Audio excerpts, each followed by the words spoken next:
Hello? Hello?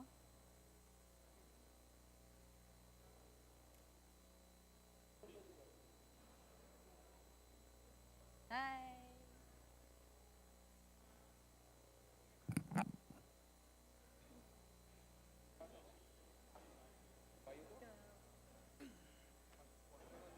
I felt so bad.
The week.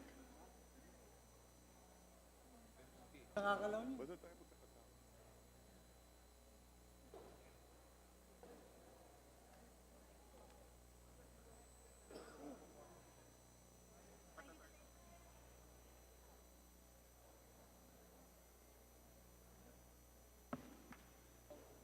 The session is called to order. Everybody is requested to rise for the singing of the national anthem. Ba't nandito ka? Bayang magiliw, perlas ng silanganan, alam ng puso, sa titik mo'y buhay. Lupang hinirang, duyan ka ng magiting, sa manlulupit, di ka pasisingil, sa dagat at bundok, sa simoy at sa langit mong paghaw, may nilang ang tula at awit sa paglayang minamahal. Ang kisap ng watawat mo'y tagumpay na nagniningning, ang bituin at araw niya kailan pang may magdidilim. Lupa ng araw ng waraming pagsinta, buhay ay langit sa piling mo. Aming ligaya dapat may mga ating at mamatay ng dahil sa'yo.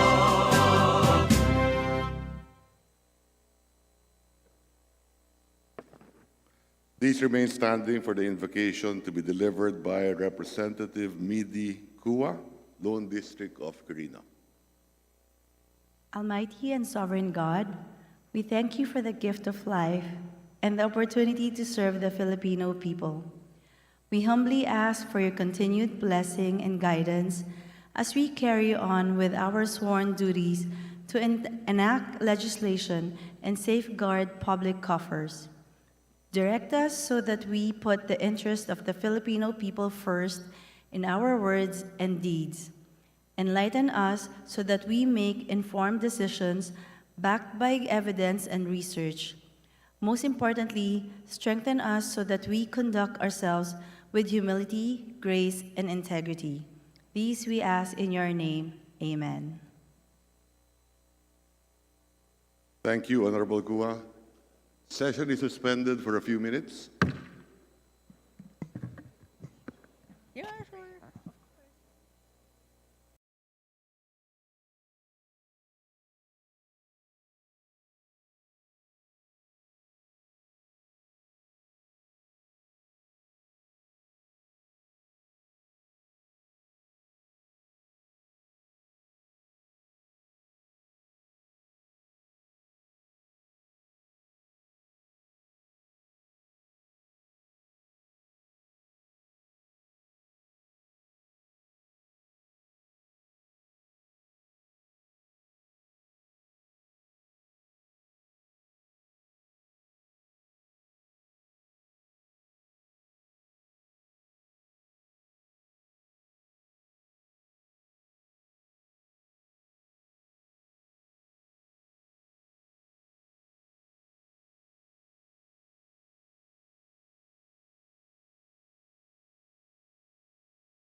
session is resumed. Majority Leader. Mr. Speaker, I move that we call the roll of members. The Secretary General is directed to call the roll of members. Roll call of members. Honorable Representatives Abalos, Abante, Abunda, Acharon, Asidre, Acop, Adyong, Advincula, Agaraw, Alba, Albano, Almario, Almonte, Alonte, Alvarez Jose, Alvarez Mercedes, Alvarez Pantaleon, Amante, Amatong, Angara, Aquino, Aquino Magsaysay, Arbison, Arenas, Arrogancia, Asistio, Ataide, Aumentado, Balindong, Barba, Barbers, Baronda, Barzaga, Bascub, Bautista, Bautista Lim, Benitez, Pernos, Billones, Biron, Bolilia, Bondo, Bongalon, Bordado, Bosita, Briones, Brosas, Buhain, Bulut Begtang, Bustos, Cabredo, Cagas, Kahayon Uy, Calderon, Calixto, Campos, Kawagdan, Cardema, Cari, Castro Franz, Castro Jean, Celeste, Chan, Chato, Chua, Chungalao, Ko Angelica Natasha, Ko Elizaldi, Ko Pilar, Ko Juanco Jaime Eduardo Mark, Ko Juanco Mark, Colada, Colliantes, Corvera, Cruz Ambrosio, Cruz Ricardo, Cua, Quaresma, Dagook, Dalipe, Dalog, Dayang Hiram, Daza, De Jesus, De Venecia, Defensor, Del Mar, De Los Santos, Dimaporo Muhammad Khalid, Dimaporo City Amina, Dionisio, Domingo, Duavit, Duhali, Duterte, D. Faustino Ino, D. Faustino Michael Carlos, D. Ian Paul, Ecleo, Emano, Enverga, Escudero, Espares,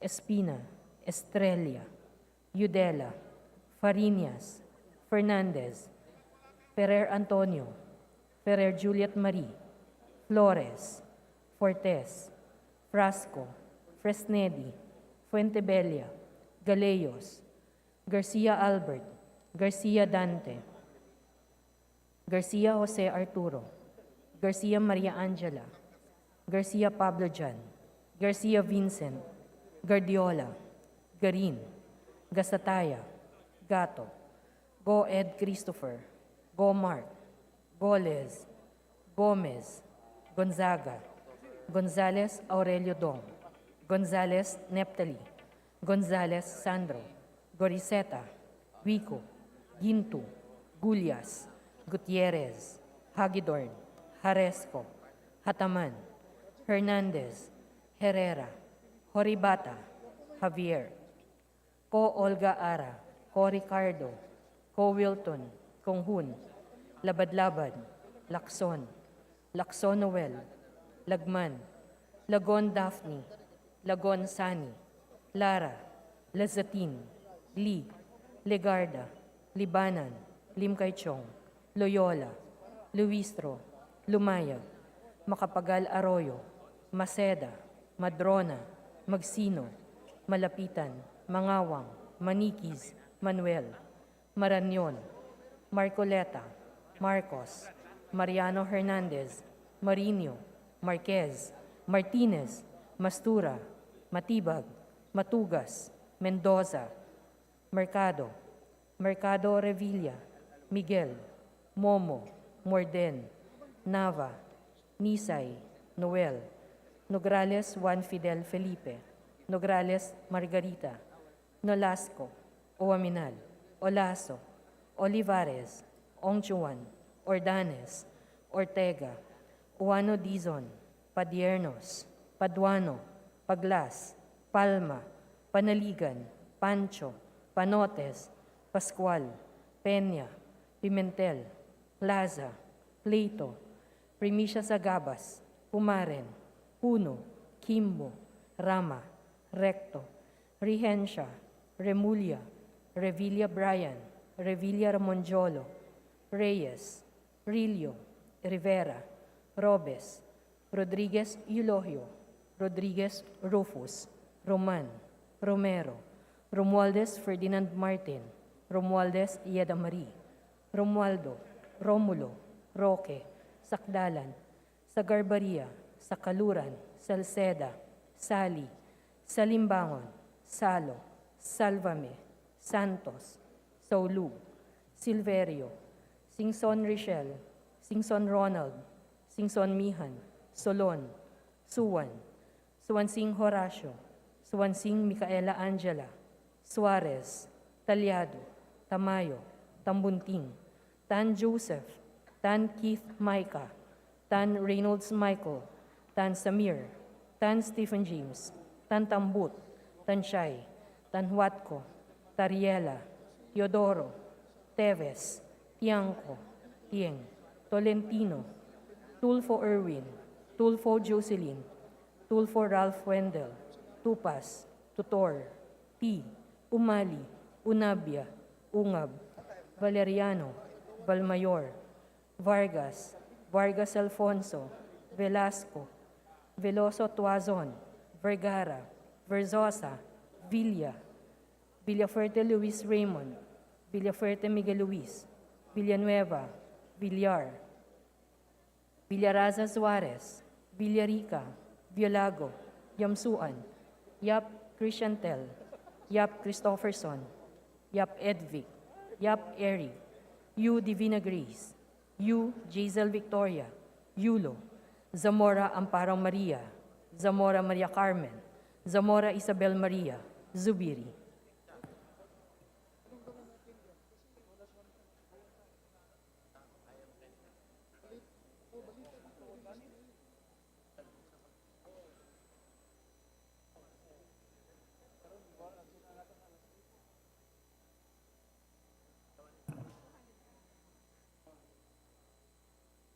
Mr. Speaker, the roll call shows that 210 members responded to the call.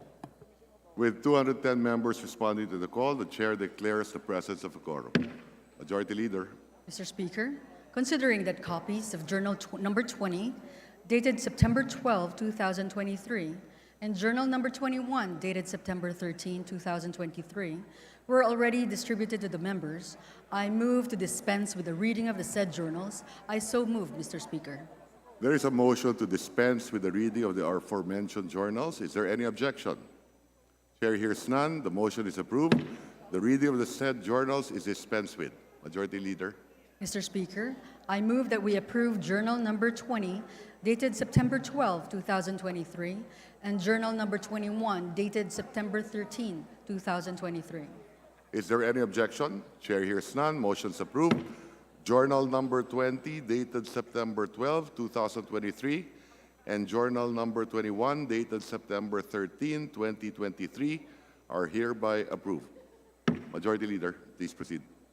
Mr. Speaker, may we recognize to the House of Representatives the guests of Representative Linabel Ruth Villarica of the 4th District of Bulacan.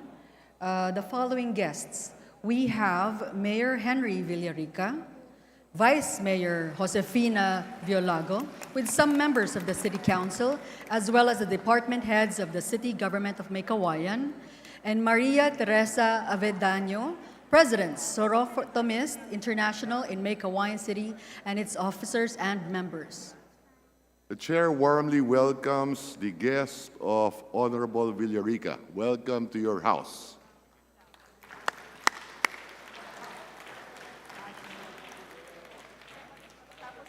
Majority Leader. Mr. Speaker, may we recognize the House of Representatives the guests of Honorable Representative Christopher Tof de Venecia of the 4th District of Pangasinan. We have Dr. Ana Teresa Bolos, Ms. Tessa Martinez, Mr. Matt Gutierrez, Mr. Andre Bolos. The Chair warmly welcomes the guest of Honorable Christopher de Venecia. Welcome to the House of Representatives. Welcome. Majority Leader. Mr. Speaker, may we also welcome to the House of Representatives the guests of Honorable Representative Del Corvera of the 2nd District of Agusan del Norte. We have officials from the Caraga State University.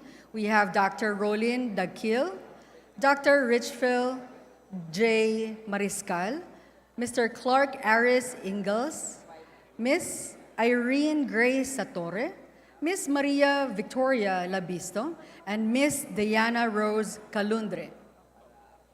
Welcome to the House of Representatives. The House warmly welcomes you, the guest of Representative Corvera from the 2nd District of Agusan del Norte. Welcome. Majority Leader. Yes. Mr. Speaker, I move that we now proceed with the reference of business and request that the Secretary General be directed to read the title of the bills and resolutions on first reading, as well as communications and committee reports. So move, Mr. Speaker. Is there any objection? Chair hears none. Motion's approved. The Secretary General is directed to do the same. Please proceed. Reference of business. Bills on first reading. House Bill number 9123, strengthening the National Nutrition Council by Representative Escudero. To the Committee on Health.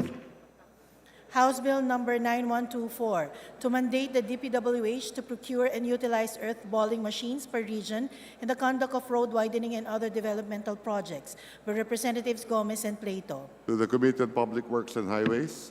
House Bill number 9125, prescribing the authority of the NHA to grant amnesty to its socialized housing beneficiaries with delinquent accounts by Representative Robes. To the Committee on Housing and Urban Development. House Bill number 9126, prescribing the parameters of the right to vote of persons deprived of liberty by Representative Presnedi. To the Committee on Suffrage and Electoral Reforms. House Bill number 9127, further promoting the general welfare and enhancing the statutory benefits and incentives of public health workers by Representative Salo. To the Committee on Health. House Bill number 9129, enhancing the resiliency and adaptability of farmers to adverse weather and climate events by Representative Yamsuan. To the Committee on Agriculture and Food. House Bill number 9130, granting universal social pension to senior citizens by Representative Gonzaga. To the Committee on Senior Citizens. House Bill number 9131, increasing the discount rate and exempting from the value-added tax the monthly electric, water, landline, or cell phone connectivity and internet access consumption granted to senior citizens by Representative Gonzaga. To the Committee on Senior Citizens.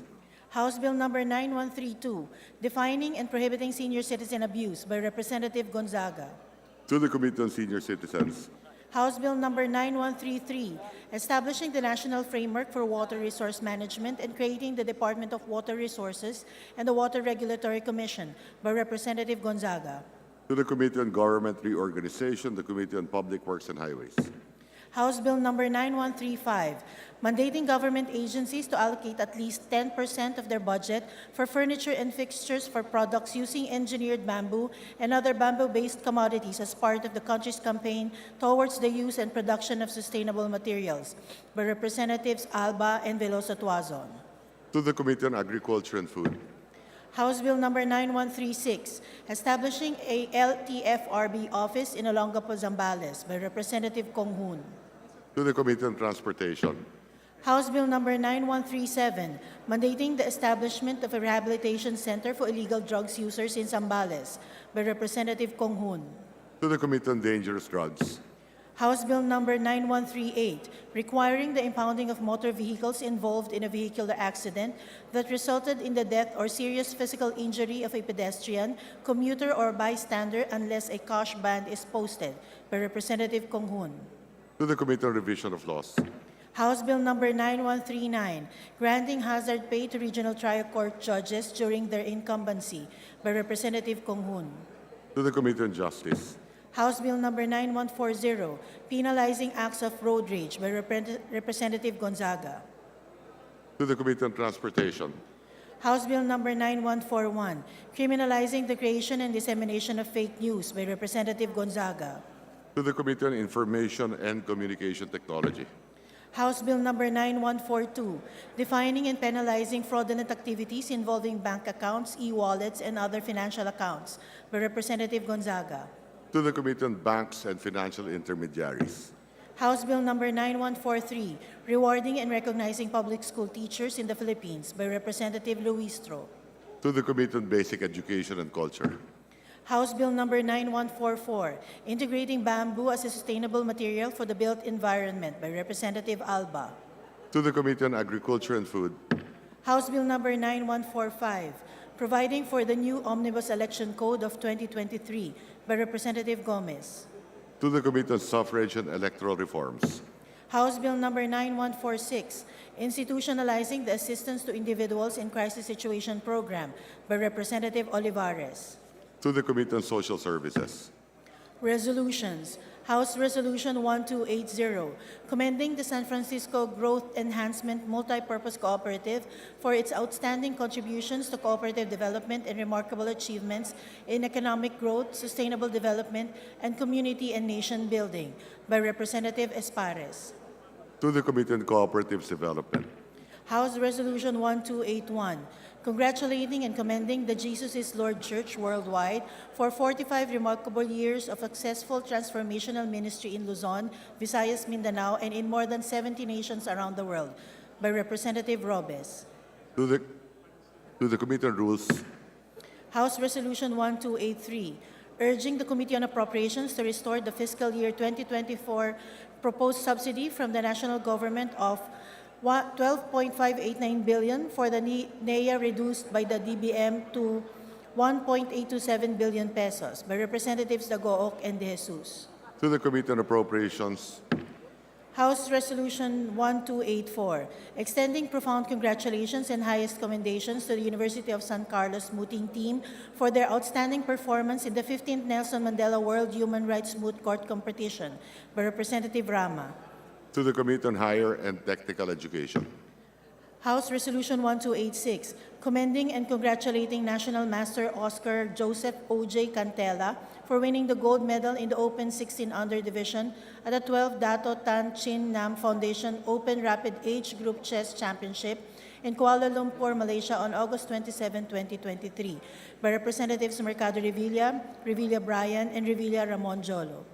To the Committee on Youth and Sports Development. House Resolution 1289, explaining the apparent inapplicability of Section 23C(4) of the revised Charter of the City of Baguio, citing Section 56 of the Local Government Code of 1991 by Representative Go Mar. To the Committee on Local Government. House Resolution 1290, urging the House of Representatives to increase the fiscal year 2024 budget of the COMELEC in order to ensure adequate preparations for the 2025 national and local elections by Representative Matugas. To the Committee on Appropriations.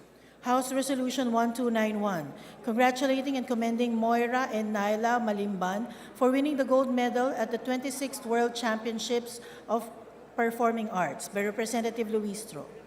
To the Special Committee on Creative Industries. House Resolution 1292, extending heartfelt and sincere congratulations to Archi Global Inc. for winning the 2023 Best Architecture Design Firm and Best Commercial Building Architecture Design Awards at the 2023 Asia Architecture Design Awards by Representative Rama. To the Special Committee on Creative Industries. House Resolution 1293, condemning the continued harassment of Filipino fishermen in the West Philippine Sea, recognizing the persistent challenges post the 2016 Arbitral Award of the Permanent Court of Arbitration, and urging the Philippine government to fortify its diplomatic actions and utilize all available means to protect and secure our sovereign waters, by Representative Rama. To the Special Committee on West Philippine Sea. Messages from the Senate. Message dated September 12, 2023, informing the House of Representatives that on even date, the Senate designated Senators Villar, Cynthia, Marcos, Legarda, De La Rosa, and Pimentel as conferees to the Bicameral Conference Committee on the disagreeing provisions of Senate Bill number 2243 and House Bill number 8278. To the Committee on Rules. Message dated September 12, 2023, informing the House that on even date, the Senate designated Senators Gatchalian, Cayetano, Pia, Padilla, Binay, and Ontiveros as conferees to the Bicameral Conference Committee on the disagreeing provisions of Senate Bill Number 2200 and House Bill Number 6574. To the Committee on Rules, Communications. Letter dated August 8, 2023 of the COA OIC Audit Team Leader, Audit Team Number 4, National Government Sector, State Universities and Colleges Regional Office Number 5, transmitting to the House of Representatives copies of their annual audit reports for the year ending December 31, 2022 on certain colleges. to the Committee on Public Accounts, Letter dated August 17, 2023 of the COA Chairperson, furnishing the House with copies of their annual audit reports for the year ending December 31, 2022 on COA and the Supreme Court. to the Committee on Public Accounts, Letter dated August 22, 2023 of the Chairperson of the Governance Commission for GOCCs, submitting to the House a copy of their 2021 GCG Annual Report. to the Committee on Appropriations, Letter dated August 22, 2023 of the Director, DOST Industrial Technology Development Institute, transmitting to the House a copy of their agency action plan and status of implementation as of June 30, 2023 on audit observations and recommendations of the COA for the calendar years 2022 downwards. to the Committee on Public Accounts, Letter dated August 23, 2023 of the COA Chairperson, furnishing the House with copies of their consolidated annual audit reports for the year ending December 31, 2022 on DepEd and TESDA. to the Committee on Public Accounts, Various letters and reports submitted by local government chief executives and officials regarding their fund utilization and status of program project implementation of the Local Government Support Fund. to the Committee on Appropriations, Letter dated September 4, 2023 of the Director, DOST Advanced Science and Technology Institute, submitting to the House copies of certain reports. to the Committee on Appropriations, Annual audit reports on certain college and state universities for the year ending December 31, 2022. to the Committee on Public Accounts, BIR Annual Report Allocation for calendar year 2022. to the Committee on Appropriations, Committee reports. Committee Report 757 submitted by the Committee on Civil Service and Professional Regulation on House Bill 9134. Committee Report 758 submitted by the Committee on Youth and Sports Development on House Resolution 1294. Committee Report 759 submitted by the Committee on Justice on House Bill number 9153. Committee Report number 760 and 761 submitted by the Committee on Legislative Franchises on House Bill numbers 9154 and 9155 respectively. Committee Report number 762, 763, 764, and 765 submitted by the Special Committee on Creative Industries on House Resolution numbers 1296, 1297, 1299, and 1300 respectively. Committee Report number 766 submitted by the Committee on Appropriations on House Bill number 8980 or the 2024 General Appropriations Bill. The aforementioned committee reports are all referred to the Committee on Rules. Majority Leader.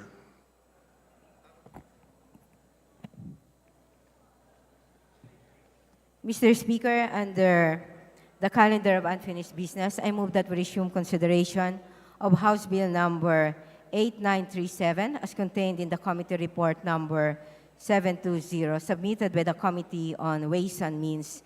And for this purpose, may I request that the Secretary General be directed to read the title of the bill. Is there any objection? Chair hears none. Motion is approved. The Secretary General is directed to do so. House Bill number 8937, an act enhancing the fiscal regime for the mining industry, amending for the purpose Section 34B, and creating new sections 151-A, 151-B, 151-C, and 151-D, all under Republic Act number 8424, otherwise known as the National Internal Revenue Code of 1997 as amended.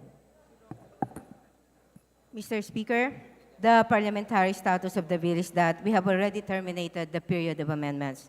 And for this, Mr. Speaker, I move that we approve House Bill number 8937 as amended. So move, Mr. Speaker. Is there any objection? Chair hears none. Motion is approved. Those in favor of the House Bill 893, say aye. Those against say nay. The ayes have it. House Mr. Bill 8937 is hereby approved as amended on second reading. Mr. Speaker, we now proceed under the calendar of business for the day. I move that we consider House Bill number 9021 as contained in the committee report number 736 submitted by the Committee on Information and Communication Technology. Copies of these have been distributed to the members, and for this purpose, may I request that the Secretary General be directed to read the title of the bill. Is there any objection? Chair hears none. Motion's approved. The Secretary General is directed to do so. Please proceed.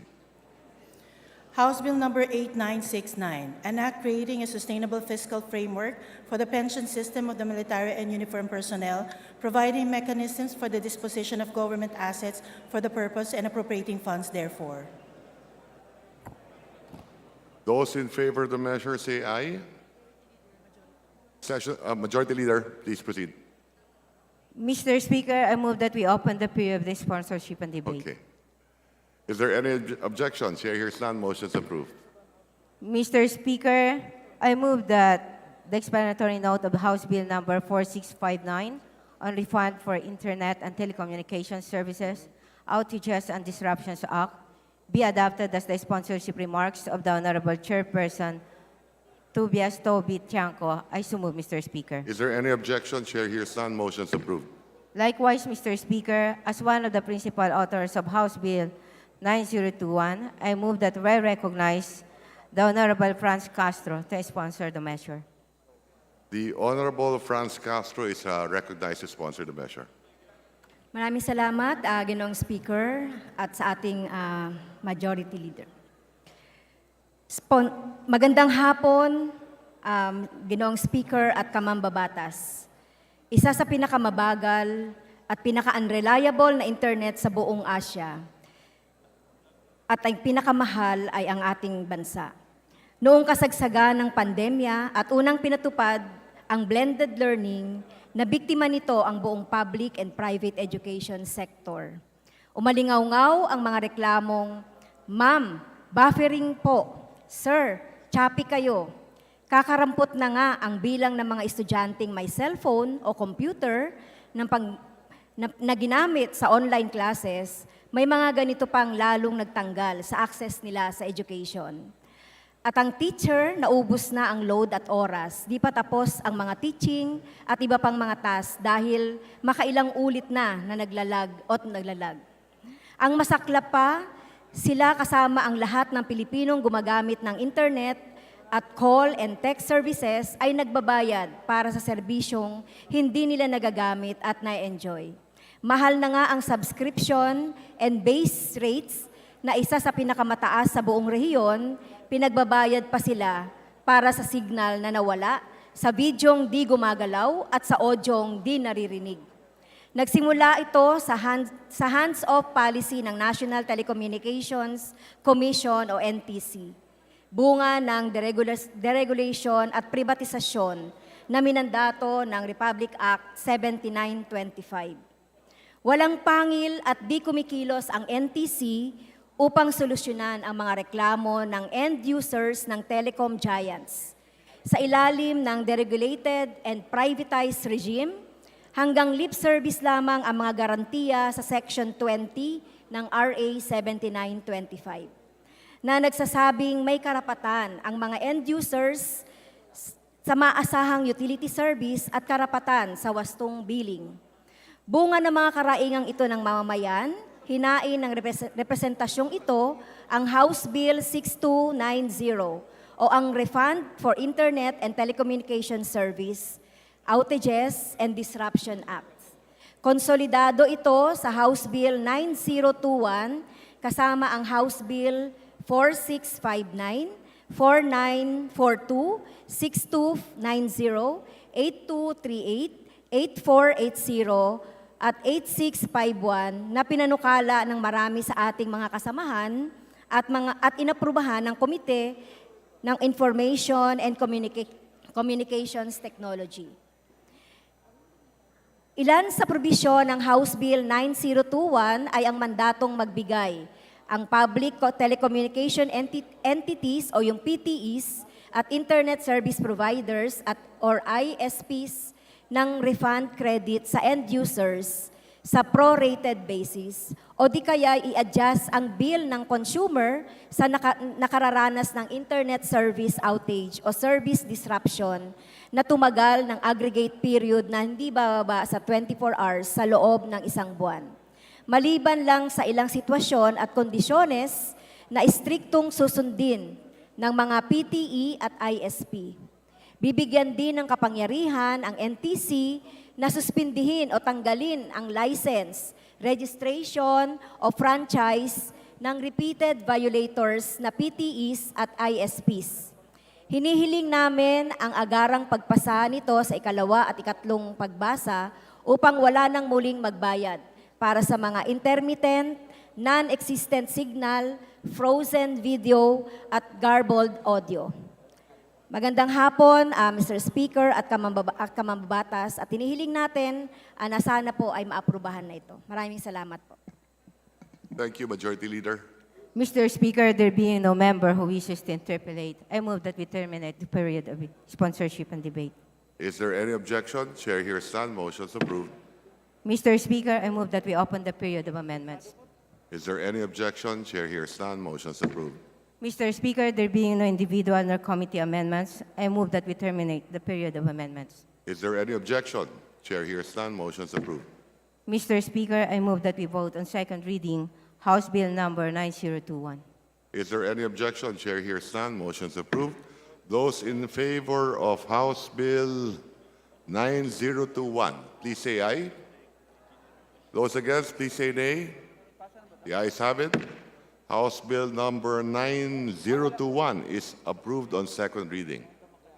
Majority Leader. Mr. Speaker, at this juncture, we would like to recognize the guests of the Honorable Rodolfo Umpong Ordanes.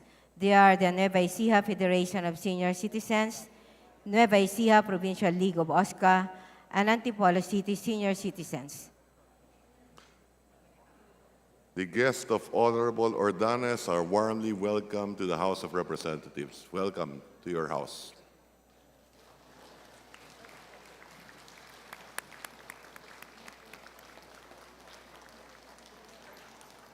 Mabuhay kayo. Majority Leader. Mr. Speaker, we also recognize the guests of the Honorable Christian Unabia, the gentleman from the 1st District of Misamis Oriental, from the Miss Grand Philippines Organization, Miss Nikki Advincula de Mora, Miss Grand Philippines 2023, Miss Krishna Balsarza, Operations Head Team Leader of the Miss Grand Philippines Organization, Mr. Aldrich Davao, General Manager of the Miss Grand Philippines Organization, and Mr. Harley Tan, the Project Manager of the Miss Philippines Organization. Welcome to the House of Representatives. Guest of Honorable Unabia. Mr. Majority Speaker, Leader. I move that we suspend session for a few minutes. Session suspended.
Majority Leader. Mr. Speaker, today being a Monday and pursuant to our rules, I move that we open the privilege hour. Is there any objection? Chair hears none. Motion is approved. Mr. Speaker, I move that we now recognize the Honorable Gentleman from the Senior Citizens Party List, the Honorable Representative Rodolfo Ompong M. Ordanes, to avail of the privilege hour. Is there any objection? Chair hears none. Motion is approved. Representative Ordanes is recognized for the privilege hour. Please proceed.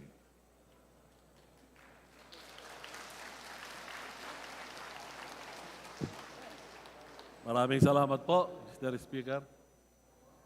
Good afternoon to our House Speaker, Honorable Ferdinand Martin Romualdez, to our Majority Leader, Manuel Manix Delipe, to our Minority Leader, Marcelino Libanan, to my colleagues in this August chamber, and to our more than 12 million senior citizens. Distinguished colleagues, before I deliver my privileged speech, allow me to acknowledge the presence of our senior citizens in this plenary hall and in the gallery, na bumiyay pa po mula sa aming probinsya ng Nueva Ecija at sa aking po mga mahal na senior citizens na taga Antipolo City. Maraming salamat po sa pagbisita po sa amin dito sa Kongreso. October 1 to 7 marks the celebration of the Filipino Elderly Week as promulgated by Proclamation number 470 issued by then President Fidel Ramos on September 26, 1994. Sa pagkakataong ito, ay maaga ko pong binabati ang aking mga kapwa at minamahal na mga senior citizens sa mahalagang selebrasyong ito upang ipagdiwang at magpugay sa inyong mga kontribusyon sa kasaysayan at pag-unlad ng ating bansa. Hindi matatawaran ang inyong mga nagawang kabutihan, karanasan at karunungan na ibinabahagi sa ating mga kababayan. Tayo ang mga haligi ng ating lipunan, mga yaman ng ating kultura at mga inspirasyon sa aming lahat. Sa inyong mga kwento at aral, nararamdaman natin ang pagpupunyagi, determinasyon at pagmamahal sa bayan. Sa mga panahon ng pagsubok at kahirapan na naging sandigan namin kayo, ang inyong dedikasyon sa pamilya, komunidad at sa paglilingkod sa bayan ay nagbibigay inspirasyon sa amin na maging mas mabuting mamamayan. Sa bawat yugto ng inyong buhay, kayo ay huwaran ng pagiging matatag, mapagkalinga at bukas palad. Kaya naman sa pagdiriwang na ito, nais nating itampok ang inyong mga kontribusyon at maipakita ang aming pagmamahal at pagpapahalaga sa inyo. Ang ating senior citizens ay kabilang sa mga marginalized na sektor ng ating lipunan. Ang kanilang pangangailangan ay nagtutulak sa atin na magtulungan upang matyak na habang tinatahak natin ang daan tungo sa pantay na pag-unlad, walang senior citizen na maiiwan. Noong 18 Congress, tayo po sa Kongreso ay nagtagumpay na maisabatas ang Republic Act 11916 kung saan ating naamyendahan ang Republic Act 7432 upang mapataas ang social pension ng ating mga indigent senior citizens. Sa pamamagitan ng batas na ito, naisulong natin ang pagtaas ng social pension na kanilang natatanggap mula sa 500 piso bawat buwan na ngayon ay 1,000 piso na.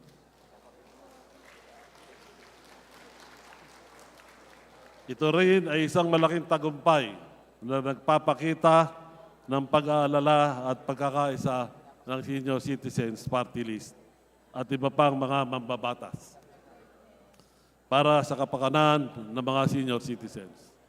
Ito ay patunay na sa pamamagitan ng pagsusumikap, may kakayahan tayong makamtan ang positibong pagbabago sa lipunan. Sa pamamagitan ng mga inisyatiba natin sa paggawa ng batas tulad nito, patuloy kaming maglilingkod at magbibigay dedikasyon sa mga senior citizens upang siguraduhin may dignidad, kalidad, at kalusugan ang kanilang buhay at sila'y maging aktibong bahagi ng lipunan.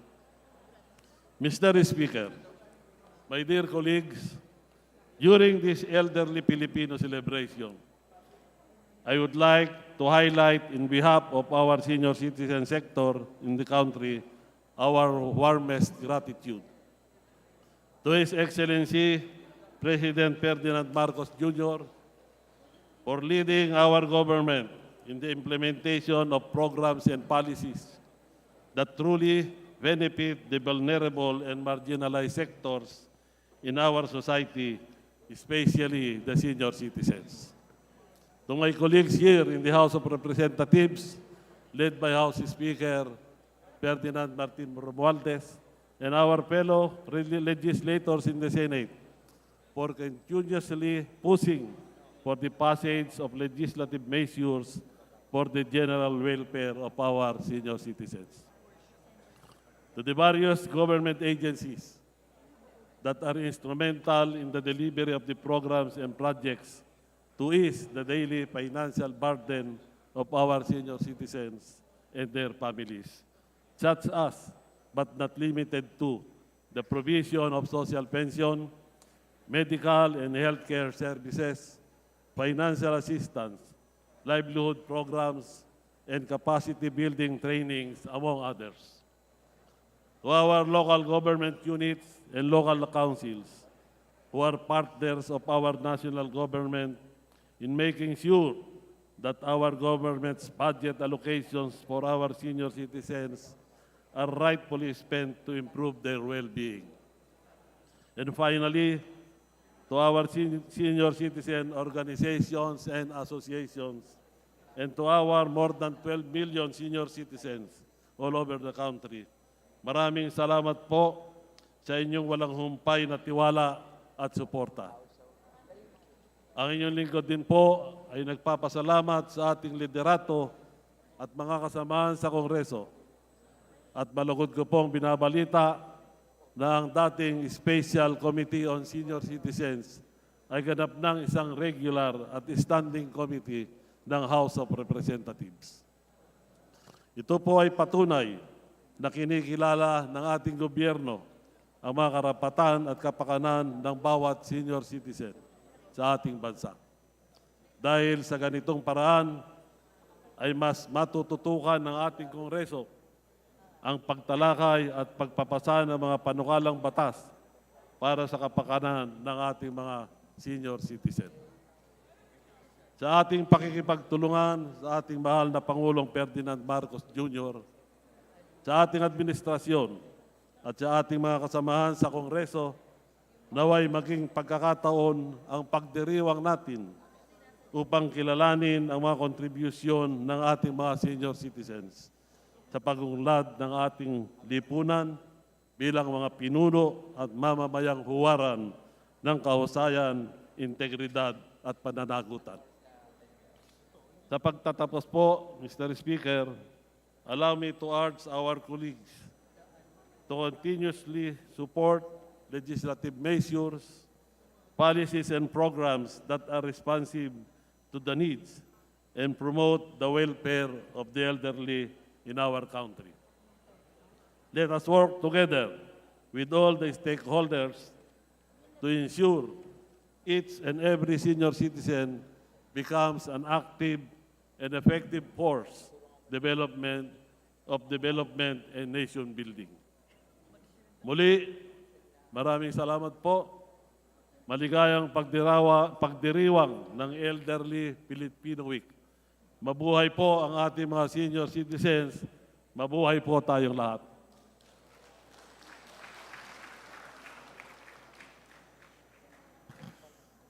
Thank you, Honorable Ordanes, for the privileged speech. Majority Leader. Mr. Speaker, I move that we refer the speech of the Honorable Representative Rodolfo Ompong M. Ordanes to the Committee on Rules for its appropriate action. Is there any objection? Chair hears none. Motion's approved. Mr. Speaker, I move that we suspend the privilege hour. Is there any objection? Chair hears none. Motion's approved.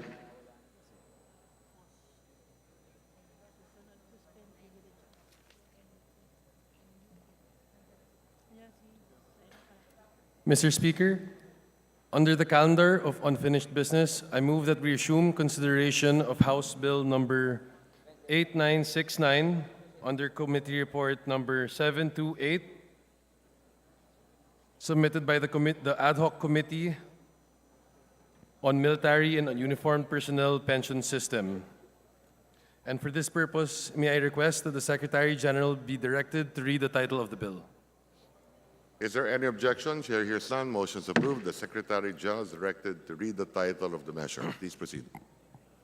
House Bill number 8969, an act creating a sustainable fiscal framework for the pension system of the military and uniformed personnel, providing mechanisms for the disposition of government assets for the purpose and appropriating funds therefore. Majority Leader. Mr. Speaker, the parliamentary status of the bill is that it is in the period of sponsorship and debate. I move that we recognize Chairman Joey Salceda to sponsor the said matter. Chairman Salceda is recognized to sponsor the measure. Please proceed.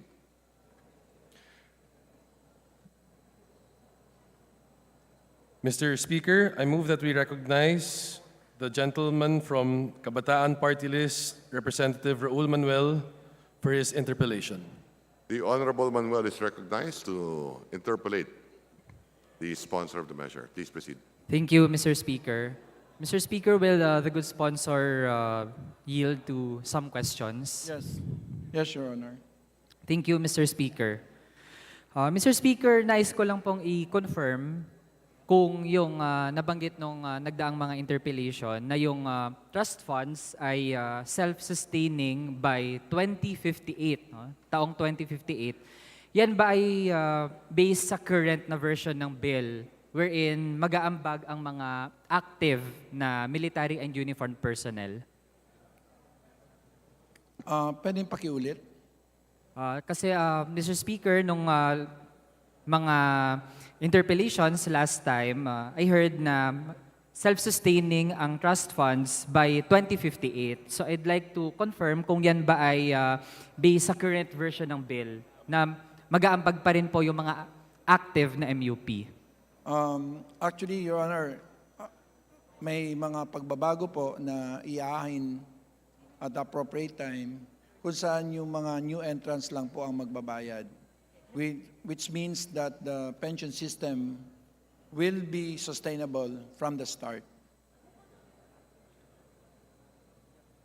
Mr. Speaker, when we say na sustainable or self-sustaining siya from the start, kasi ang pagkakaunawa ko po kapag ganon, ay kaya nang tumindig on its own nung fund without contributions from funds galing sa national government. Tama po Am I yun. correct? Tama po yun, para sa mga active personnel. Ay para sa mga new entrants. Okay. Kasi Mr. Speaker, ang topic po natin ay reform sa pension system ng lahat ng military and uniformed personnel. Ibig sabihin po, ang kinoconsider po kasi natin ay pension hindi lang para sa mga new entrants, pero pati din dun sa mga active na military and uniformed personnel. Kaya Mr. Speaker, if ever na hindi pa rin mag-aambag yung mga active MUPs and still yung pamahalaan, which means yung taxes natin, yung magiging source ng pensions ng mga active, edi Mr. Speaker, magkano yung gagastusin natin para sa kanilang pension? Ang gagastusin natin, kasi hindi natin gagalawin yung mga sa new entrants. Halimbawa, next year, mga January 1, yung mga new entrants magbabayad na sila ng 5, yung kanila pong 9%, at saka yung government maglalagay din po ng 12%.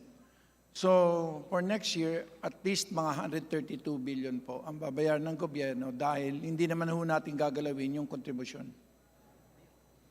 Sige. Mr. Speaker, edi pwede pag-usapan muna natin yung sa new entrants.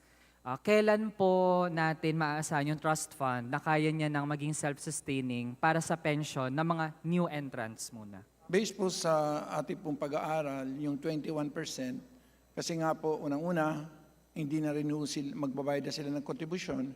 Pangalawa, mawawala na po yung indexation. So, by the time na sila po ay mag-re-retiro, yung kanilang pong pensyon ay sapat sa unang magre-retirong new entrants na papasok next year. So, anong taon po kaya yan, Mr. Speaker, na fully funded na ng trust fund yung pension eventually, no, ng mga batch ng mga new entrants? Tama po yun. So, which year po kaya yun, Mr. Speaker, in the future? So sa ngayon po, basically by their age 57, assuming that they enter at about age 20, average age of 22, so mga 35 years po. So, ibig sabihin po, Mr. Speaker, sa 35 years, ibig sabihin from today or from this year, 35 years hence, edi lalago, di ba, yung trust fund? At Tama. ang pagsisilbihan niya ay pension ng mga new entrants. Tama po. Pero within that 35 years, Mr. Speaker, kung pag-usapan naman natin yung sa active na mga MUPs, yun, gusto ko po sana makuha yung figure, magkano yung gagastusin ng gobyerno para sa mga active MUPs within that time frame.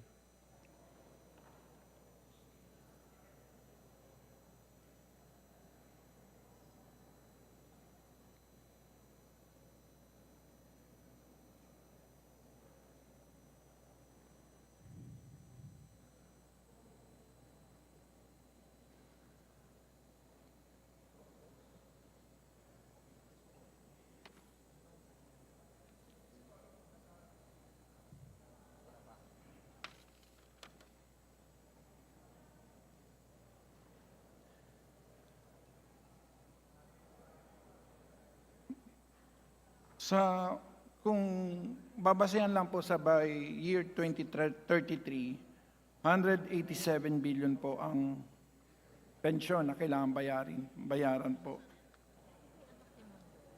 Sorry, with 3% in active service increase. So, from 1.3 to umaabot po ng 213 billion in the next 10 years. Pwede ho natin i-extrapolate. I can give you the figure if you just add 35 years.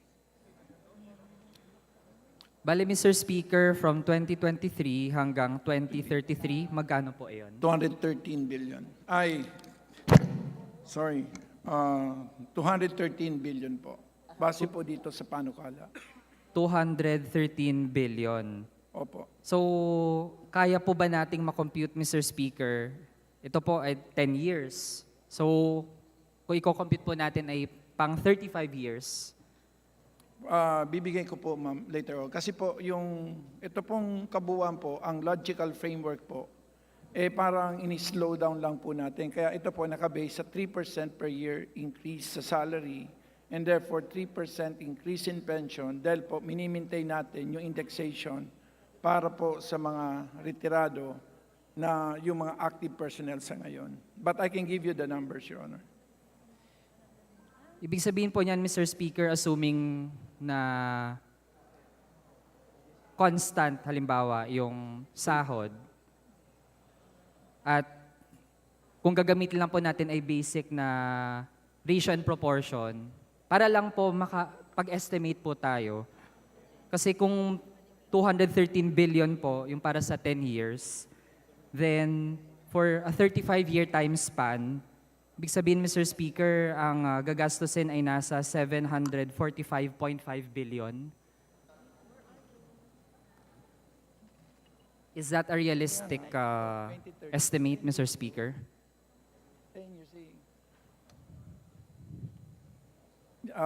Can I ask just for 2 minutes just to calculate?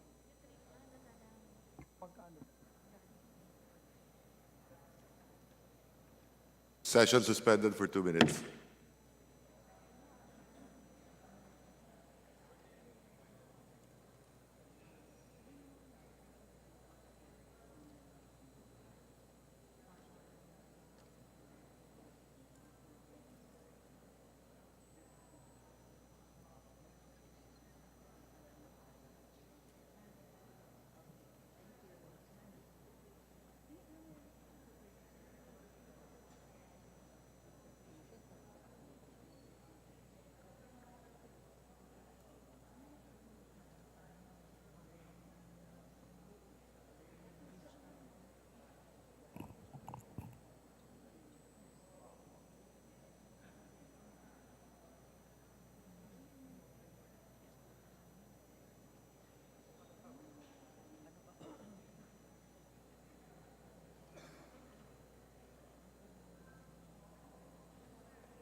Session is resumed. It is 934 billion, Your Honor. Okay. Ibig sabihin, Mr. Speaker, mas malaki pa pala, ano? And almost 1 trillion. Yun po yung isang concern natin, Mr. Speaker. Kasi ibig sabihin pala, kung hindi natin ipag-contribute ang mga active military and uniform personnel, for 35 years ay meron tayong ganong gagastusin at still, no, pera ng bayan po yun. And I think that defeats the intention na ang gusto nga natin ay ma-rationalize ang pension system at ma-involve po lahat as a way to somehow ensure na nagiging contributors din yung ating mga uniform personnel, active man o hindi, Mr. Speaker. And with that, I'd like to ask also, Mr. Speaker, sa trust fund na gagawin natin through this bill, dahil ang mag-aambag po doon ay mga new entrants, eventually po ba may portion din nun na gagamitin para sa pension ng mga active na MUPs? Hindi. Ibig sabihin, Mr. Speaker, exclusive po talaga siya. Sa new entrants. Okay. Yung- Kaya with that, Mr. Speaker, yun lang yung standing na reservation natin with how the bill might eventually be passed. Yung sa mga active na personnel talaga, hindi magagalaw still, galing sa national budget, yung pension nila. Now, Mr. Speaker, another question. Kung magiging self-sustaining po yung fund para sa mga new entrants, I'd like to ask, bakit po merong funding pa rin na manggagaling sa unprogrammed appropriations tsaka savings para doon sa trust fund? Can I ask for the question? First, let me answer your original. 934 nga po, kung based po dito sa bill. Kung wala po itong bill, ang babayaran natin by 2058 is 3.5 trillion. Because we did not slow down the growth in the base, as well as, of course, the compounding effect of the salary increase, which has averaged 6.8%. Now, I can go now to your next question. Your next question is? Sige. Before I proceed dun sa next question ko, Mr. Speaker, dahil po may response, babalikan ko na lang din po. Yung 3+ trillion, 3.5. yes, yan po ay under the current pension system. Yes. Okay.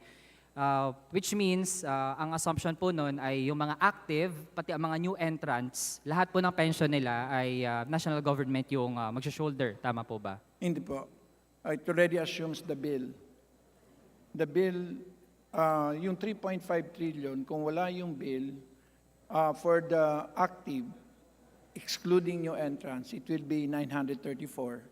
But with this, kung wala po itong bill, magiging 3.5 trillion. So, laging labas po yung new entrants sa computation. Okay. Sige. Now, Mr. Speaker, yeah, we can proceed dun sa next na question ko po na if we want the trust fund to be self-sustaining, then bakit po may provisions na pwede po itong pondohan gamit ang unprogrammed appropriations tsaka savings? Sa capitalization lang po yun, Your Honor. Kung sakali po, alam naman po natin. Pero yung unang kapitalisasyon po ay ang magiging pondo na papasok lang po talaga doon ay kung ano man i-contribute ng AFP, pero doon the part po sa other uniform personnel, ang papasok po doon ay yung mga contribution lang po. So lahat naman po ito ay corporate entity at ang corporate entity ay laging may initial capitalization. Pero I can do without the unprogrammed, Your Honor. It can be deleted. We don't need that actually. It is superfluous. Mr. Speaker, with how the provision is phrased, kasi nabanggit naman po dito funding sources, so meron pong capitalization, mandatory contributions, tsaka additional sources of funding. Sa ilalim po ng additional sources of funding, doon nakalagay yung tungkol sa unprogrammed appropriations tsaka savings. So, ang dating po nito, Mr. Speaker, ay pwede na anytime, di habang nandyan na yung trust fund, pwedeng 5 years, 10 years later on, pwede siyang isupplement, pwede siyang dagdagan ng kung magkano man yung mailalagay or ano yung amount na nasa unprogrammed appropriations, tsaka kung ano din yung savings na pwedeng ma-pool para maidagdag dun sa trust fund. Well, I mean, that is understandable that usually when you create new corporate entities for the government, you want all the flexibilities. But as to the logical integrity of the trust fund, we don't need those provisions actually. It's only for the usual flexibilities that you would like to have whenever you initiate a new government corporation or new government corporate entity. Okay. Now, Mr. Speaker, ang next topic ko po ay tungkol dun sa provision ng salary increase sa mga MUPs. Ang provision po kasi, Mr. Speaker, ang magiging effect niya ay guaranteed siya na annual salary increase. 10 years annually magtataas para sa mga MUPs and 3% po siya. No? Kung i-compound po natin, Mr. Speaker, magiging 30.5% yung pagtaas after 1 decade ng sahod ng ating mga MUPs. Hindi po ba kapag tataasan natin yung sahod nila at dahil somehow nakabatay din doon yung magiging pension, hindi ba magiging upward push din ito doon sa gagastusin for pension ng ating mga MUPs? Ang basis po kasi niyan is dati po, ang average po since 1989 is 12% per annum.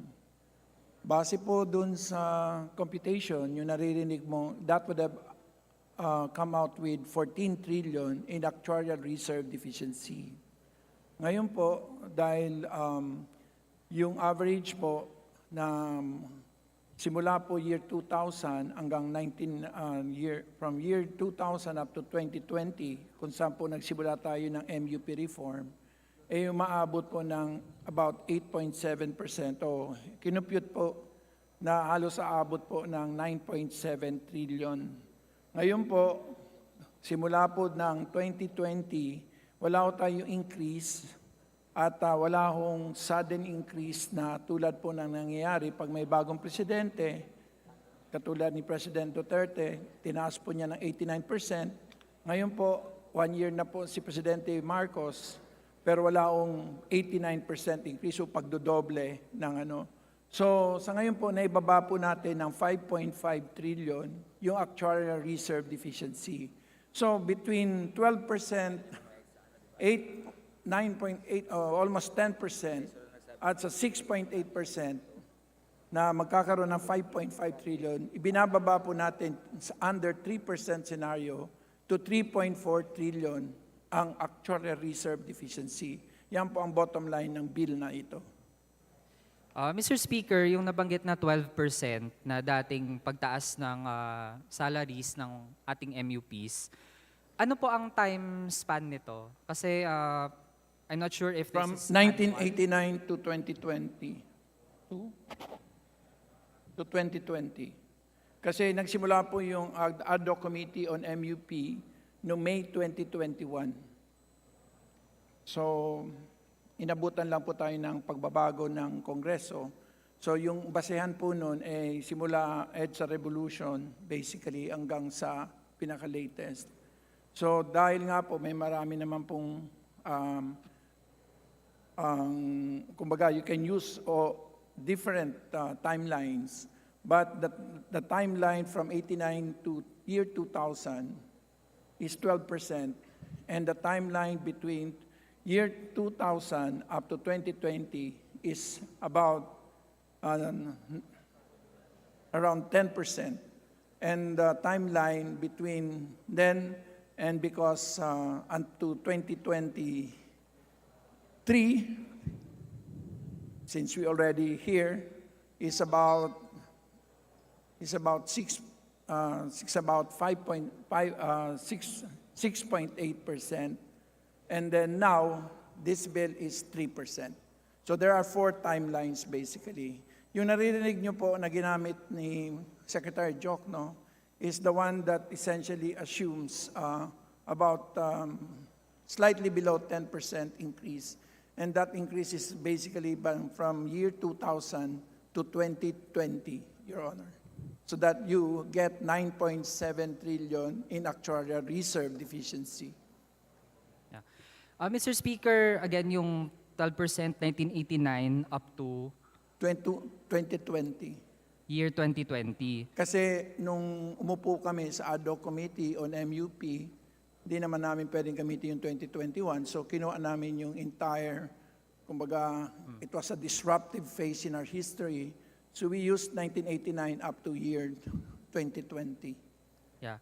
Kasi Mr. Speaker, assuming na yun po yung nangyari na from 1989 up to 2020 ay 12% yung naging increase ng sahod. Yan po ay 31-year time span, Mr. Speaker. Correct po. Pero kung i-compare natin sa provision sa ating bill, Mr. Speaker, sa loob ng 10 years, ang magiging increase sa sahod nila ay 30.5%. Considering yung compounded na effect ng annual na pagtaas, kahit 3% lang siya. So, hindi ba yun parang accelerated pa na pagtaas sa sahod, Mr. Speaker? Between 12% per annum to 3% per annum for 10 years. Per annum. So, hindi siya for the whole... Okay. So, yeah, that is duly noted, Mr. Speaker. Pero now, with how the provision is stated, kasi Mr. Speaker, ang nabanggit po ay guaranteed siya na 3% salary increase. Opo. Ibig sabihin po, that can be interpreted as a minimum sa pagtaas ng sahod kasi yan po yung gusto nating tiyakin, guarantee siya. Ibig sabihin po, pwedeng mas mataas, no? Pwedeng beyond 3% yung magiging salary increase. Pero there's a fiscal condition that it can also go down if there's a fiscal conditions are adverse. Okay. Mr. Speaker, nice ko na lang ding itanong na kung merong 3% salary increase for a 10-year period, magkano po ang magiging kabuang gastos para lang doon sa salary increase ng mga MUPs natin?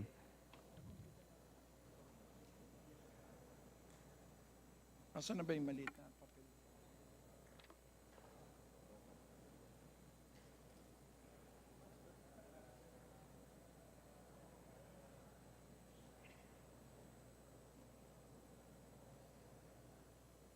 Pension yun salary.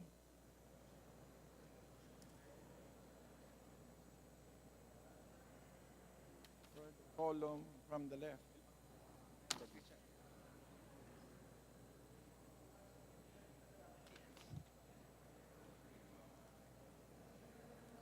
3% per annum, Your Honor, is 391 billion. How much is it, Mr. Speaker? It would be, I don't know, would you like the incremental or do you want the stock at the end of the period? Yeah, kahit yung kabuuan na po, Mr. In other words, yung additional requirements over 10 years, 515 billion. That's the additional requirement from the 3%. Without the 3%, it's only 290. In short, Your Honor, the difference between 515 and 290 is the impact of the 3%. Okay. So that's about 200. Duly noted, Mr. Speaker. Mr. Speaker, balikan ko lang po pala yung kanina kasi ang na-mention from 1989 up to the year 2020 ay merong 12% na annual increase sa sahod. Yes. Kasi Mr. Speaker, kung i-compute po natin, for a period of 31 years, kung merong 12% ng pagtaas, ang effect po nun mula 1989 hanggang 2020 ay magiging 30 times yung sahod. Kung i-compare po yung 1989 rate sa 2020 rate. So, maybe we can counter-check po yung data kasi po, yun yung magiging effect kung 12% annual siyang tumataas. Tama ka po, 30 times. So, ibig sabihin po, Tama ka po. 30 times talaga? I mean, ganun po yung pag-skyrocket ng sahod ng ating MUPs. So yung 1,000 noong 1987, December 1, 87, RA 6638 is now 34,000, 29,668. Okay. Mr. Speaker, we thank the sponsor. For the same position and the same. Okay. We thank the sponsor for confirming that, Mr. Speaker. Now, aside from my reservations doon sa guaranteed na salary increase, when it comes to the technicalities, Mr. Speaker, although na-mention din ito before, pero gusto ko lang ding i-reiterate na yung bill po kasi natin, Mr. Speaker, it's about the pension system. And it's not about salaries. Kaya po, pwedeng maging technical question ay meron pong provision dito pertaining to salaries. Kasi when we have past experiences as our basis, halimbawa Mr. Speaker, noong 1979, kung kailan unang na-implement under the former dictator Marcos Sr., yung indexation ng pension sa sahod, ay wala naman po doong any provision for guaranteed na annual salary increase. No? Pwede lang sabihin na okay, indexed siya sa sahod, pero hindi niya sinasabi na magmamandate ng pagtaas ng sahod. Your Honor, we have a law called JR1, Joint Resolution of both Congress, which had both a suspension of indexation and a salary increase. So it was never questioned in the Supreme Court. Mr. Speaker, kasi pwede din naman na kung merong mga proposals talaga para taasan yung sahod, then nasa hiwalay na bill na lang din talaga siya at hindi nakasama sa bill natin na ang topic at yung title niya mismo ay tungkol sa pension. Pwede naman po yun paghiwalayin. Ang problema lang po natin yung posibilidad po na hindi natin ma-achieve yung logical integrity na gusto natin na wala hong biglang puputok aangat ng 6.8, ng 9.7 o ng 12%. Since sa ngayon po, nasa loob po tayo ng isang framework kung saan po naka-index ang pension dun po sa salary. So the only way to control pension is to control the salary. So in short, Your Honor, that is the logical framework. We don't want to open up the floodgates of possible deviation because the 3% is actually a social compact of the state representing the people with its military, who is the protector of the people, that instead of 12% per annum, they are now agreeing to a 3% guaranteed salary increase, which also means 3% increase in their pension, Your Honor. So yun lang naman po.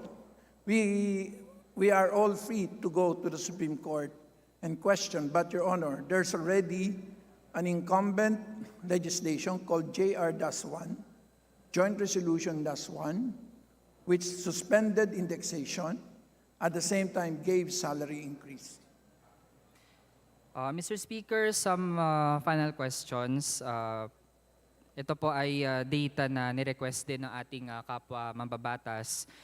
Yung bilang po ng mga senior and ranking officers ng AFP and PNP at ang average share po ng kanilang pension doon sa total na funding for pension na magkahalo po yung senior at yung mga lower level officers. Meron na po ba tayong ganong data, Mr. Speaker?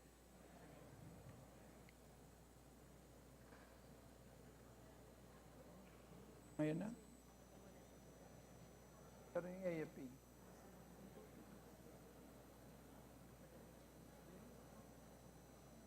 Your Honor, if you just give us, we're calling it from our records, but we definitely will submit that within this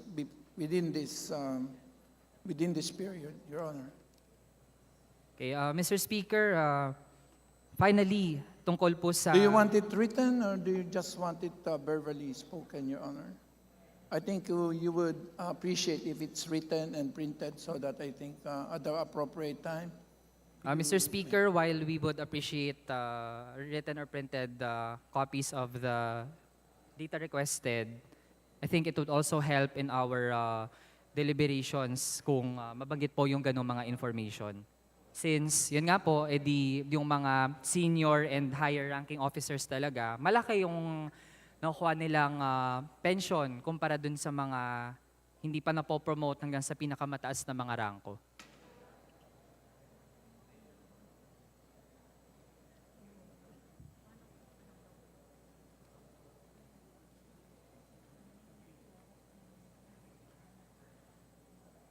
Your Honor, I can have this presented more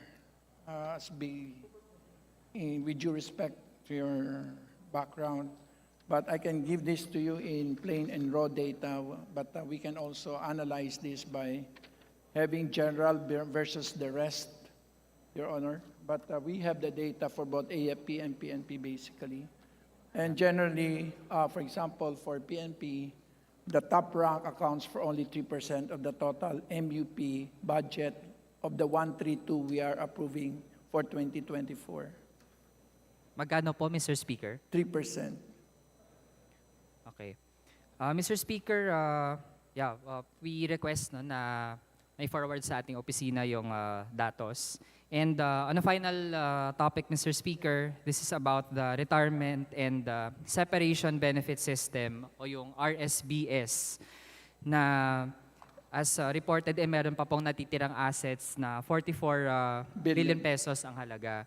May we know, Mr. Speaker, saan ngayon nakalagak yung assets na ito at sino yung nagmamanage?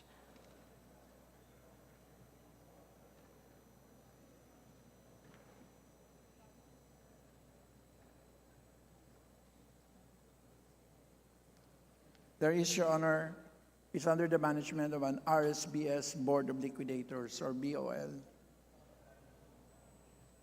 And Mr. Speaker, yung assets nun ay saan ngayon, I mean, where is it stored or saan-saan yung mga assets na iyon?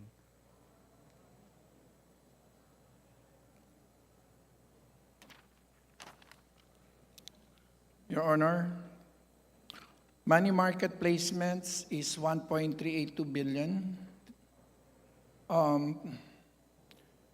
The total real estate management portfolio is 5.5 trillion. I'm sorry, Your Honor. The total management portfolio funds is 3.6. Real estate is 6.3. So basically, Your Honor, I also have the investment portfolio of the RSBS. Pero bakit 12 trillion? So this represents the book value, but the market value, can you do, the book value is 12.8 trillion, but the billion, but the estimate of the RSBS Board of Liquidator, that if this were sold today, it will fetch 44 billion. Mr. Speaker, may we also request Yes. copy of this information? Thank you, Mr. Speaker. Now, I end my interpellation and Mr. Speaker, I still have reservations, especially dun sa pag-exempt ng mga active na MUPs, lalo na't yun, ang laki talaga pa rin ng ating gagastusin sa darating na mga dekada bago maging self-sustaining yung bubuing trust fund na ang mas maapektuhan na ay yung mga new entrants. So, yun na lang muna, Mr. Speaker, and I thank the sponsor for answering our questions. Salamat. Maraming salamat po.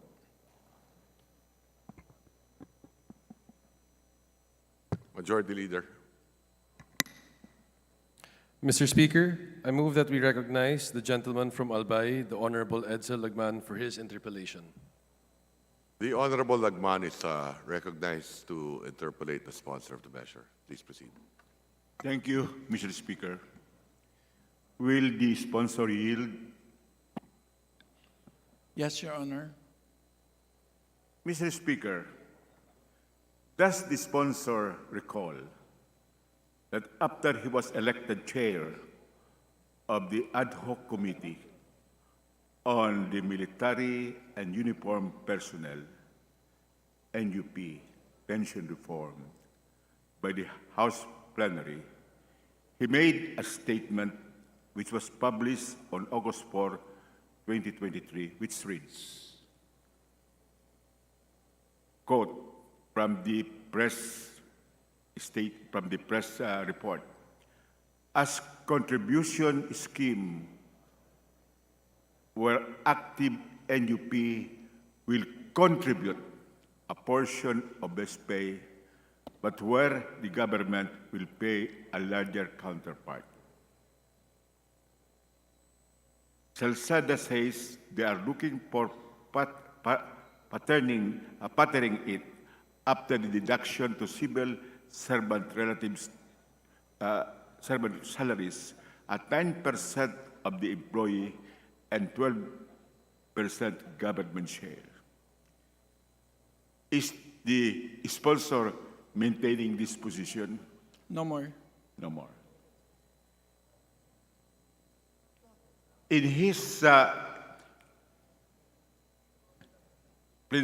explanatory note to House Bill 667 relative to the NUP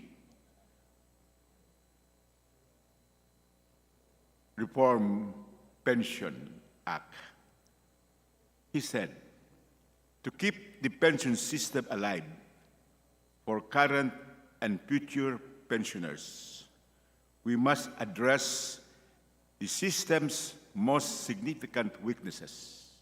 First, the pension of the NUP is indexed to the salary of active personnel. Second, unlike other government employees, the MUP are entitled to a retirement pension starting at 20 years of service before reaching retirement age. Finally, and I would like to underscore this, unlike the pension of government employees under the Government Service Insurance System, GSIS, the MUP pension is non-contributory, unquote.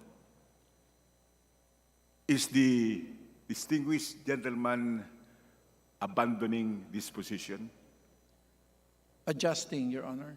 How is it adjusted? Well, essentially, Your Honor, we are only requiring new entrants to contribute. And the main reason, Your Honor, is that if we ask the active personnel to contribute, if we start at 5%, the 16% that will be paid by the national government, which will be, in short, we will have to take it out of the current operating budget for 2024, assuming this is approved with effect on January 1.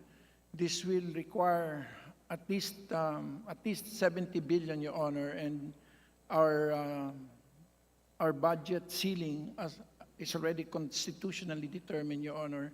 So in short, Your Honor, I think the contribution it will essentially be a left pocket to right pocket because national government will spend 70 billion, inject it into the fund, whereas the active personnel will also start with 5%, 7, then 9%.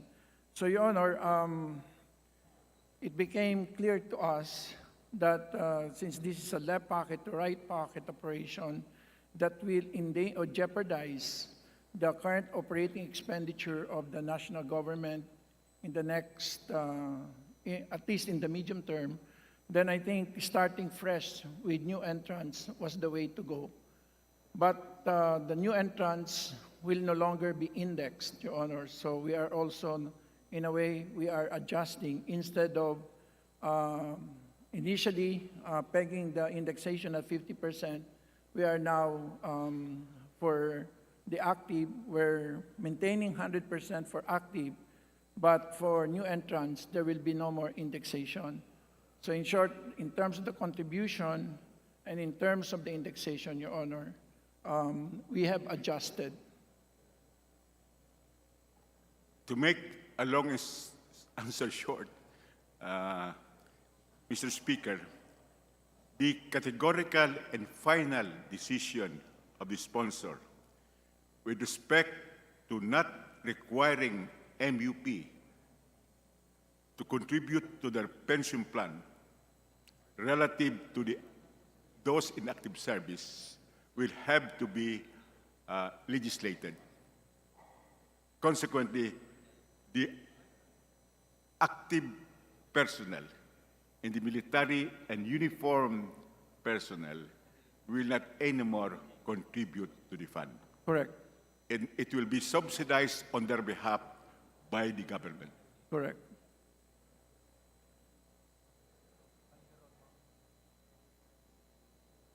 And that would be aligned to the request of the Defense Secretary. Correct. The Defense Secretary argued that since military and uniformed personnel die in line of duty, they must be exempted from contributing to their pension plan, which must be fully subsidized by the state or the government. Thus, the distinguished sponsor now agreed with this proposition. Correct, Your Honor. I brought here all the volumes of the CONCOM and see whether there is logic before we decide, Your Honor, to accept. As you could see, for example, and let me just go straight, there are actually 7 points that were discussed during the Constitutional Commission. Let me just quote Blas Ople. I think there are both ethical and political justification for the state to go out of its way to recognize the special contribution of, first, the valorous death of a people, those who died in defense of their country and their widows and orphans, and second, those who fought in those times a supreme test for the country and had the good luck to survive in whole and in part. Adding that he found it a little bit odd that they should be paired off with government retirees.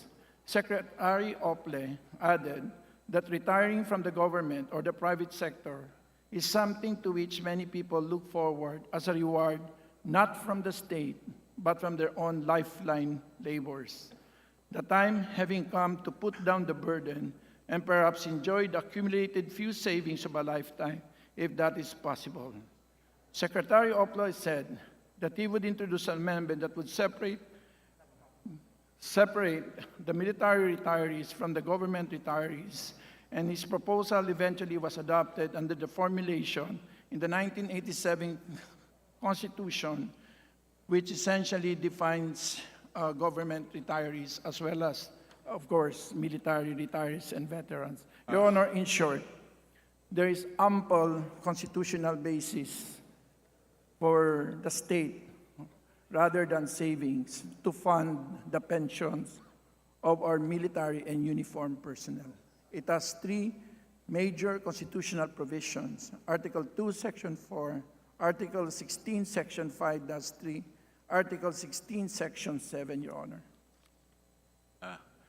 May I request, Mr. Speaker, that the distinguished sponsor shortens his answer because it's eating on my time. I just wanted it to be complete and comprehensive, Your Honor, because I brought the entire CONCOM proceedings, Your Honor, to prove that the state should pay for the pensions of the military. The CONCON proceedings would not be controlling or mandatory. It should be the provisions of the Constitution which should be the one we should enforce and implement. Now, Mr. Speaker, some economists, including those in the staff of the President, says that as proposed, this MUP pension reform will not be sustainable. Can we get the answer or response of the speaker, of the sponsor?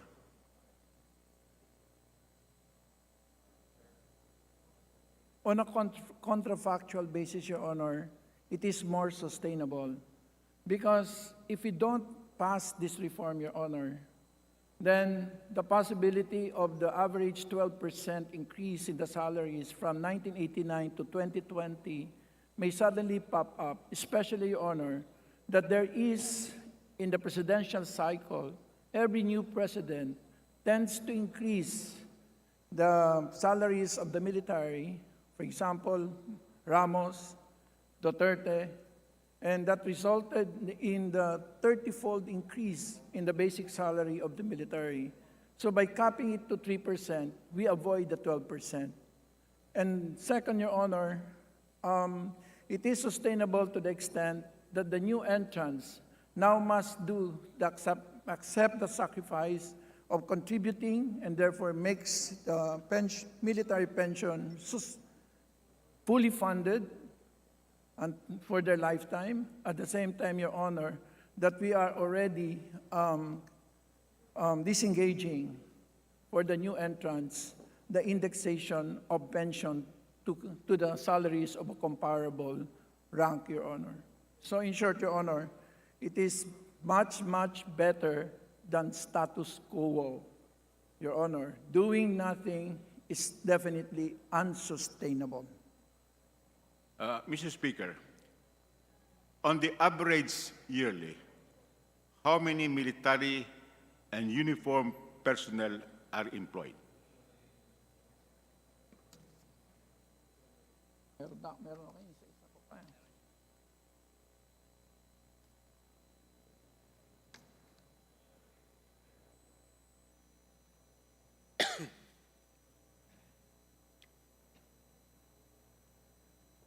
Most of them, Your Honor, is between, most of them are 1,000, except for the PNP, which is still budgeted at 10,000 per year. No. We are talking about warm bodies. Yes, Your Honor, How about many are employed in the military establishment? How many are employed in the PNP?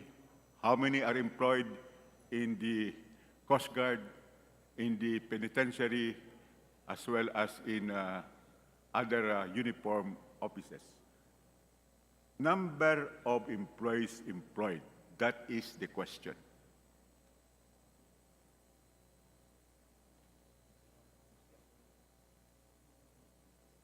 Your Honor, just to make our legislative records complete, the recruitment for this year for Philippine Army is 5,500, Philippine Air Force 3,015, Philippine Navy 1,235. That gives in 13,000, Your Honor. And for PNP, basically that's about 6,000, but for the other services like PCG, BGMP, and BFP, that's about 1,000. Now, with respect, Your Honor, to the manpower, AFP is 145,362, PNP 216,979, BFP is 34,107, BGMP is 13,170, PCG is 21,616, The remainder of the NAMRIA, which was covered by their transfers, yung iba kasi nawala na rin, is 66. Bucor is 6,957. So the total MUP, excluding their civilian component, is 437,457 for these 7 MUP agencies, Your Honor. Thank you for that answer. Mr. Speaker, may we know from the sponsor whether he has data on how many military and uniform personnel out of that 400,000 plus die annually in the line of duty?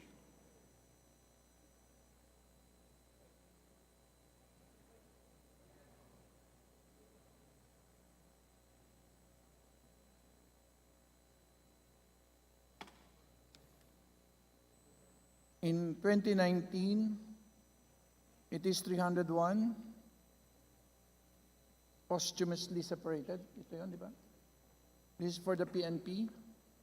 2020 is 302. And 2021, 391. For 2022 is 304. For 2023, as of today, as of the September 12, is 198. And to what sector of the NUP is that related? This is for the PNP, Your Honor. PNP. Okay. So it's an average of 300. 300, correct, Your Honor. For the AFP,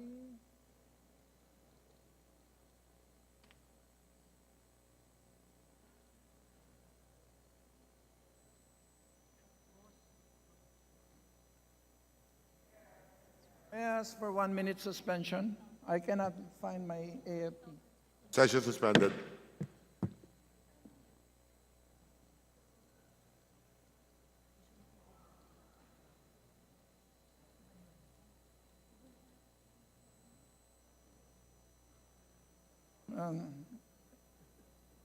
Mr. Speaker, Session is resumed. for BJMP, for BFP, Your Honor, for 2019, 31 died, 2020, 47, 2021, 47, and 2022, 20. For BJMP, Or an average of what? that's an average of about 35, Your Honor. That basically due to fire. And for BJMP, it is 2019, 21, 2020, 29, 2021, something wrong, but it's 55. And for 2022, it's 19. And for Or the average of how many? basically, Your Honor, that's about 25 if you exclude the 55, which is, I think, an outlier, Your Honor.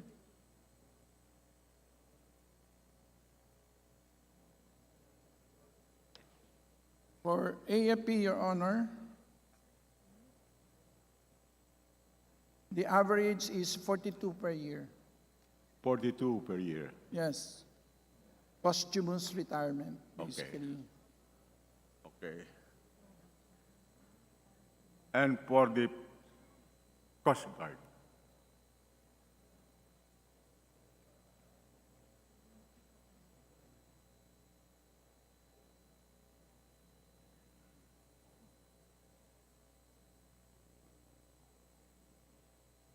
It's 17, Your Honor, die on the line of duty.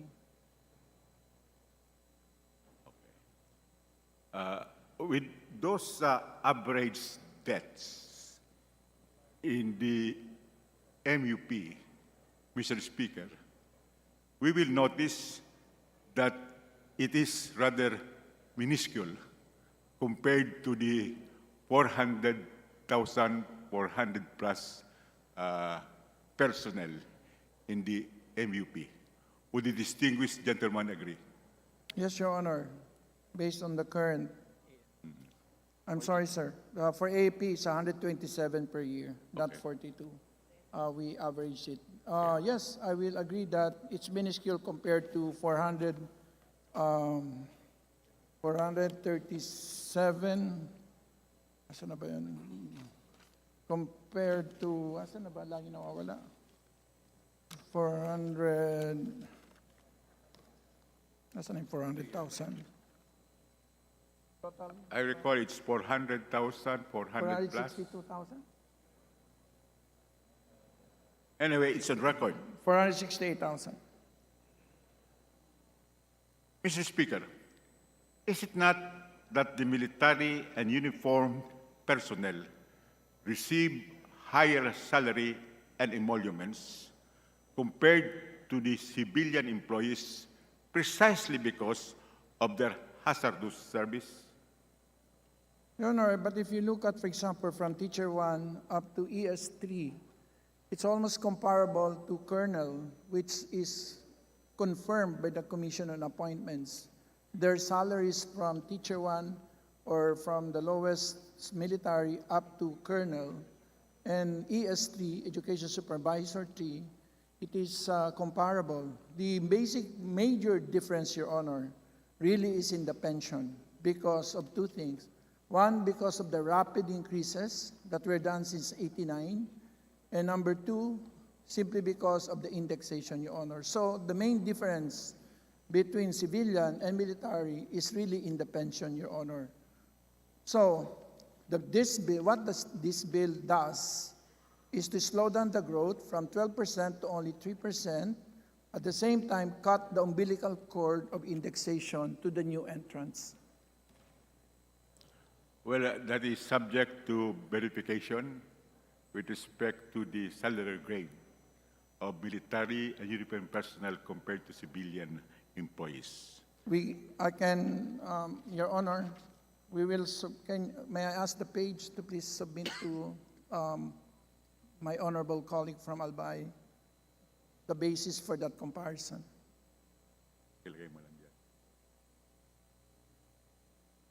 Mr. Speaker, civilian employees of the national government, government-owned and controlled corporations, as well as employees of the local government units, are mandated to contribute to their pension plan managed by the GSIS. Is this correct? That's correct, Your Honor. Employees of the private sector also contribute to their pension plan. Is this correct? Correct, Your Honor.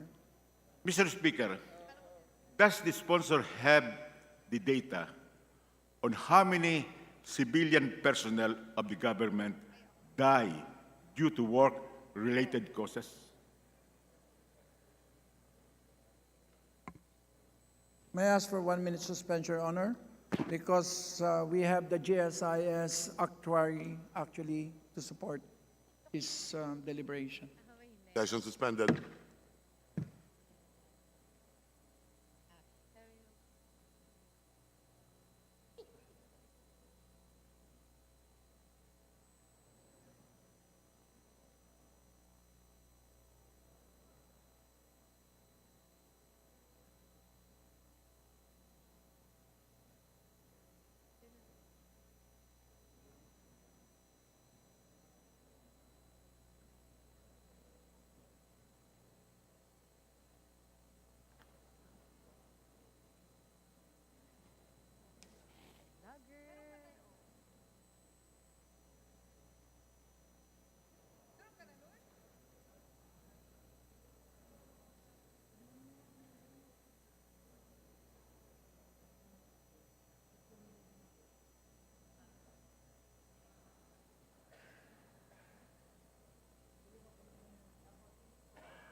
Your Honor.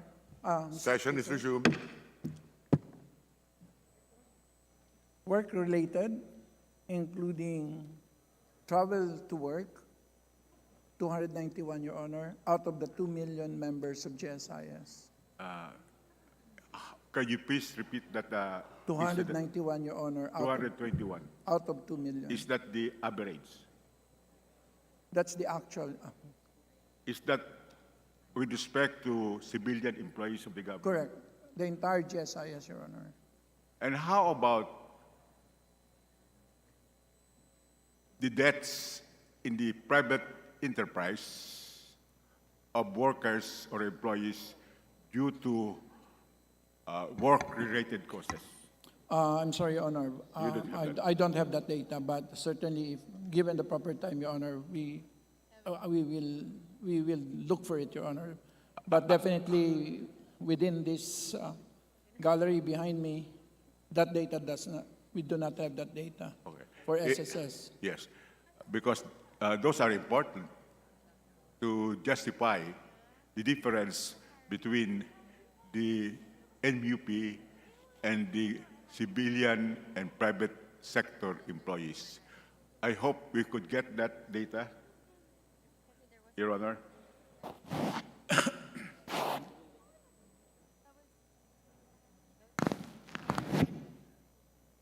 Is that before any further question, Your Honor? No, it's just a request. Okay, That we should will have produce data. that, Your Honor. It's being produced now, Your Honor. The data is being produced.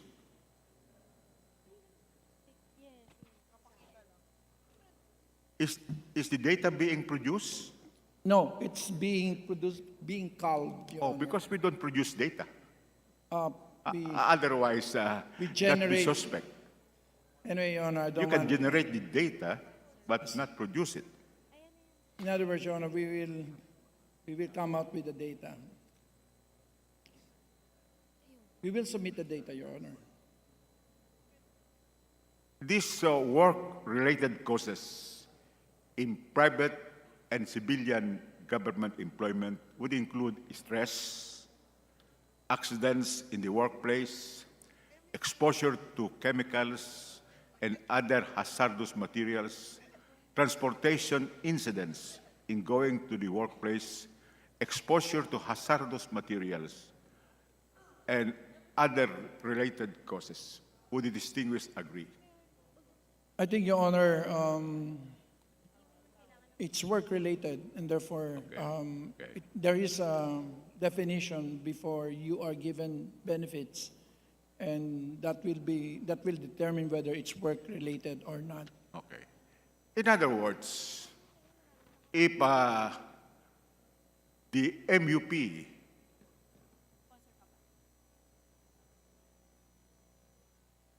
are exposed to death or die in line of duty, these civilian employees of the government, as well as the private workers in the private enterprise, also die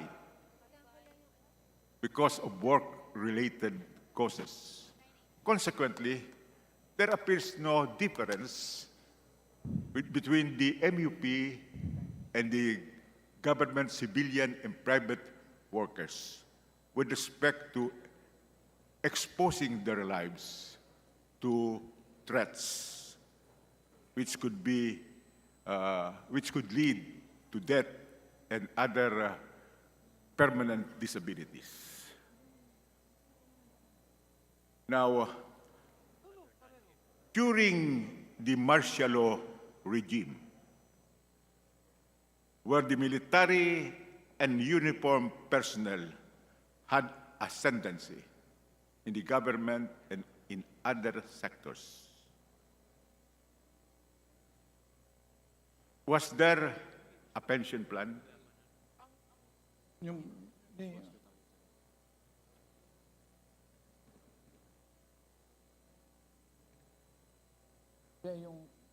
1 minute suspension, Your Honor. I want to. May pension plan ba? Session suspended. Mr. Speaker, Session is resumed. yes, Your Honor. It's under Republic Act 340 of 1948. Retirement, there is a first unified MUP pension I am system. referring to the martial law regime.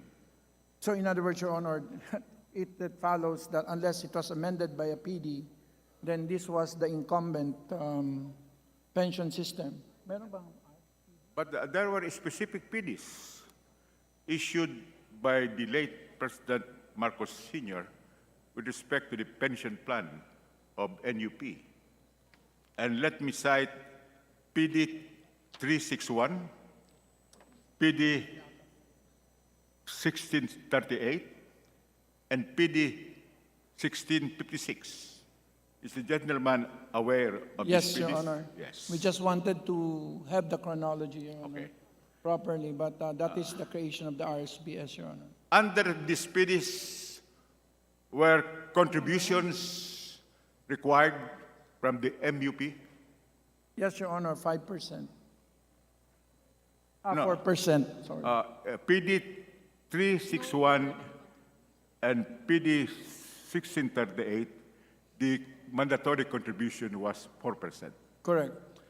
And PD 1656 increased it to 5%. Correct, Your Honor.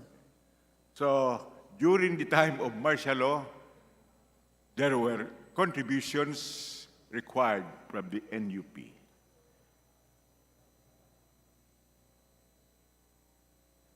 Now, in a question by the Honorable Brosas, on what countries require contributions and what countries do not require contribution, the distinguished sponsor made an answer. Could we please have the sponsor repeat his answer? Yes, Your Honor.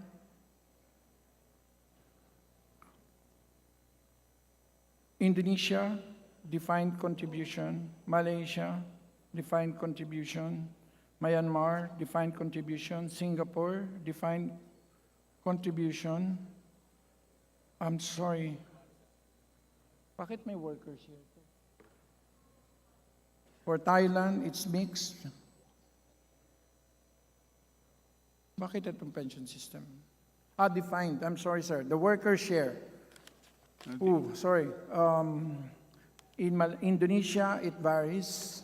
In Malaysia, it is funded by the national government. Myanmar, funded by the national government. Singapore, funded by the national government.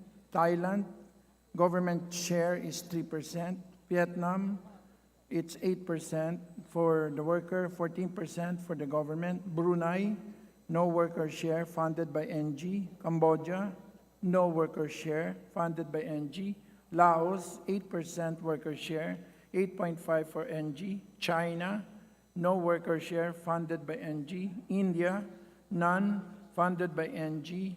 USA, voluntary, 1% up to 4% government share. And that was my answer, Your Honor. Okay. In that answer, you mentioned that in Malaysia, there is no mandatory contribution from the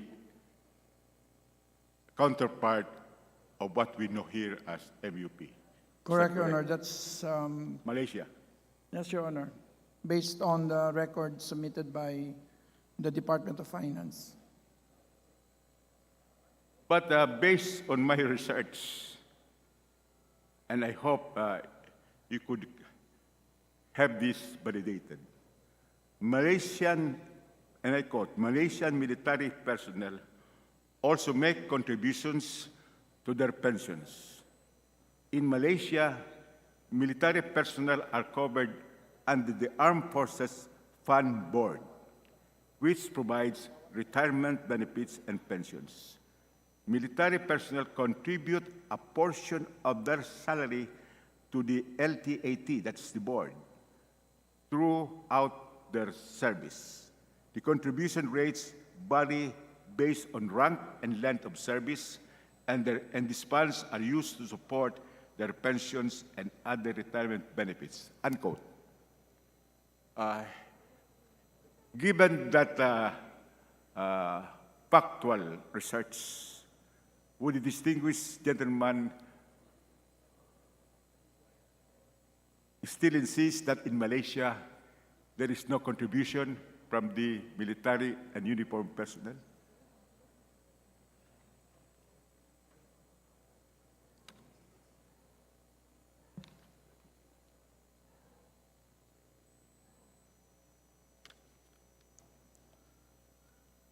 For officers, participation in the fund is voluntary with no contribution towards their accounts by the government of Malaysia.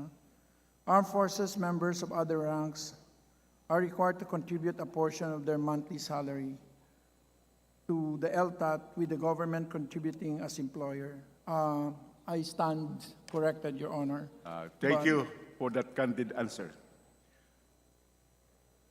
In your answer to the Honorable Brosas, you mentioned that in India, the military and uniformed personnel do not contribute to their pension plan. Is that correct? You mentioned that.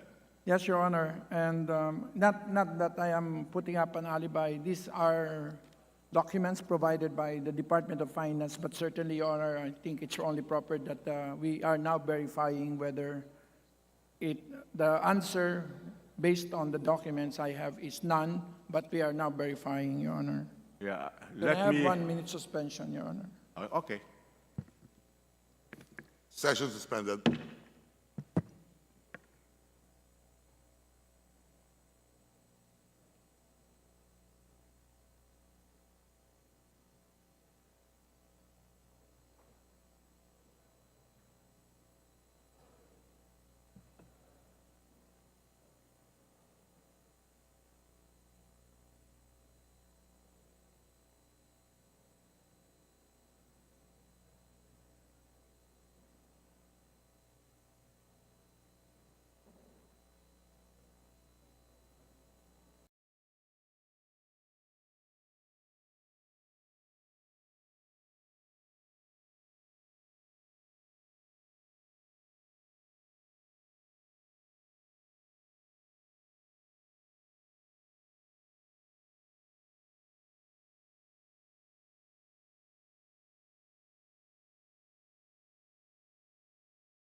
Researching your, Mr. Speaker? Session is resumed. We are diligently looking, but apparently there's none, although they tried to install one in 2020, Your Honor. Let me just quote this research. Unquote, Indian military personnel make contributions towards their pensions. The Defense Pension Scheme in India is a social security program for retired personnel of the Indian Armed Forces and their families. The new pension scheme for defense personnel in India is known as the National Pension System, NPS. It is a defined contribution pension system. Let me underscore that. It is a defined contribution pension system, which was introduced in 2004 and applies to all new entrants to the central government service, including defense personnel who joined on or after January 1, 2004. Defense personnel who joined the service before January 1, 2004 are covered under the old pension scheme. This pension plan is based on the Pay Commission recommendations and the Defense Pension regulations. So here, it appears clearly that in India, the covered personnel contribute to the pension plan. And I would appreciate your resource persons to validate this statement with respect to India. Yes, Your Honor, the word there is defense personnel. But there is a tier one, government servant or government personnel contributes. But the military, Your Honor, tier two. But here, India has a defined contribution pension system. Anyway, I would appreciate. Yes, Your Honor, we will verify because there are two sources, and this is the pensioners portal of India itself, Your Honor. And there's tier one and tier two, and tier one is mandatory of all government servants, and tier two, basically, Your Honor, is optional and at the discretion. So apparently, Your Honor, the understanding of the DOF is that the military is in tier two. So, Your Honor, but to complete the circle, Your Honor, we will verify with India, our sources in the Indian embassy or some other sources, so that I think we will come up with an accurate description of whether Indian military contributes or does not contribute. Mr. Speaker, I hope that sponsors of measures would be more accurate in the information they give the members, because some may be misled in assessing as well as in voting on such measures.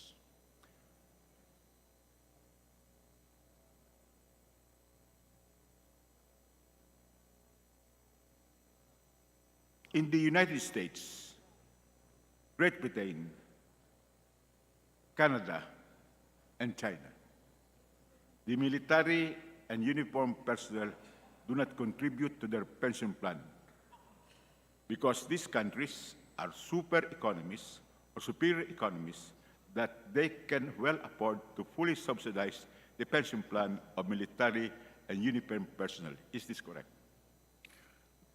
Again, Your Honor, we have a difference because the records of the US says that in the USA it's voluntary and the government share is between 1 up to 4% and is indexed at cost of living. But definitely, Your Honor, if the if the fundamental beneath it is that they are super economies, I will agree with that. But with respect, again, we will verify whether in the US there is voluntary contribution by the military. How about in Great Britain? The predicate is, I already agreed, Your Honor. Beg your pardon? I agreed to the predicate that they are super economies. In Canada? In Canada?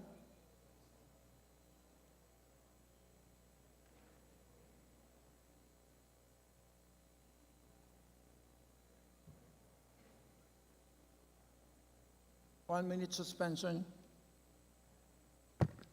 Session suspended.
Session is resumed.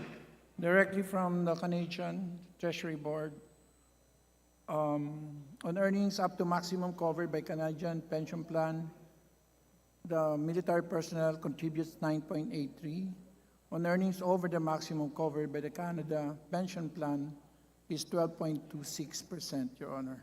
So it is contributory. Okay. In Australia,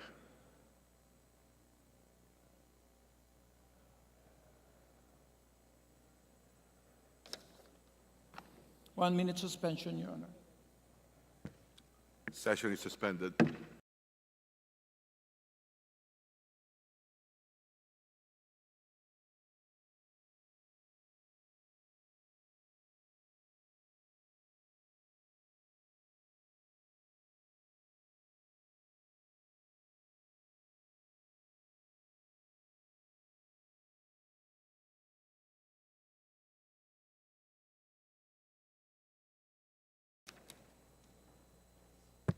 Session is resumed. In Australia, it is also contributory on a 1 to 1.5 system, Your Honor. For every $1 Australian dollar, the government contributes 1.5. okay, thank you. How about in France?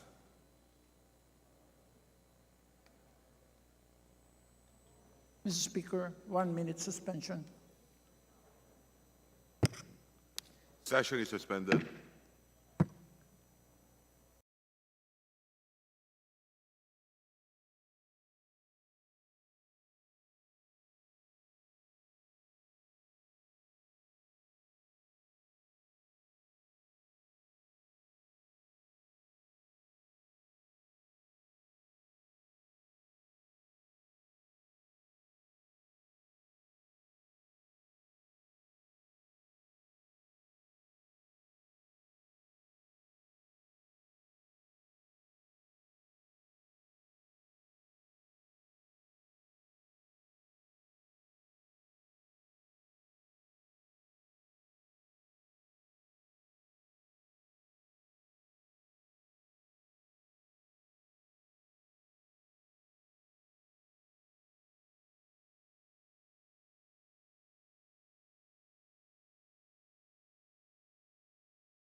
Asan? Mr. Speaker, Session is resumed. based on the official document of France, French military personnel contribute 6% of base pay to the retirement service. They also contribute to the French social security system, which provides health and old age and death benefits. It's contributory, Your Honor. It's contributory. And France is one of the G7 countries, is that? Correct. How about in Germany? Is their system contributory? 1 minute suspension, Your Honor. Session is suspended.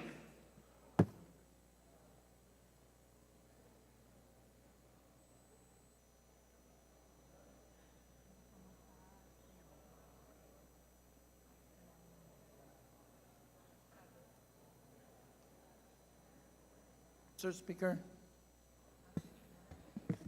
Session is resumed. it is also contributory at 9.3% for everyone. Okay, thank you for that information and confirmation. And Germany is That's also That's a Germany. G7 country. Yes. Yes.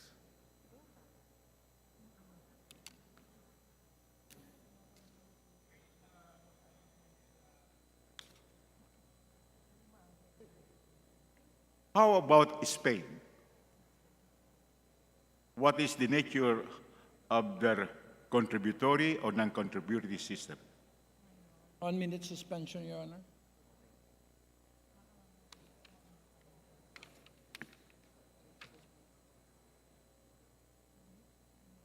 Session suspended.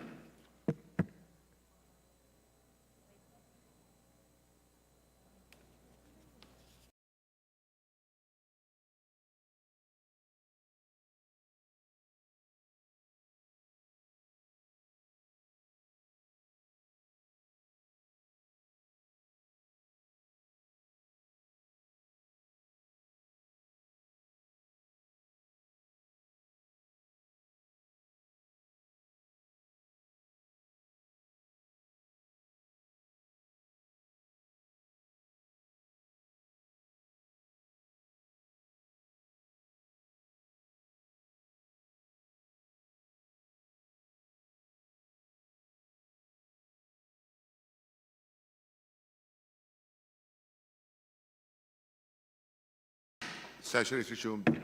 In Spain, there's no separate pension system for the military. It's also contributory like everybody else, both private, civilian, as well as military. So can we get this well, accurately? In Spain, there is no military pension plan? It's the same for everyone. Same for, in other words, it's the same for everybody, both civilian and military, And private, and private. correct. It is also contributory. Or, It is contributory. correct, for Okay. everyone. Okay. Now, let us go to South Korea. How about South Korea? What is the system?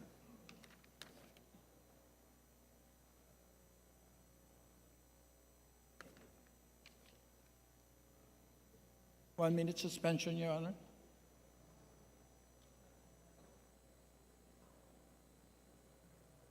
Session is suspended.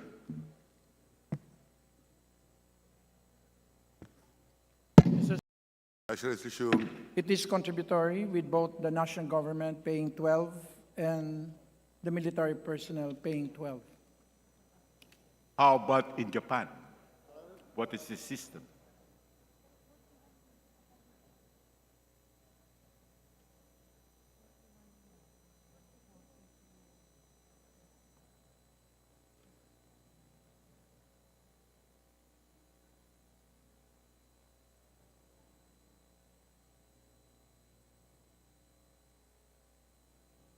It is non-contributory, Your Honor.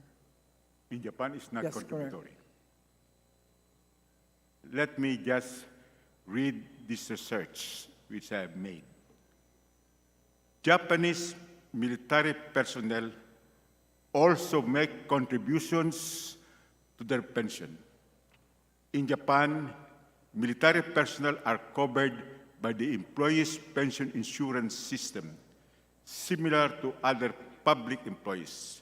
They make monthly contributions to this system, which are deducted from their salary. Could you please comment on this, vis-a-vis the research given to you, Your Honor? There's basically no separate pension for military, just like it's just an SSS covering their military, Your Honor. In other words, the military contributes to a pension system, Yes, which is for everybody. yes, for everybody. Okay. So it is contributory. How about in Indonesia?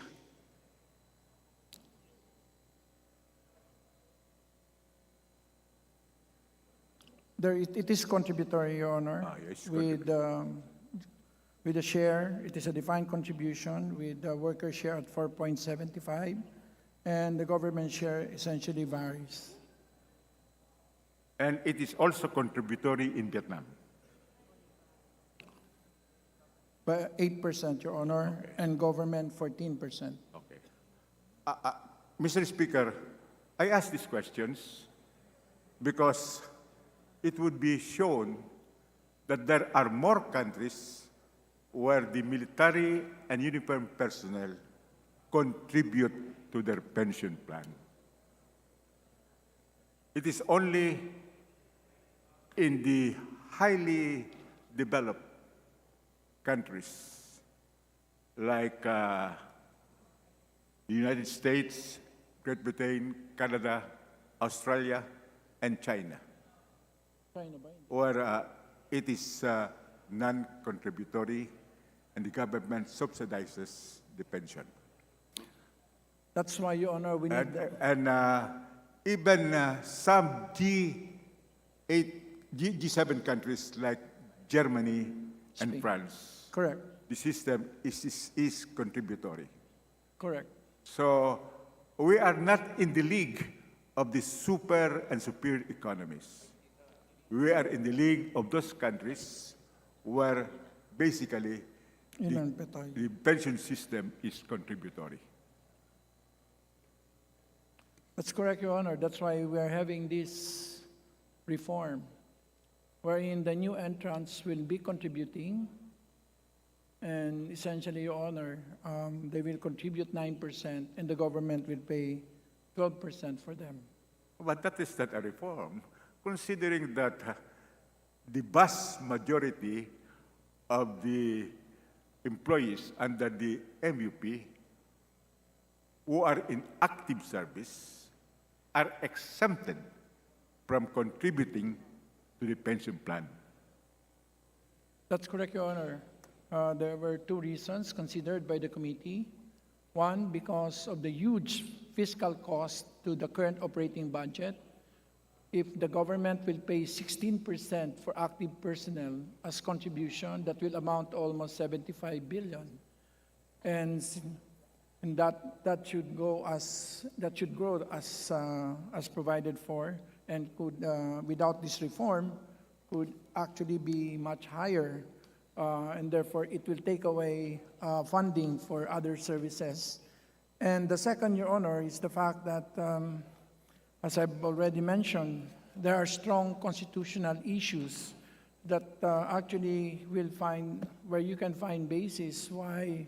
As aptly said, that while workers get their pension from their savings, those that risk their lives for their country, the state must pay for their pensions. But that is being debated, Your Honor, and just to correct, not to correct, just to add, so that I don't have any pending data request. Out of 42.4 million SSS members, 16,000 died in job-related deaths. Okay. That's good to know. That is much more deaths in the private and government employment compared to the deaths in the military and police and uniformed services, which would not justify the argument that we are exempting the incumbent military and uniformed personnel from contributing to the pension because they die in line of service. The data would not support such argument. Mr. Speaker, I am informed that the distinguished sponsor asked the legislative and legal services of the House for a research on constitutional issues relative to this bill.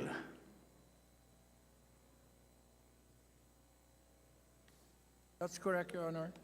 And may we know what was the opinion of the legislative and legal services?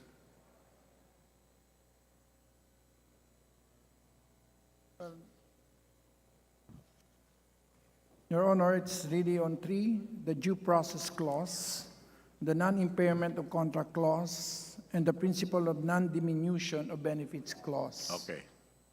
And according to that report, Well, basically, in summary, prior to retirement, the MUP does not obtain any absolute right to the retirement benefits, being mere gratuity. And being non-contributory, there is no vested contractual obligation on the part of the state to grant these benefits.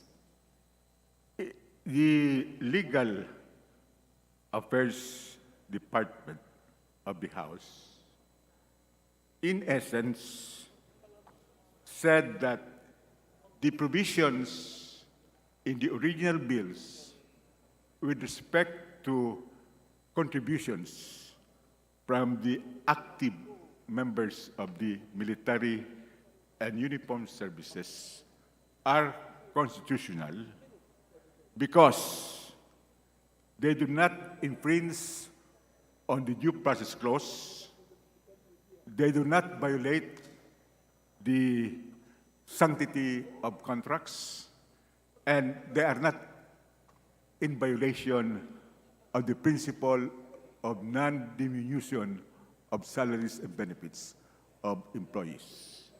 Is that correct? Yes. That is correct. So, essentially, that is in support of the original version that there should be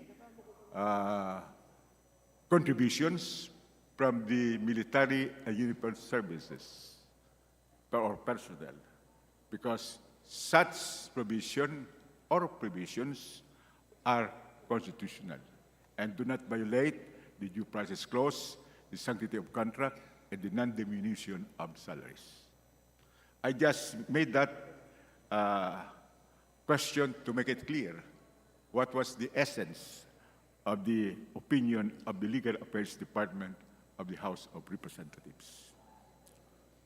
Now, let me go to the military properties which are to be sources to fund the pension plan.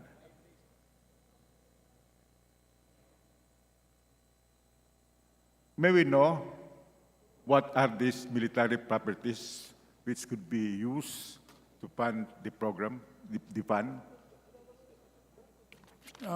We can submit, Your Honor, a list of properties that may be injected by the AFP, which will have a separate fund, as well as, of course, the other services with respect to uniform personnel trust fund, Your Honor. Who will decide whether to sell, lease, or alienate these military properties?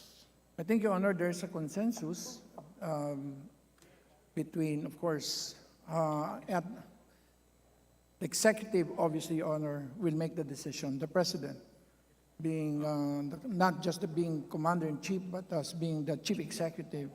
So, Your Honor, but the consensus is among the departments, including the AFP and the DND, is to lease, not sell these properties. And how much is to be generated from the sale, lease, or alienation of these military properties? Currently, Your Honor, the first thing that will be injected is the 44 billion residual from RSBS. And the rest, Your Honor, is at this point indeterminate. But we have asked all the services to submit a list of assets which they can inject into the fund. Are there minor military camps earmarked for sale or lease? At this point, Your Honor, none, except those that are under Are you under sure of that? BCDA, Your Honor. Are you sure of that? There are Yes, no minor. Your Honor. We've been through this from May 2021 to October 2021. And then again, Your Honor, this past August, there's been a lot of back and forth between their military and, Your Honor, there are proposals, but Your Honor, in terms of a definitive decision to inject a particular military or uniformed personnel asset, Your Honor, is right now not definite. May we know from the sponsor if the Melchor de la Cruz camp in Gamu, Isabela, is among the properties earmarked for sale or lease? Melchor de la Cruz?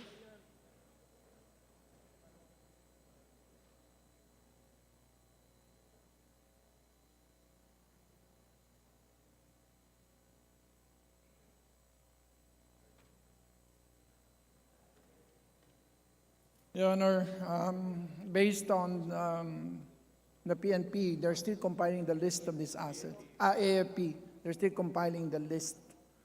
So, Your Honor, there are no definitive decisions as to whether this or that camp will be injected into the fund. How about Port Magsaysay Military Reservation in Nueva Ecija? That's currently in the list that's being submitted to Congress, but the decision whether to inject it is still to be determined, Your Honor. Okay. How about Camp Peralta in Capiz? All of the camps, Your Honor, the lands of the camps are included in the list, Your Honor, of possibly being injected into the fund. How about Edelberto Evangelista Palag, The same, camp in Misamis Oriental? same, Your Honor. It's Same. part, the lands are included in the list, but there's no definitive decision whether to inject it into the fund. How about the Camp Libaritan in Bukidnon? It's also in the list, Your Honor, but there's no definitive decision to inject it into the fund. How about Camp Xiongco in It's- Awang, Maguindanao? According to the AP, it's also in the list, Your Honor, and there's no definitive decision or timeline with respect to its injection into the fund. How about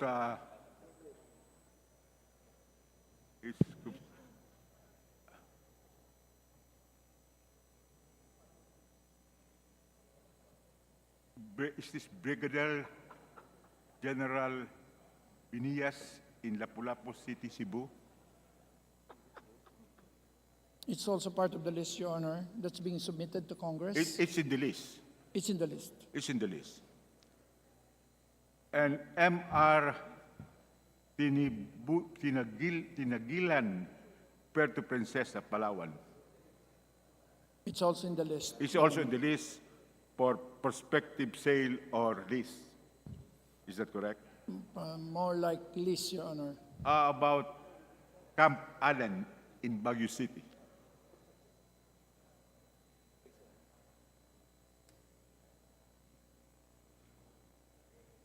Probably not in the list, Your Honor, because that's PMA property. Okay. How about Navy base in Baguio City?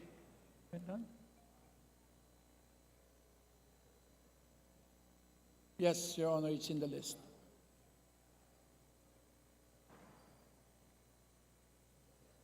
I am reading from a letter addressed to Secretary Delpin Lorenzana, wherein all of these camps were endorsed to the Secretary, the 10 identified camps for submission to the Senate Committee on National Defense and Security, Peace, Unification, and Reconciliation as potential source of additional funds to support the AFP pension requirements. 10 yan tayo. And this came from General Gilbert Gapay. Are you aware of this letter? Yes, we're aware of that, Your Honor. Are these lands already alienable?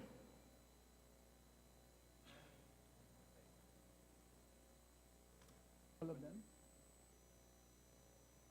All the lands are?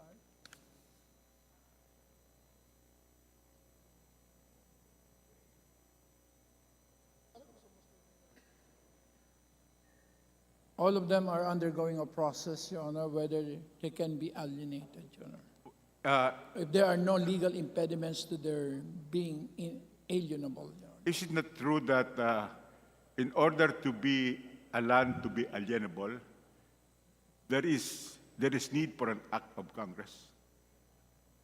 Correct. Correct. So, of this comes which are already alienable and which are not alienable.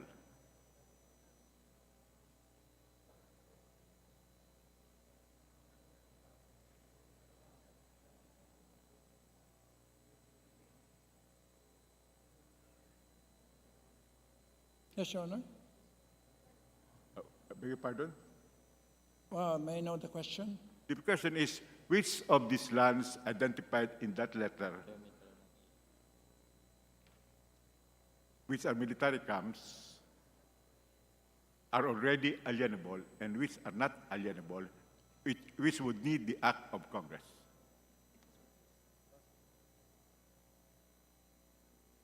In short, none. As of now, none, because there is no congressional act, Your Honor. What is meant by none? None of them. They are just being proposed, Your Honor, for... So none of them is alienable.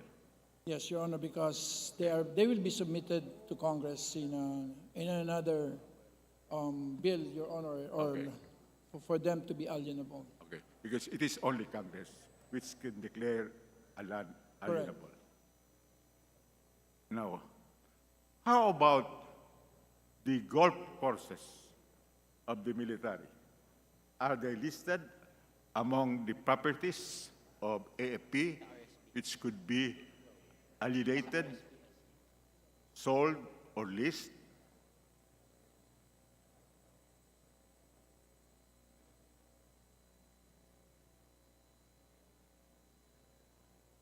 Your Honor, most of them are part of the camp. I'm just trying to verify whether some of them are under RSBS. The golf courses are in Camp, I think, Villamor. Your Honor, no golf, no No golf. golf courses. No golf, but RSBS have golf shares. Okay. Who owns these golf courses today?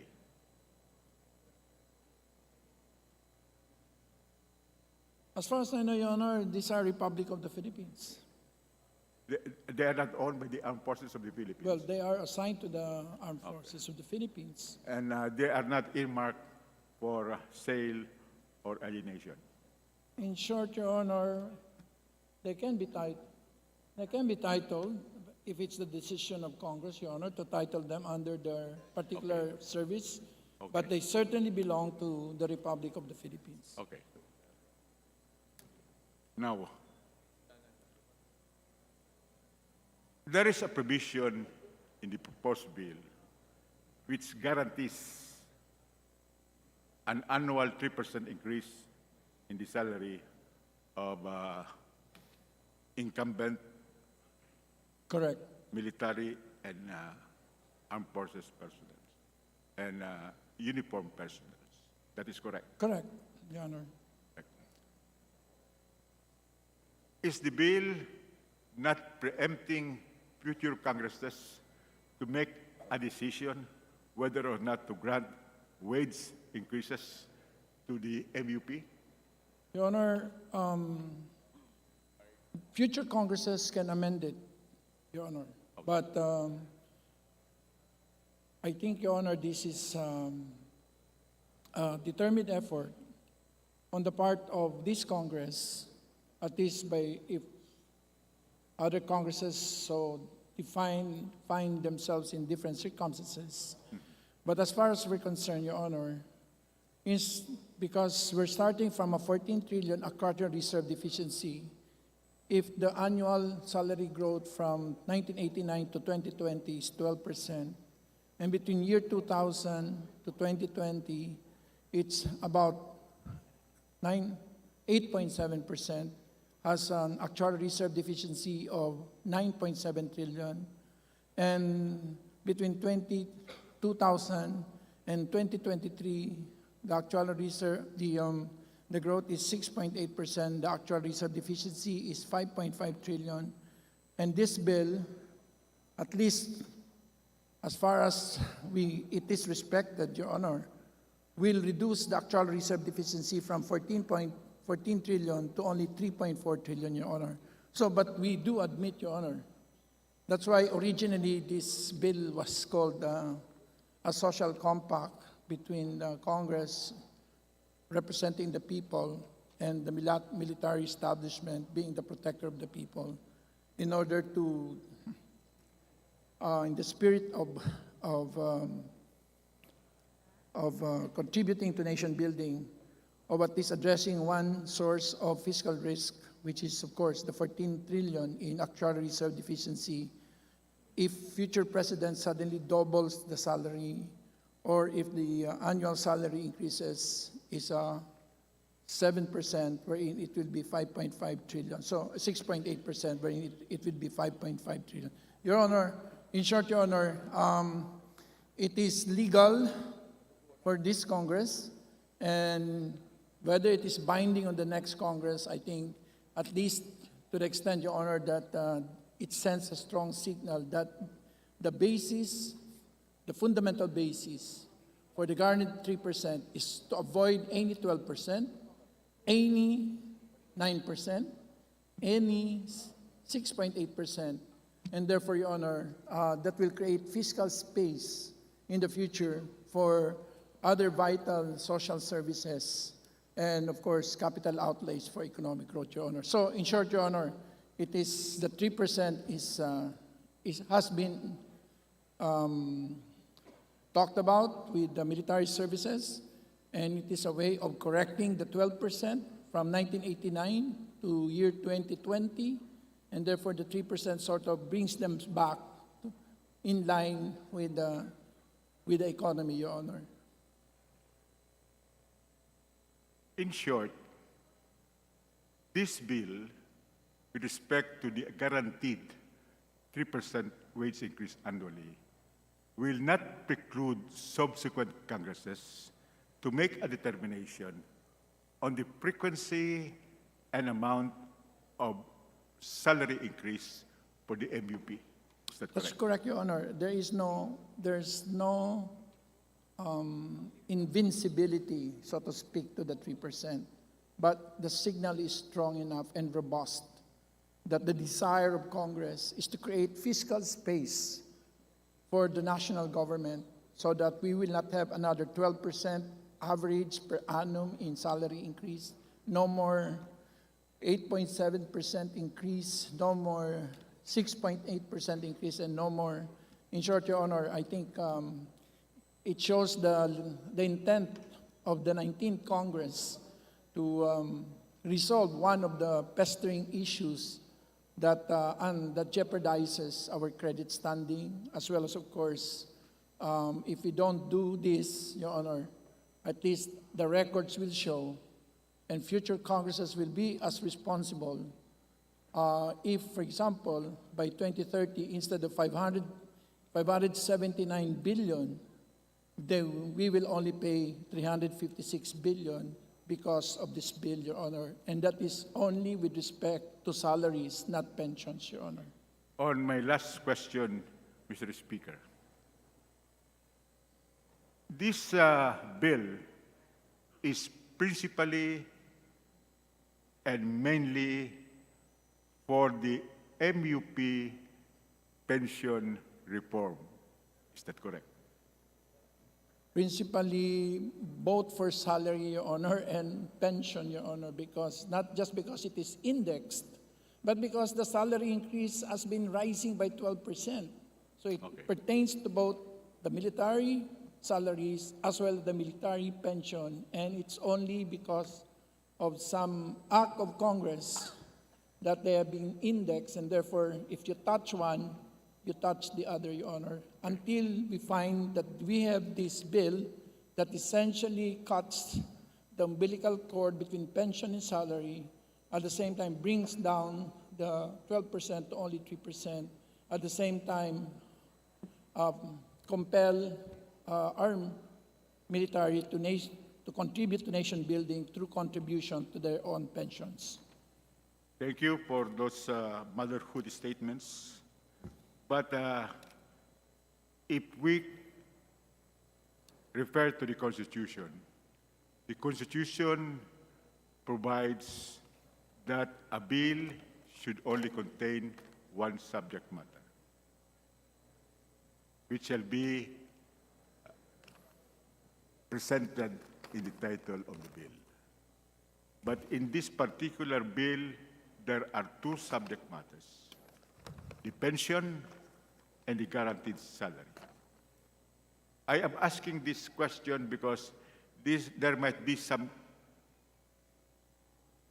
constitutional infirmity which could be subject to a petition before the Supreme Court and would delay the implementation of the bill. Thank you, Mr. Speaker. Thank you very much to my honorable colleague from Lagubay. Distinguished sponsor, for yielding to my questions. Maraming salamat. Diyos mabalos. Majority Leader. Mr. Speaker, there being no member who wishes to interpolate, I move that we terminate the period of sponsorship and debate. Is there any objection? Chair hears none. Motion is approved. Mr. Speaker, I move that we open the period of amendments. Is there any objection? Chair hears none. Motion is approved. There being no committee amendments, I move that we proceed to individual amendments. Is there any objection? Chair hears none. Motion is approved. Thank you to the mother. Mr. Speaker, I move that we recognize the gentleman from Iloilo, the Honorable Raul Boboy Tupas, for his individual amendment. The Honorable Tupas is recognized for his individual amendment. Please proceed. Maraming salamat po, Mr. Speaker, Mr. Majority Leader. Again, Mr. Speaker, may I propose the following amendments to the House Bill number 8969 under Committee Report number 728. I have about 10 proposed amendments. Una po, on page 3, under Section 4, compulsory retirement, delete lines 4 and 5, except the title compulsory retirement, and replace with the following. Section 4, compulsory retirement, the following shall be compulsorily retired. A, military personnel. Military personnel shall be compulsorily retired from the service in accordance with Section 6 of Republic Act Number 11709 as amended by Section 2 of Republic Act Number 11939 under at least one of the following conditions. Number 1, upon reaching 57 years of age or upon accumulation of 30 years of satisfactory active service, whichever comes later, or number 2, for key officers upon completion of tour of duty or upon relief by the President. Letter B, uniformed personnel. Uniformed personnel shall be compulsorily retired from the service upon reaching the age of 57 years old or upon accumulation of 30 years of satisfactory active service, whichever comes later. Military or uniformed personnel killed in action or wounded in action resulting in total permanent disability as duly certified by the appropriate medical certification process of the respective services shall be deemed compulsorily retired for purposes of computing retirement benefits. Mr. Speaker. We accept.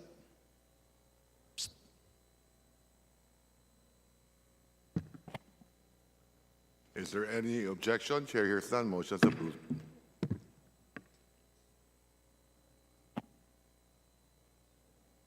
What does the House say?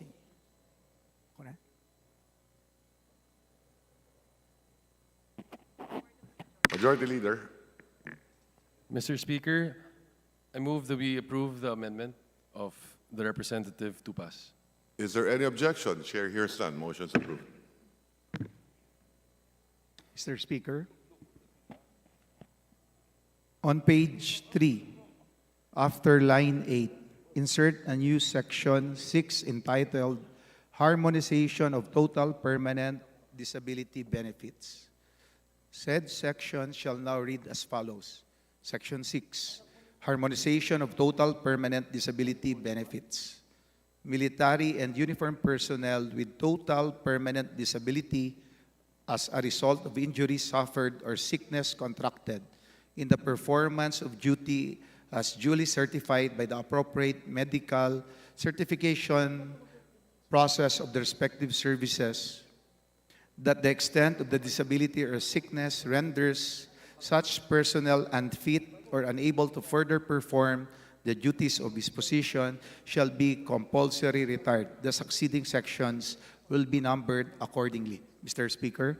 We accept. Mr. Speaker, I move to approve the amendment. Is there any objection? Chair hears none. Motion is approved.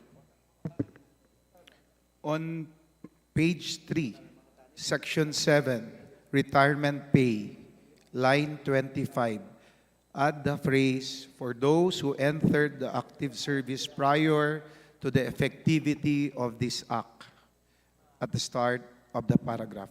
Mr. Speaker. We accept. Mr. Speaker, I move to approve the amendment. Is there any objection? Chair hears none. Motion is approved. On the same section, insert a new paragraph after line 29, which shall read as follows. Upon retirement, a military or uniformed personnel shall choose between the following modes of payment of retirement benefits. Letter A, lump sum, receive in advance and in one lump sum retirement benefits equivalent to 36 months, and 3 years thereafter receive monthly retirement benefits as they accrue, or letter B, direct pension, receive monthly retirement benefits as they accrue. The retirement pay of a military and uniformed personnel who is killed in action or wounded in action resulting in total permanent disability as duly certified with the appropriate medical certification process of the respective services is computed at the rate of 90% of the monthly base pay and longevity pay of the retirement grade of the personnel, regardless of years in active service. For new entrants, monthly retirement pay shall be 50% of the base pay and longevity pay of the permanent grade last held by the personnel in case of 20 years in active service, increasing by 2.5%, 2.5% for every year of active service rendered beyond 20 years to a maximum of 90% for 36 years of active service and over. Mr. Speaker. We accept.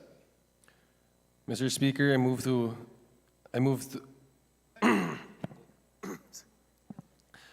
approve the amendment. Is there any objection? Chair hears none. Motion is approved. On the same section, line 30, insert the phrase, any downward after the word authorizing.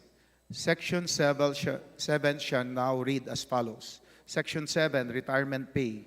For those who entered the active service prior to the effectivity of this act, the monthly retirement pay shall be 50% of the base pay and longevity pay of the grade next higher than the permanent grade last held by the personnel in case 20 years in active service, increasing by 2.5%, 2.5% for every year of active service rendered beyond 20 years to a maximum of 90% for 36 years of active service and over. Upon retirement, a military or uniformed personnel shall choose between the following modes of payment of retirement benefits. A, lump sum, receive in advance in one lump sum retirement benefits equivalent to 36 months and 3 years. Thereafter, receive monthly retirement benefits as they accrue. Or letter B, direct pension, receive monthly retirement benefits as they accrue. The retirement pay of a military and uniformed personnel who is killed in action or wounded in action resulting in total permanent disability as duly certified with the appropriate medical certification process of the respective services is computed at the rate of 90% of the monthly base pay and longevity pay of the retirement grade of the personnel regardless of years in active service. For the new entrants, monthly retirement pay shall be 50% of the base pay and longevity pay of the permanent grade last held by the personnel in case of 20 years in active service, increasing by 2.5%, 2.5% for every year of active service rendered beyond 20 years to a maximum of 90% for 36 years of active service and over. Nothing in this section shall be construed as authorizing any downward adjustment of pay or payment of any differential in retirement pay to military and uniformed personnel who are already retired prior to the approval of this act. Mr. Speaker. We accept. Mr. Speaker, I move to approve the amendment. Is there any objection? Chair hears none. Motion is approved. On page 4, section 9, cap automatic indexation to adjustment in active personnel pay. Line 6, delete the word 50% and replace it with 100%. Mr. Speaker. We accept. Mr. Speaker, I move to approve the amendment. Is there any objection? Chair hears none. Motion is approved. Still in section 9, insert a new paragraph after line 10, which shall read as follows. There shall be no automatic adjustment of the retirement and survivorship benefits to the prevailing scale of salary of the active military and uniformed personnel of the same rank for new entrants.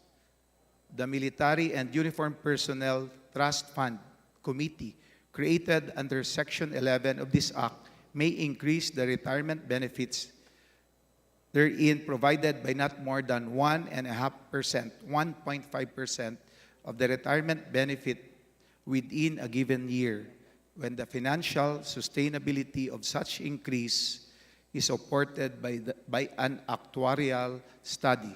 Mr. Speaker. We accept. Mr. Speaker, I move to approve the amendment. Is there any objection? Chair hears none. Motion is approved. In addition, align and change the title of Section 9 to Adjustments in Active Personnel Pay and Pension Benefits. Section 9 shall now read as follows. Section 9, Adjustments in Active Personnel Pay and Pension Benefits. The pension of retired military and uniformed personnel and survivorship pension of qualified survivors shall be subject to an automatic indexation at a rate not exceeding 100% of the increase in the base pay of the military and uniformed personnel in active service holding the same rank during the same year, provided that for the first 10 years from the effectivity of this act, there shall be a guaranteed annual adjustment in the base pay of military and uniformed personnel of 3%. There shall be no automatic adjustment of the retirement and survivorship benefits to prevailing scale of salary of the active military and uniformed personnel of the same rank for new entrants. The Military and Uniformed Personnel Trust Fund Committee, created under Section 11 of this Act, may increase the retirement benefits herein provided by not more than 1.5%, 1.5% of the retirement benefit within a given year, when the financial sustainability of such increase is supported by an actuarial study. Mr. Speaker, We accept. Mr. Speaker, I move to approve the amendment. Is there any objection? Chair hears none. Motion is approved. for my second to the last proposed amendment, on page 8, under section 16, funding sources, insert a new paragraph after line 11, which shall read as follows. Letter D, sources of funding for the AFP Trust Fund. The AFP Trust Fund may be funded from the proceeds of the following. Number 1, residual assets and funds of the AFP Retirement Separation Benefit System. Number 2, sale of military reservations as may be authorized by Congress pursuant to the provisions of existing laws and regulations governing sales of government properties, including such immovable and other facilities as may be found therein, not otherwise covered by the Basis Conversion and Development Authority as provided for in Republic Act Number 7227 as amended. Number 3, lease or joint development of military reservations as may be authorized by the existing laws and regulations governing lease or joint development of government properties, including such immovables and other facilities as may be found therein, not specifically enumerated under Republic Act Number 7227 as amended.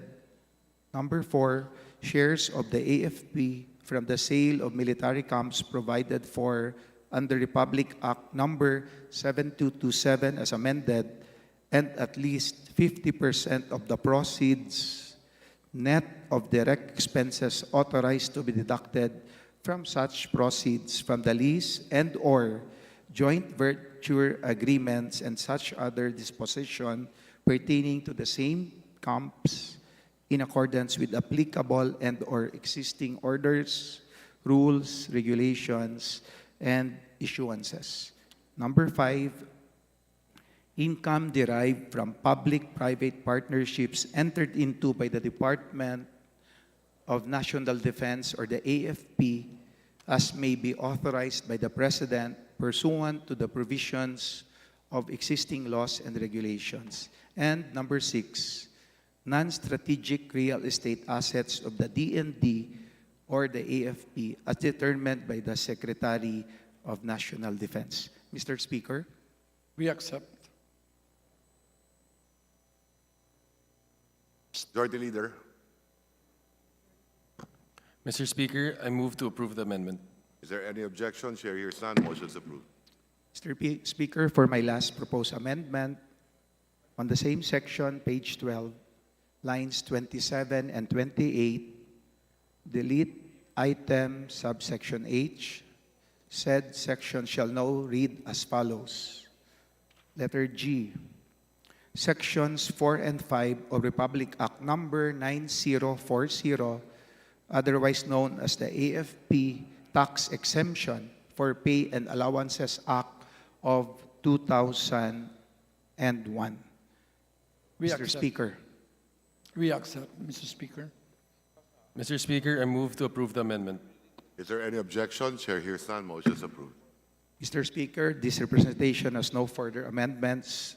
Maraming salamat po, Mr. Speaker, Mr. Sponsor. Magandang hapon. Thank you very much. Majority Leader.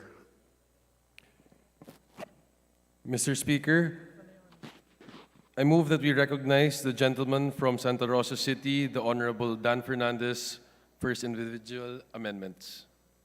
Thank you, Majority Floor Leader, Mr. Speaker. Magandang hapon po. Mr. Speaker, Mr. Sponsor, may I propose the following amendments to House Bill Number 8969 under Committee Report 728. I have 7 amendments. The first amendment is on page 2 under Section 3, letter E. I-delete lang po natin yung lines 26 to 32 and replace it with a new subsection, which shall now read as follows. Section 3, definition of terms. Survivors refer to the following. Surviving spouse, if married to the deceased prior to the latter's retirement or separation and not legally separated by judicial decree from the deceased, issued on grounds not attributable to said spouse, provided that entitlement to benefits shall terminate when the said spouse remarries, cohabits, or engages in a common law relationship. Number 2, surviving children shall mean born of the marriage contracted prior to the retirement of separation from the service, adopted or acknowledged by the deceased while in active service, and children who are 18 years old and above but suffering from mental or physical incapacity or any disability that renders them totally dependent on the deceased, provided that entitlement to benefits shall terminate when the surviving children attain 18 years of age or get married, except for surviving children who were duly certified by the appropriate medical certification process of the respective military or uniformed services to be incapable of employment by reason of their mental or physical incapacity. In default of those mentioned in paragraphs 1 and 2 above, or in their absence, the surviving parent or parents, or in default thereof, the surviving unmarried brothers and sisters who are below 18 years of age and without parental obligation. Will the good sponsor agree with the proposed amendments? We accept, Mr. Speaker. Mr. Speaker, I move to approve the amendment. Is there any objection? Chair hears none. Motion is approved. Thank you. Ang pangalawa po nating proposed amendment is on page 6, section 14. Structure, stopping pattern, and operating budget. Yung pong line 29, i-delete po yung word na 90 and replace it with 120. So ito po magiging said section shall now read as follows. So section 14, structure, stopping pattern, and operating budget.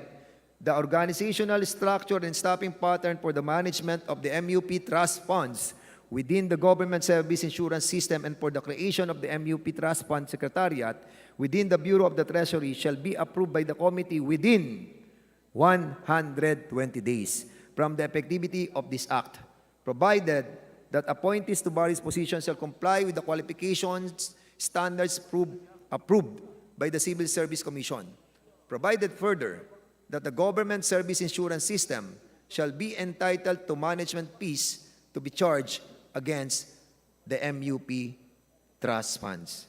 Will the good sponsor welcome this representation proposal? We accept, Your Honor. Thank you. Mr. Speaker, I move to approve the amendment. Is there any objection? Chair hears none. Motion is approved.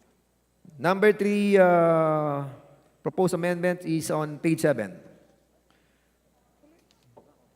Section 16, letter B. Ito po yung mandatory contributions. Medyo mainit po itong isyong to.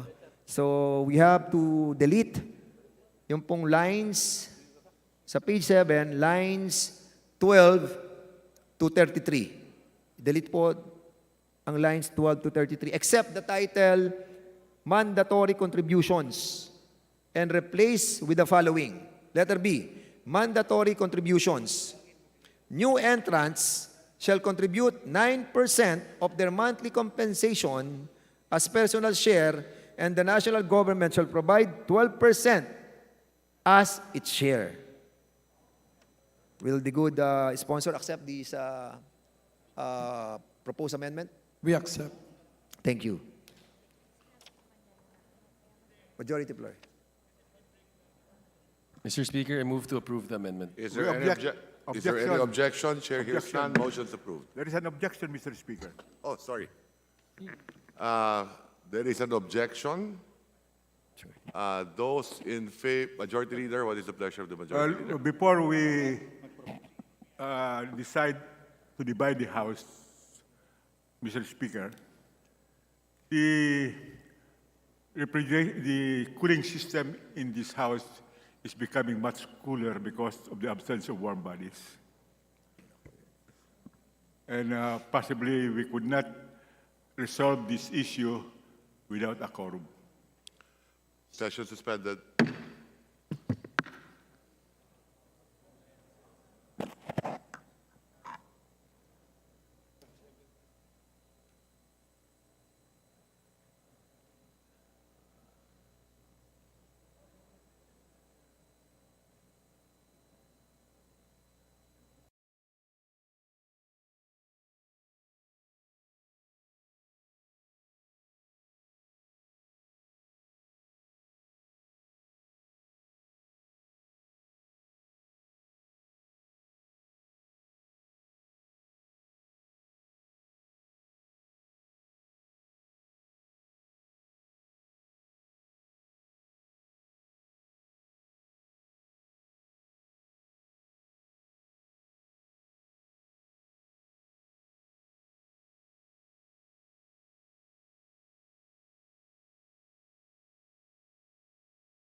Nothing I can do. We have no quorum.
Session is resumed. Majority Leader.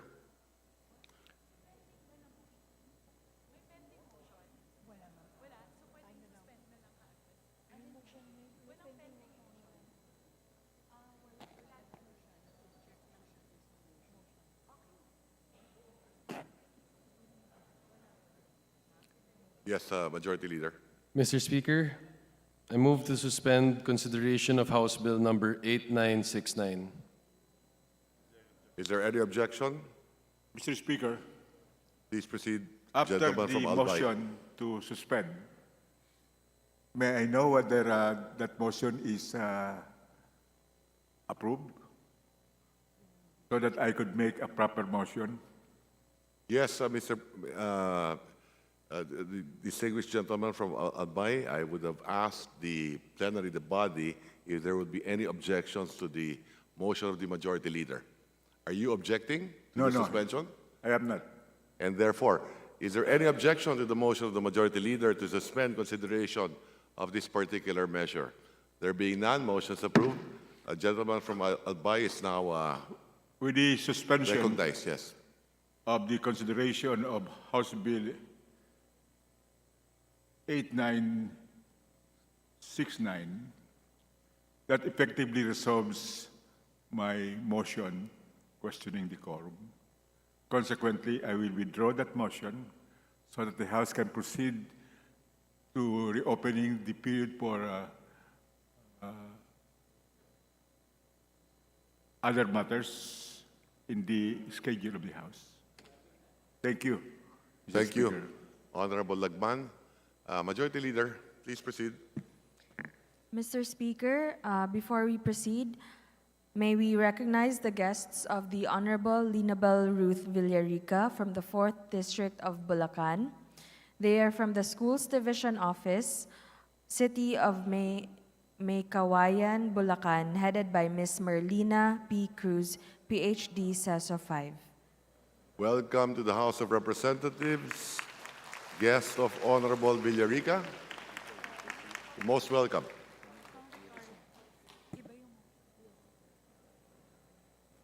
Majority Leader. Mr. Speaker, I move that we resume the privilege hour.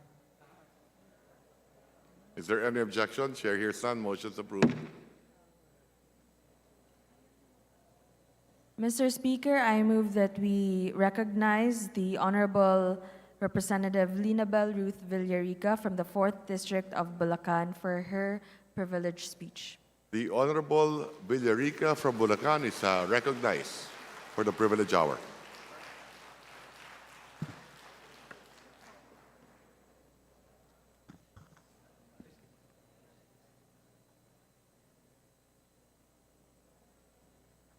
Mr. Speaker, esteemed colleagues, thank you very much for still being here. Most especially to my guests who have stayed behind to show support to my speech this evening. Thank you. Actually, this is part 2 of the privileged speech I delivered last September 19, 2022 on the topic of allocating more funds for the Cancer Assistance Fund in the proposed General Appropriations Act of 2023. At that time, the Department of Health was appealing for the inclusion of 500 million pesos for this purpose. As president of the Association of Women Legislators Foundation, I raised this issue in plenary to create a concerted action of support from among us. With the Senate acting in unison, the appeal was approved. Presently, the DOH expects the full utilization of the fund under the 2023 GAA and shall be released pending the approval of the joint memorandum circular of the DOH with DBM. This is because of the increasing demand for assistance from cancer patients. Nonetheless, for an evidence-based estimation of demand, fund utilization in 2022 was 100% obligated, 83% dispersed, but pending documentary requirements completion, it is 100%. Hence, the health agency, again, is appealing for an additional 1.3 billion pesos. This is on top of the 1 billion pesos for the Cancer Assistance Fund as provided for in the proposed GAA bill. Your Honor, this representative is strongly endorsing the appeal of the DOH to increase the CAF to a total of 2.3 billion pesos in 2024. The increase in CAF will cover the cost of both inpatient and outpatient services packages for cancer prevention, screening, early detection and diagnosis, treatment and its care-related components, thus enabling access not just for treatment support, but also other screening, early detection services, especially for high-risk individuals that will help in strategically controlling the spread of cancer in its earliest stage. This is aligned with the direction of the DOH to enhance interventions on screening and early detection services. This will benefit cancer patients, persons living with cancer, cancer survivors, and individuals high risk for cancers. To ensure equity of access, its beneficiary will be able to get support up to 150,000 pesos per year. Thus, the fund increment will benefit an additional target of at least 8,667 beneficiaries instead of only 6,000 that will be covered by the proposed 1 billion pesos Cancer Assistance Fund for 2024. A CAF of 2.3 billion pesos, therefore, is projected to care for a minimum of 14,667 beneficiaries. The DOH tells us that, in fact, existing records from them would show that current CAF beneficiaries already reach 50,450 patients. In the National Cancer Summit in February 2023, Dr. Rosario Pitarque, President of the Philippine Society of Medical Oncology, reported that cancer, already the third leading cause of death nationwide, kills at least 96 people a day. But it did not be a death sentence with early detection and increased prevention awareness. Cancer Coalition Philippines Vice President Carmen Auste identified, among others, 3 hindrances. First, the patients themselves who immediately back away from treatment because of the cost. Second, the medical field, when even medical practitioners lack of knowledge on the signs and symptoms of cancer. And third, the government, which, among others, needs to improve its system or referral pathway from the rural health units to the hospitals. And not to mention even our lack of healthcare workers and specialists. I know this for a fact because one of our very dependable department heads at the local government of the city of Maykawayan was misdiagnosed in a private hospital there for several months until the director of our LGU's dialysis center saw her and immediately referred her to colleagues at the PGH, where she was immediately confined, but unfortunately by that time, She was already diagnosed at stage 3. Sharing her experience is my way of honoring Juliet Conquilla Montevilla, who fought the good fight, underwent the rigors of chemotherapy as evidence of her living faith, and even went to work up to a week before she passed away with dignity. There is always a sense of urgency, Your Honor, with a big C. That is why, even as I appeal for a 1.3 billion pesos increase for the Cancer Assistance Fund on behalf of the AWLFI, we ourselves continue to do our bit in the fight against cancer. In partnership with the Committee on Women and Gender Equality and the Casuso Foundation of East Avenue Medical Center, we are offering free mammogram services so that high-risk patients need not back away from this very basic diagnostic service due to the expense involved.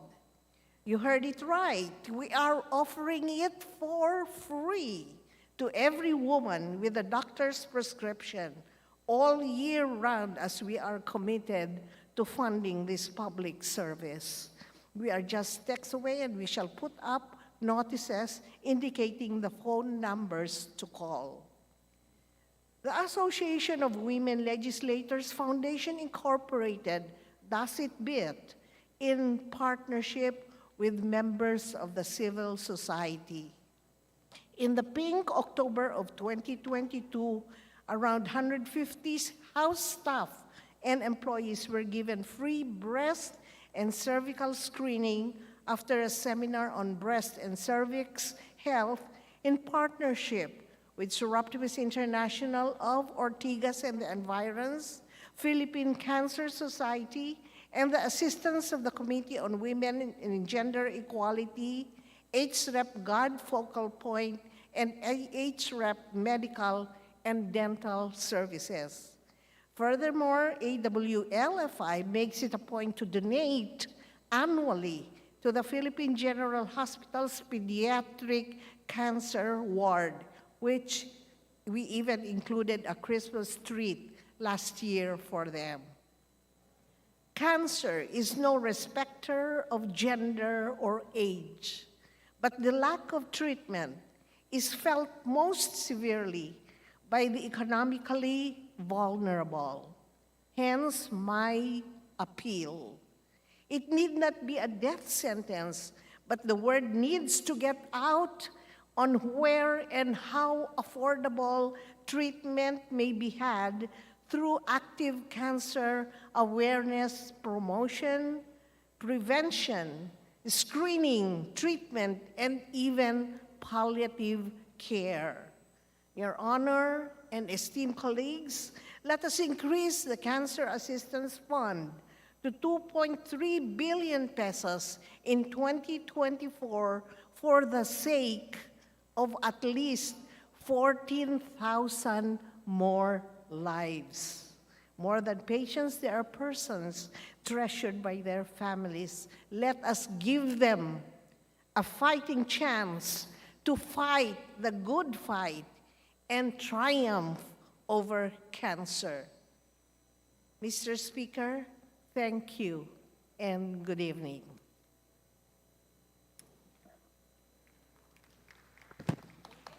Majority Leader. Mr. Speaker, I move that we refer the speech of the Honorable Representative Lina Bell Ruth Villarica to be referred to the Committee on Rules for its appropriate action. Is there any objection? Chair hears none. Motion's approved.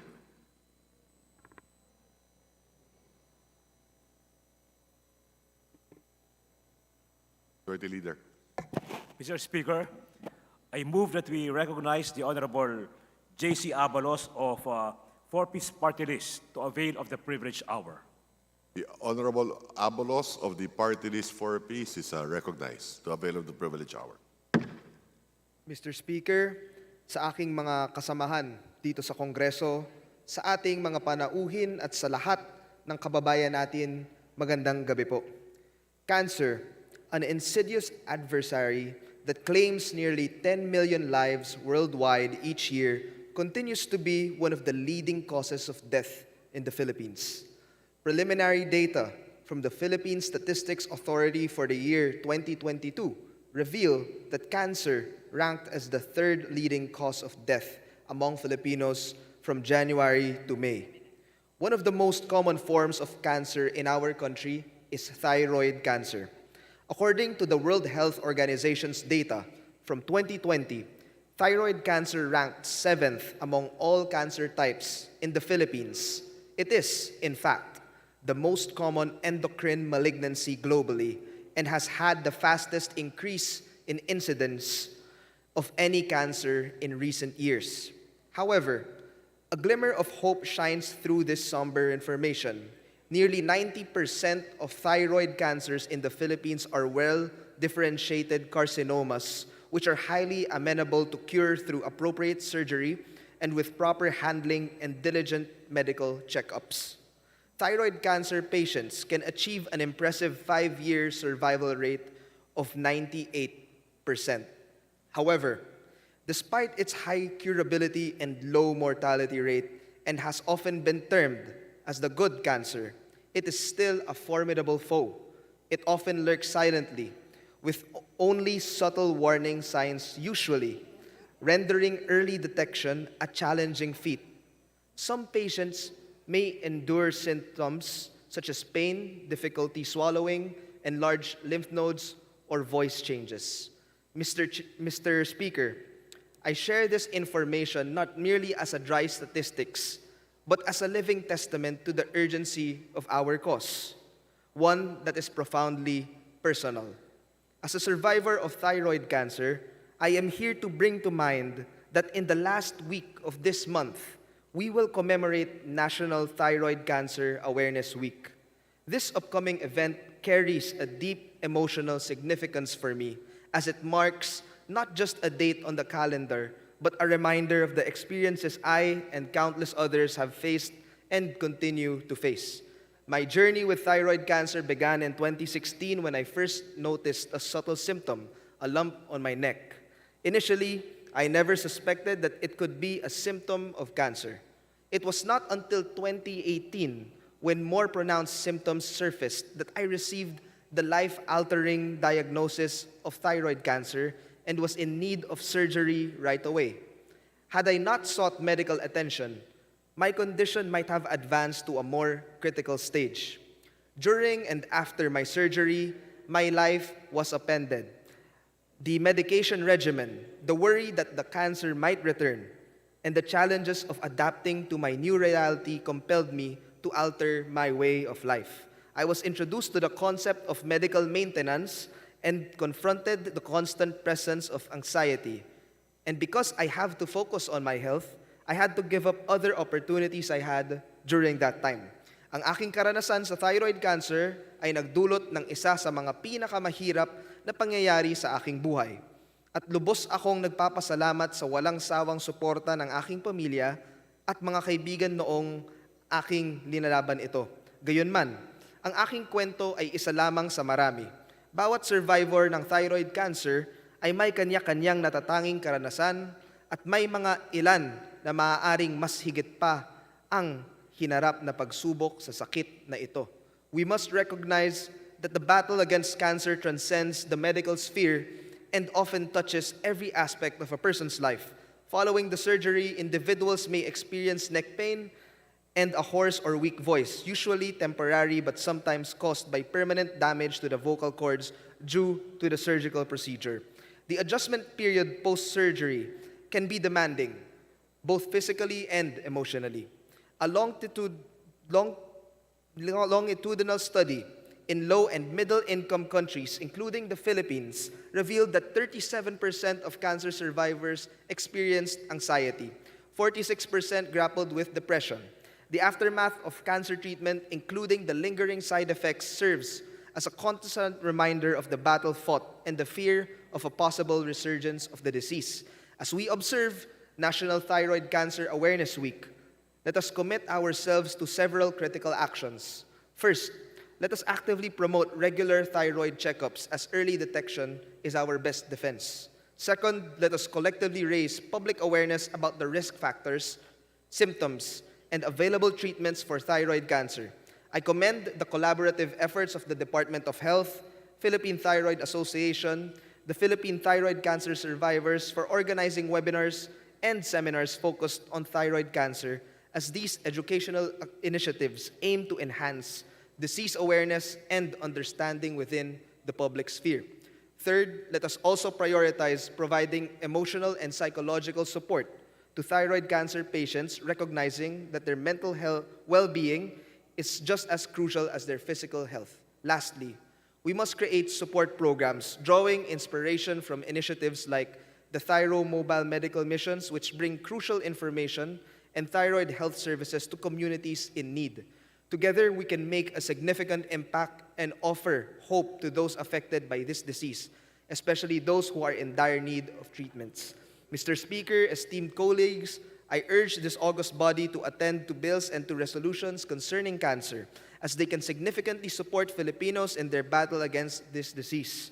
I especially hold particular optimism for the advancement of House Bill 2734 that I authored, which seeks to establish a National Cancer Center of the Philippines. It is my hope that with its establishment, Filipino cancer patients and families will gain easier access to treatment and care from the best specialists that is inclusive, equitable, and affordable. Sa pagwawakas, ako ay naniniwala na bilang isang bansa, kaya natin tiyakin na bawat Pilipino sa anumang kalagayan nila ay makakatanggap ng maagang pagsusuri, angkop na paggamot at suporta sa kinakailangan nila upang labanan ang cancer. Together, we turn the tide against thyroid cancer and offer hope to countless individuals and their families. Let us continue to work for a healthier and better informed Philippines on thyroid cancer. Muli, maraming salamat, Mr. Speaker, dear colleagues, at magandang gabi po. Majority Leader. Mr. Speaker, I move that we refer the speech of the Honorable J.C. Abalos to the Committee on Rules. Is there any objection? Chair hears none. Motion's approved. Next.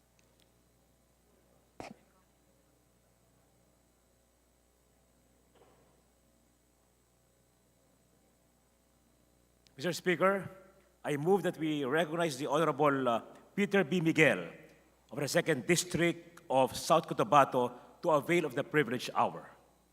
The Honorable Miguel is recognized to avail of the privilege hour. Please proceed. Thank you, Mr. Speaker. Distinguished colleagues, guests, sa lahat po, magandang gabi. I rise on this occasion on a matter of personal and collective privilege. Mr. Speaker, for the last several weeks, we have witnessed during the budget deliberations of national agencies that some bureaus deliberately or unwittingly disregard the laws that we have carefully enacted by establishing implementing rules and regulations that is not in accordance with the very law that they are supposed to implement. For this reason, Mr. Speaker, I rise today out of fear and apprehension that this very law that we, as legislators and representatives of the people, have worked hard for may be twisted, deformed, mutilated, and become unrecognizable by the subsequent implementing rules and regulations. In the light of this realization, Mr. Speaker, this humble representation submits to my esteemed colleagues and to the public on what happened to the Medical and Return Service Scholarship Program of the Commission on Higher Education. The MSRS program is a provision under the Republic Act 11509, also known as Doktor para sa Bayan Act. The Medical Scholarship and Return Service Program is a scholarship program that aims to provide financial assistance to the deserving students who are pursuing a degree in Doctor of Medicine. The program is intended for deserving students in state universities and colleges and in partner private higher educational institutions who are willing to undertake the mandatory return service. The return service shall enable medical students to render services in government public health offices or government hospitals in their own hometown and any underserved municipality in any province to take part in the public health and medical service system. The program aims to ensure the availability of doctors to provide quality, basic, promotive, preventive, and curative health care services in every municipality in the country, particularly in the underserved and remote communities and in economically undeveloped, distressed, conflict-afflicted, and geographically disadvantaged areas. During the budget hearing, the Commission on Higher Education, I asked the agency about the implementation of this medical scholarship and return service program. They replied that as of May 2023, of the 1,800 target beneficiaries, only 1,415 scholars, or roughly around 78%, availed. And out of 1,415 who availed, only 207 were from private accredited medical schools across the country. And that is only around 15% of the total enrollees. And that is, to me, Mr. Speaker, is a very low turnout from the private institution. And why is this so? It was revealed that several private partner medical schools do not even have a single scholar amongst the 16 accredited private higher educational institutions with contract for medical scholarship, in spite of the many deserving medical students interested to avail of the program. Moreover, around 99 million pesos, corresponding to around 385 students, will not be used due to fewer interested applicants. On further inquiry as to the reason of this very low utilization of funds and low turnout of scholars, it was pointed that the implementing rules and regulations of RA 11509 or Doktor Para sa Bayan Act, surprisingly, was the main stumbling block on the full implementation of this commendable program. I noticed therein the last paragraph of Section 6 of the IRR provides that, and I quote, "For partner private higher educational institutions, the CHED will determine the nominal standard fees, and the PHEIs shall provide a counterpart fund to be used for providing the balance of tuition and other school fees for scholars enrolled therein." Now then, that I realized that one of the reasons why only few are interested and availed of the program is because the private partner medical school itself is required to provide a counterpart fund in excess of the amount of subsidy given by CHED. This law does not provide that PHEIs are required to put up a counterpart fund to be used for providing the balance of tuition. It is only in the IRR that such requirement can be seen. We must take note that these PHEIs are private partners. Clearly, the IRR defeats the purpose for which this Doktor Para sa Bayan Act was enacted, and consequently, it deterred these medical schools to enroll scholars for they will incur unnecessary expense and burden on their part. Medical schools, understandably, will be discouraged to enroll deserving students into this program so as not to constrain their business viability, thus resulting to low enrollment of medical scholars in private medical schools. It is also stated by the CHED leadership, the state universities and colleges can only enroll so much due to difficulty in staffing the government medical schools of accredited professors, doctors, and mentors. Hence, we are left with no option, with only option, and that is to strategize how to increase enrollees under the MSRS program in the accredited partner private higher educational institutions. Mr. Speaker, I believe that there is still room for improvement in this implementation of the CHED's program. Obviously, there is a need to amend and remove this restrictive provision of Section 6 of the Implementing Rules and Regulations of Republic Act 11509 Specifically, I quote, PHEI shall provide a counterpart fund to be used for providing the balance of tuition and other school fees for scholars enrolled therein. For us to see the fruition of the goal of this law, and that is to see the influx of medical scholars across the country and the influx of more doctors serving the far-flung areas and the eventual effect of having a healthy nation.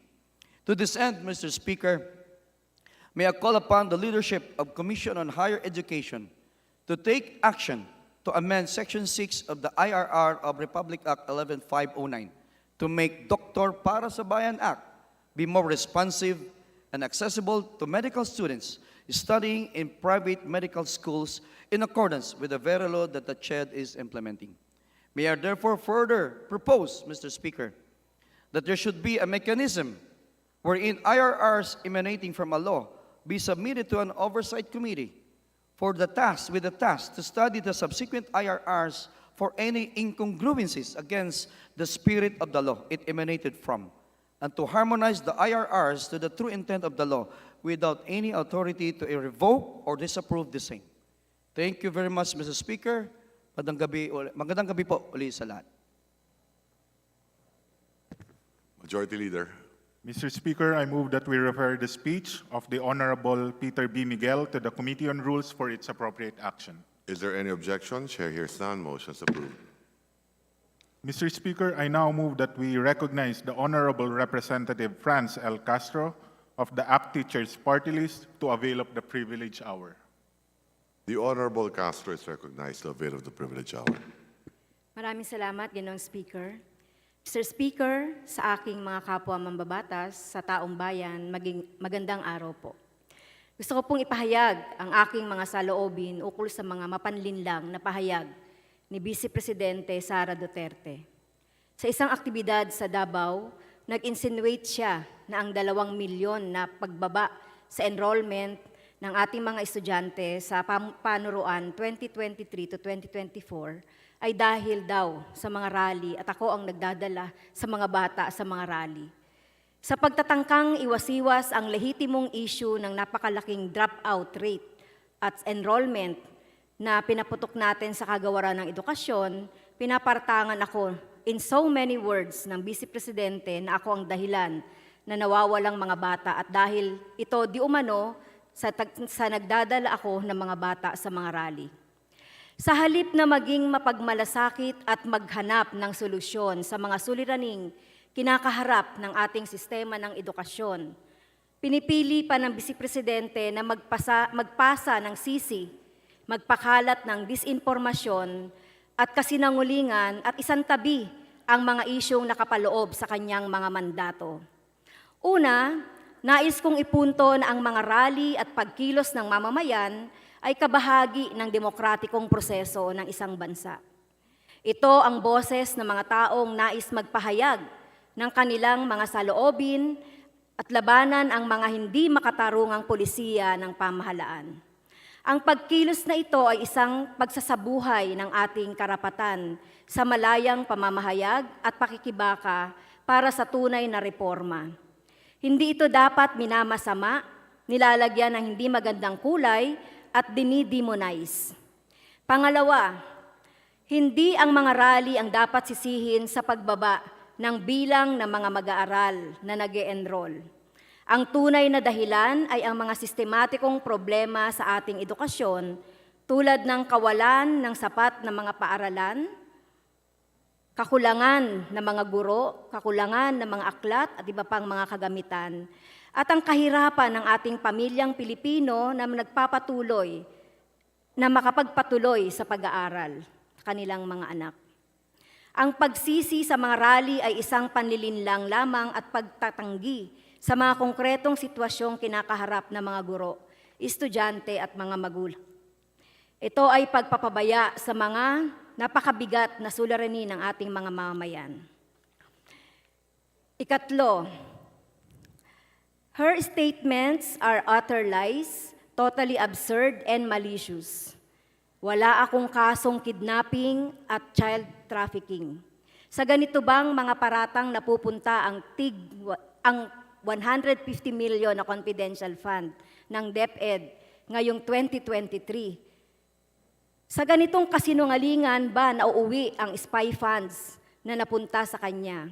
We take note her highly slanderous claim that we and I, myself, have links to the NPA and her admission of unauthorized and imprudent spending of public funds.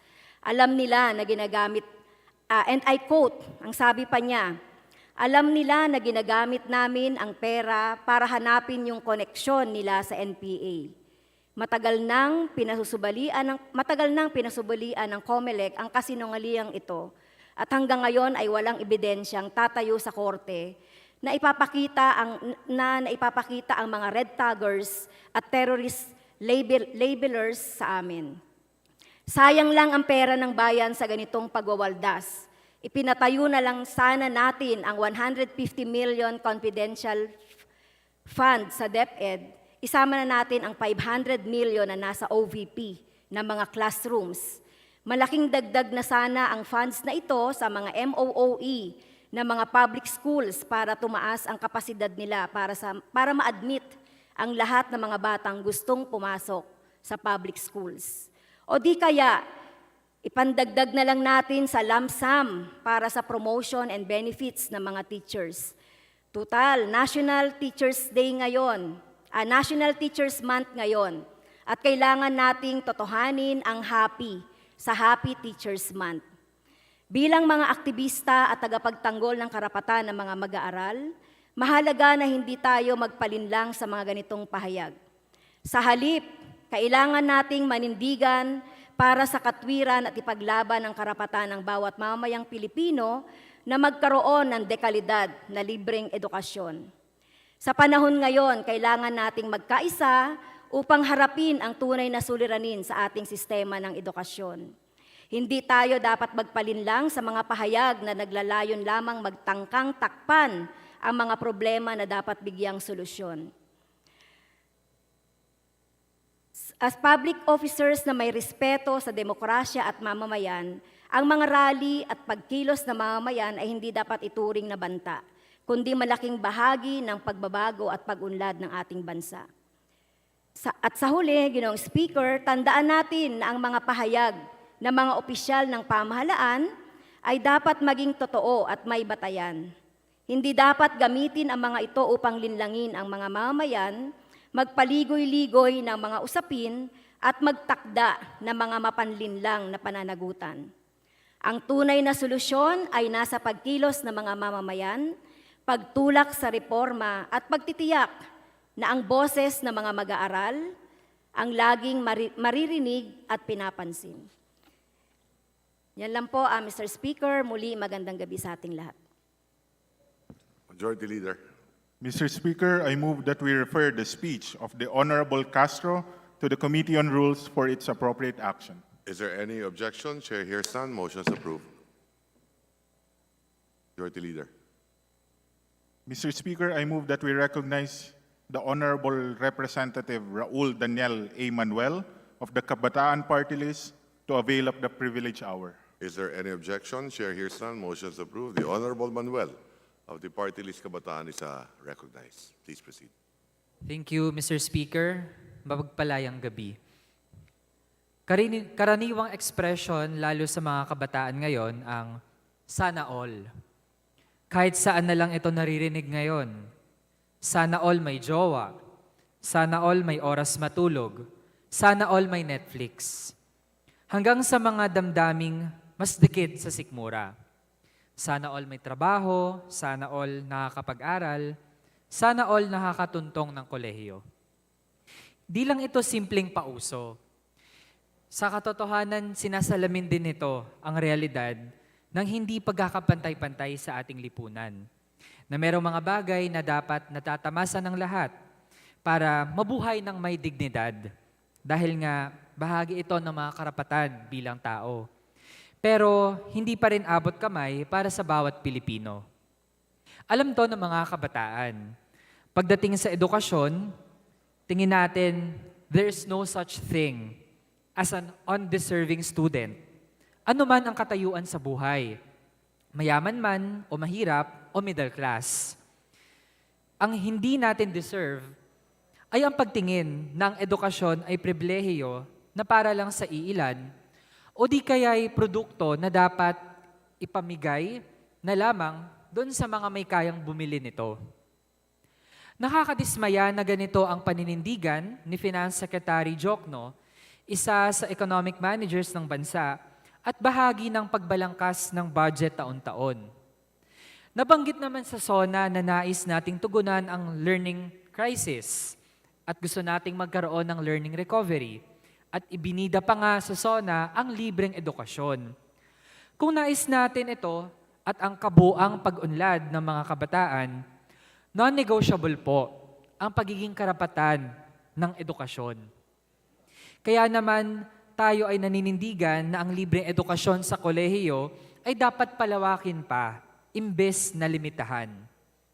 We assert that free college education is not a strain on public funds. Ang tunay na sayang na pondo ay ang bilyon-bilyong ginagastos para sa confidential and intelligence funds, madudugong counterinsurgency operations, infrastructure para sa naghaharing mga negosyo, at labis-labis na travel expenses. Hindi totoo na walang fiscal space, na kulang ang pera ng gobyerno. Ang usaping budget ay usapin ng prioridad. At dapat bigyang prioridad ang edukasyon dahil malinaw na hanggang ngayon nabatas na ang RA 10931 o ang Universal Access to Quality Tertiary Education Act ay nananatili pa rin na pribilehiyo ang edukasyon na hindi para sa lahat. Ang laban para sa libreng edukasyon ay laban ng kabataan kontra sa agenda ng malalaking negosyo at dayuhang bansa na ihulma ang ating sistema ng edukasyon para magsilbi sa kanilang interes.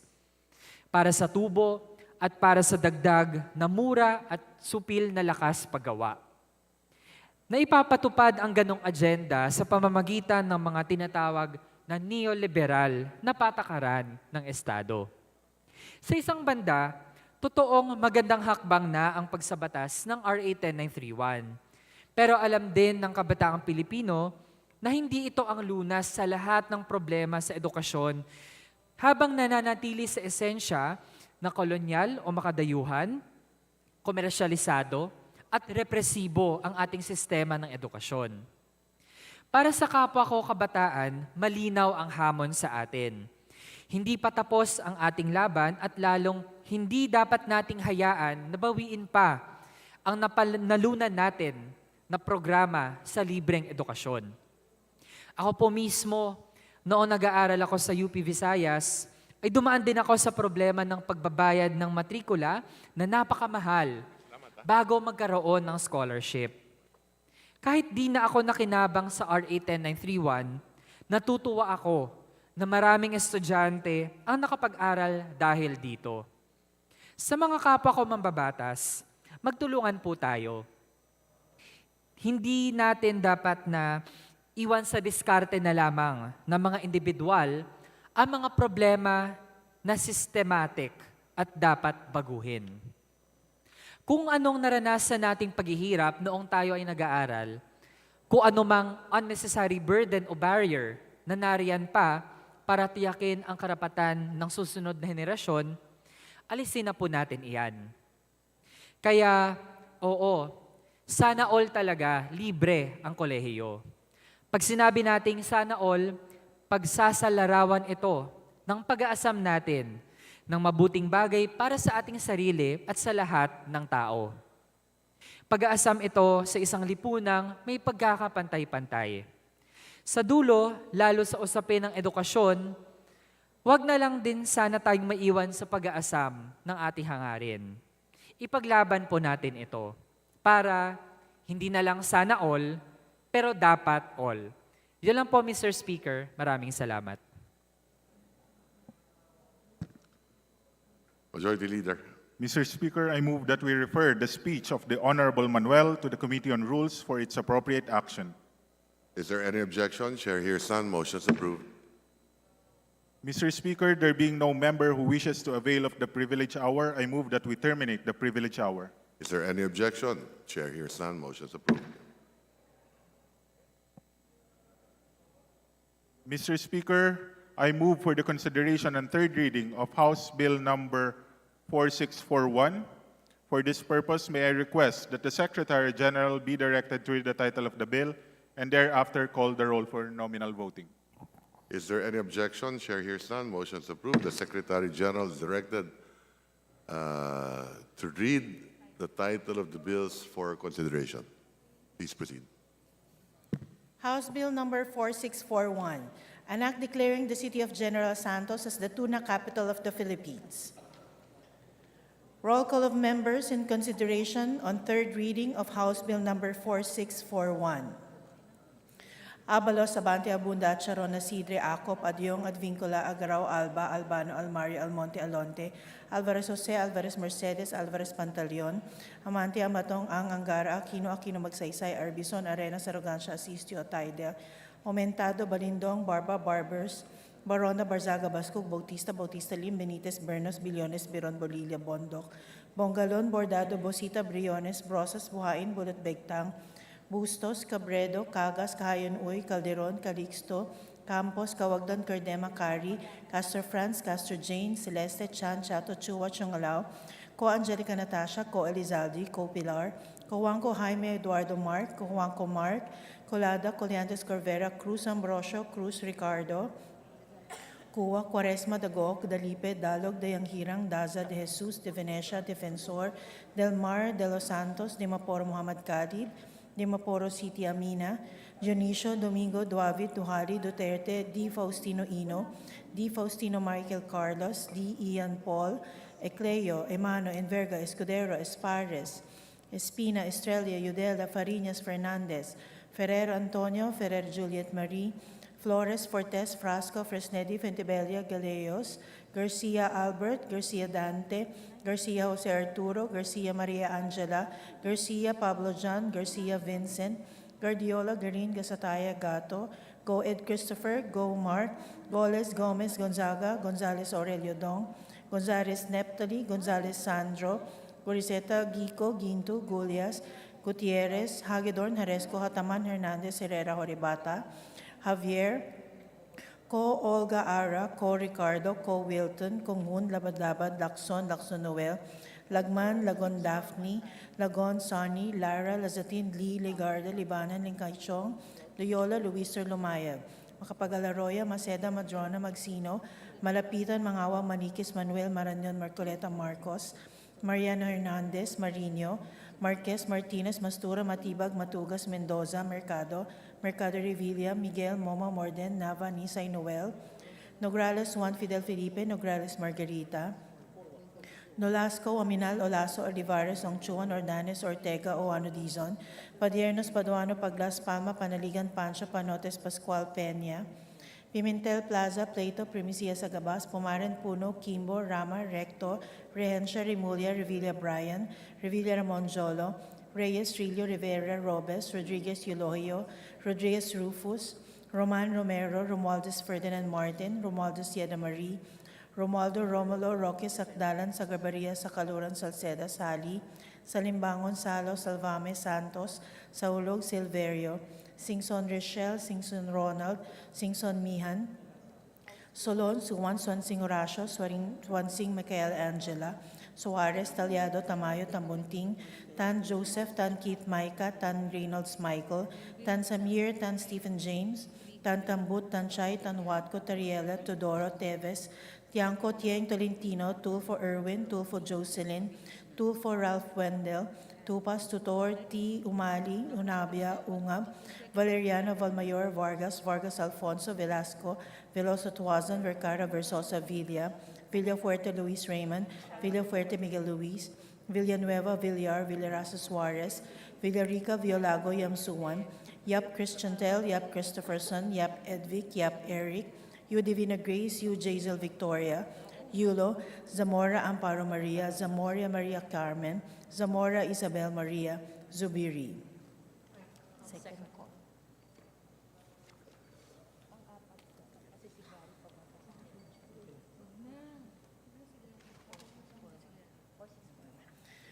Second call of members in consideration on third reading of House Bill Number 4641. Adyong Alonte Alvarez Pantaleon, Amatong Aquino Asisio Barzaga Bautista, Bautista Lim, Benitez, Billones, Biron, Bondok, Chan, Ko Angelica Natasha, Ko Juanco Jaime Eduardo Mark, Quaresma, Dayang Hirang, De Jesus Duavit, Duterte, D. Ian Paul, Ecleo Espares, Yudela Fentabella, Gonzaga Gorizeta Gintu, Hagedorn Hernandez, Herrera, Ko Olga Ara, Ko Ricardo, Lacson, Libanan, Magsino Marino Matugas, Nava, Nograles, Juan Fidel Felipe, Nolasco Padiernos, Pimentel Puno, Roman Romero, Romualdez Ferdinand Martin, Sally Singson Mian, Suwan Swansing Horacio, Tansamir, Tantambut, Tanchay, Tiangco, Tolentino, T. Velasco, Versosa, Villarasa Suarez, Yulo.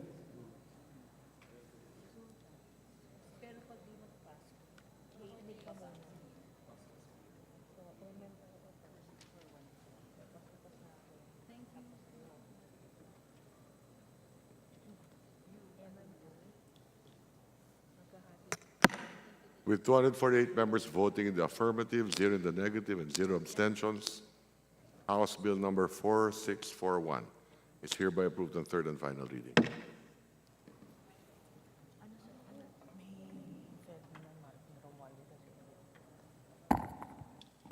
Please proceed, Majority Leader.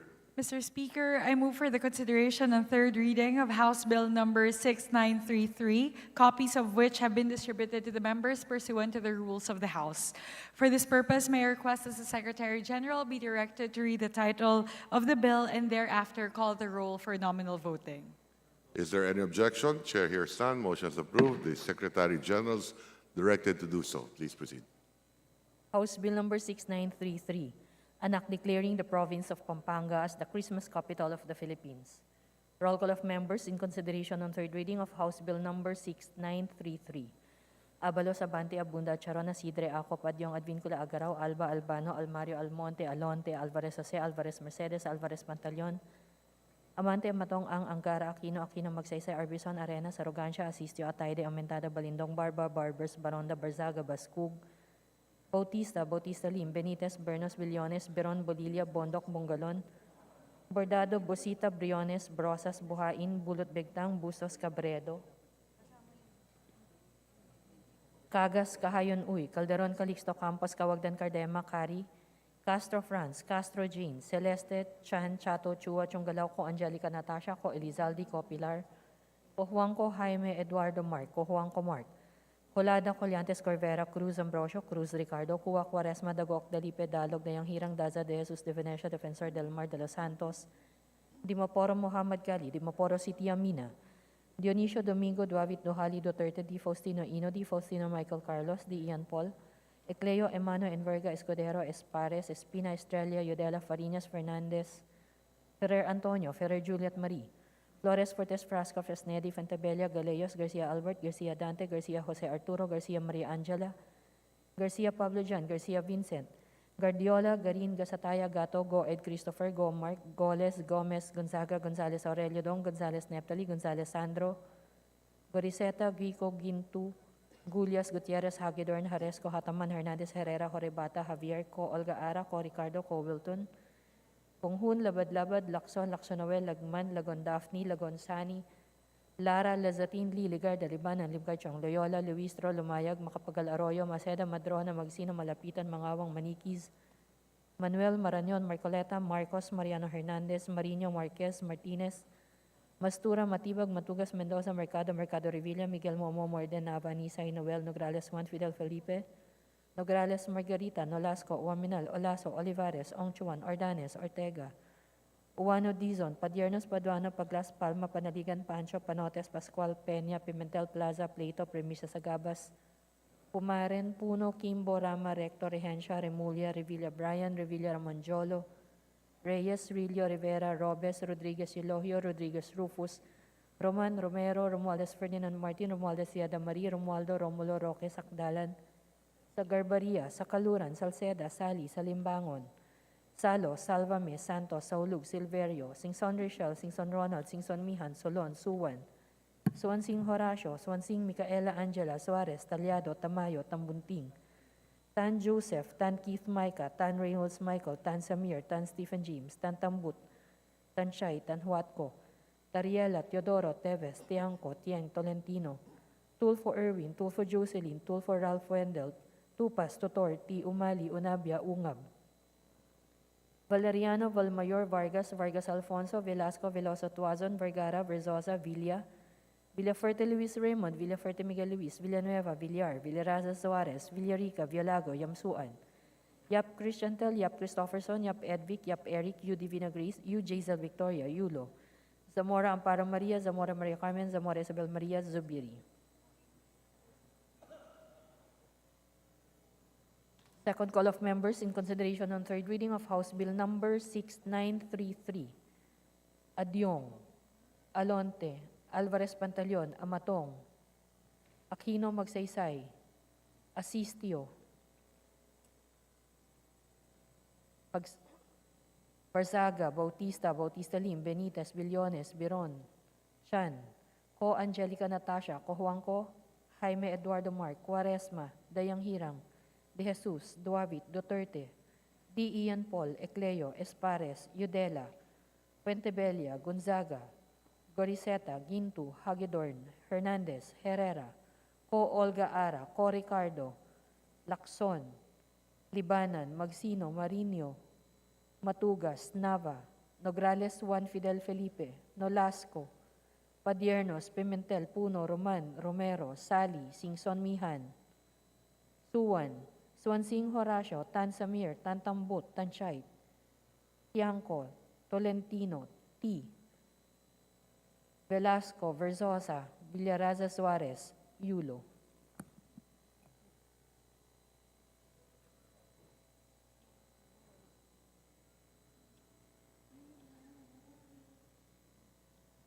With 250 members voting in the affirmative, 0 in the negative, and 0 abstentions, House Bill Number 6933 is hereby approved on third and final reading. Majority Leader.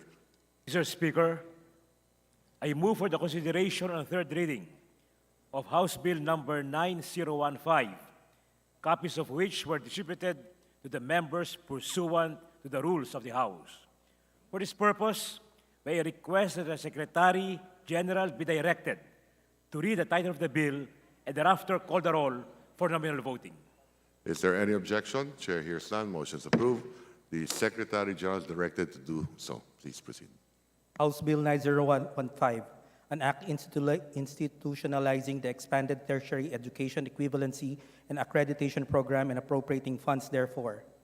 Roll call of members in consideration for third reading of House Bill 9015.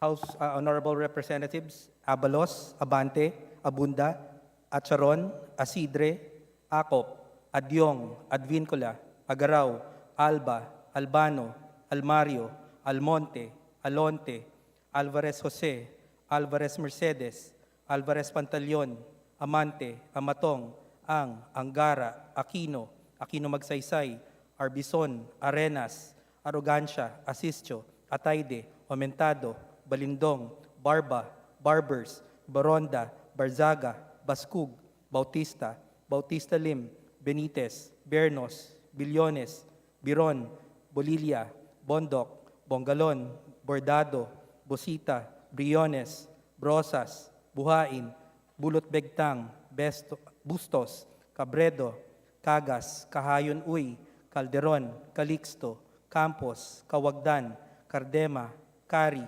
Castro France, Castro Jane, Celeste, Chan, Chato, Chua, Chungalaw, Ko Angelica Natasha, Ko Alizaldi, Ko Pilar, Coanco Jaime Eduardo Mark, Coanco Mark, Colyada, Colyantes, Corvera, Cruz Ambrosio, Cruz Ricardo, Cuwa, Quaresma, Dagook, Dalipe, Dalog, Dayang Hirang, Dasa, De Jesus, De Venecia, Defensor, Del Mar, De Los Santos, Dimaporo Muhammad Khalid, Dimaporo City Amina, Dionisio, Domingo, Duavit, Duhali, Duterte, D. Faustino Ino, D. Faustino Michael Carlos, D. Ian Paul, Ecleo, Emano, Enverga, Escudero, Espares, Espina, Estrella, Yudela, Fariñas, Fernandez, Ferrer Antonio, Ferrer Juliet Marie, Flores, Fortes, Frasco, Fresnedi, Fuentebella, Gallos, Garcia Albert, Garcia Dante, Garcia Jose Arturo, Garcia Maria Angela, Garcia Pablo John, Garcia Vincent, Guardiola, Garin, Gasataya, Gato, Go Ed Christopher, Go Mark, Goles, Gomez, Gonzaga, Gonzales Aurelio Dong, Gonzales Neptali, Gonzales Sandro, Goriseta, Uico, Gintu, Gullas, Gutierrez, Hagedorn, Haresco, Hataman, Hernandez, Herrera, Horibata, Javier, Ko Alga Ara, Ko Ricardo, Ko Wilton, Konghun, Labad-Labad, Lacson, Lacson Noel, Lagman, Lagon Daphne, Lagon Sani, Lara, Lazatin, Lee, Legarda, Libanan, Limkay Chong, Loyola, Luistro, Lumayag, Makapagal Arroyo, Maceda, Madrona, Magsino, Malapitan, Mangawang, Manikis, Manuel, Marañon, Marcoleta, Marcos, Mariano Hernandez, Mariño, Marquez, Martinez, Mastura, Matibag, Matugas, Mendoza, Mercado, Mercado Revilla, Miguel, Momo, Morden, Nava, Nisay, Noel, Nograles Juan Felipe, Fidel Felipe, Nograles Margarita, Nolasco, Waminal, Olaso, Olivares, Hongchuan, Ordanes, Ortega, Owano Dizon, Padiernos, Paduano, Paglas, Palma, Panaligan, Pancho, Panotes, Pascual, Peña, Pimentel, Plaza, Pleito, Primicia Sagabas, Pumaren, Puno, Kimbo, Rama, Recto, Regencia, Remulla, Revilla Brian, Revilla Ramon Jolo, Reyes, Rillo, Rivera, Robes, Rodriguez Yuloyo, Rodriguez Rufus, Roman, Romero, Romualdez Ferdinand Martin, Romualdez Yeda Marie, Romualdo, Romulo, Roque, Sakdalan, Sagarbaria, Sakaluran, Salceda, Sali, Salimbangon, Salo, Salvame, Santos, Saulog, Silverio, Singson Richel, Singson Ronald, Singson Mihan, Solon, Suwan, Swansing Horacio, Swansing Micaela Angela, Suarez, Talyado, Tamayo, Tambunting, Tan Joseph, Tan Keith Micah, Tan Reynolds Michael, Tan Samier, Tan Stephen James, Tan Tabut, Tan Chay, Tan Watco, Tariela, Teodoro, Teves, Tiangco, Tieng, Tolentino, Tulfo Erwin, Tulfo Jocelyn, Tulfo Ralph Wendell, Tupas, Tutor, T, Umali, Unabia, Ungab, Valeriano, Valmayor, Vargas, Vargas Alfonso, Velasco, Veloso Tuazon, Vergara, Versosa, Villa, Villafuerte, Luis Raymond, Villafuerte Miguel Luis, Villanueva, Villar, Villarasa Suarez, Villarica, Violago, Yamsuan, Yap Crisantel, Yap Christopherson, Yap Edvic, Yap Eric, U Divina Grace, U Jaisel Victoria, Yulo, Zamora Amparo Maria, Zamora Maria Carmen, Zamora Isabel Maria, Zubiri. Second call of members in consideration and third reading of House Bill 9015, Adyong, Alonte, Alvarez Pantaleon, Amatong, Aquino, Asisio, Barzaga, Bautista, Bautista Lim, Benitez, Billones, Biron, Chan, Ko Angelica Natasha, Kuwangko Jaime, Quaresma, Dayang Hirang, De Jesus, Duavit, Duterte, D. Ian Paul, Ecleo, Espares, Yudela, Pontebella, Gonzaga, Goriseta, Gintu, Hagidorn, Hernandez, Herrera, Ko Olga Ara, Ko Ricardo, Lacson, Libanan, Magsino, Mariño, Matugas, Nava, Nograles, Juan Fidel, Nolasco, Padiernos, Pimentel, Puno, Roman, Romero, Sali, Singson Mihan, Suwan, Wansing Horacio, Sansamir, Tan Sambut, Tanchay, Chanco, Tolentino, T. Velasco, Versosa, Villarasa Suarez, Yulo.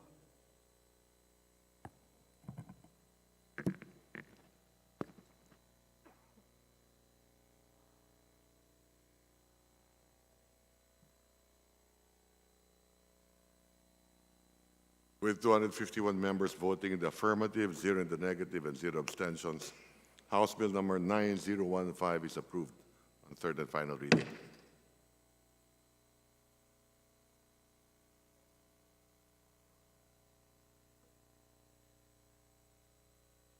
Before we continue, the Chair would like to manifest that he was informed by the Secretariat of a correction the result of the nominal voting on House Bill number 4641, that the body earlier approved on third reading.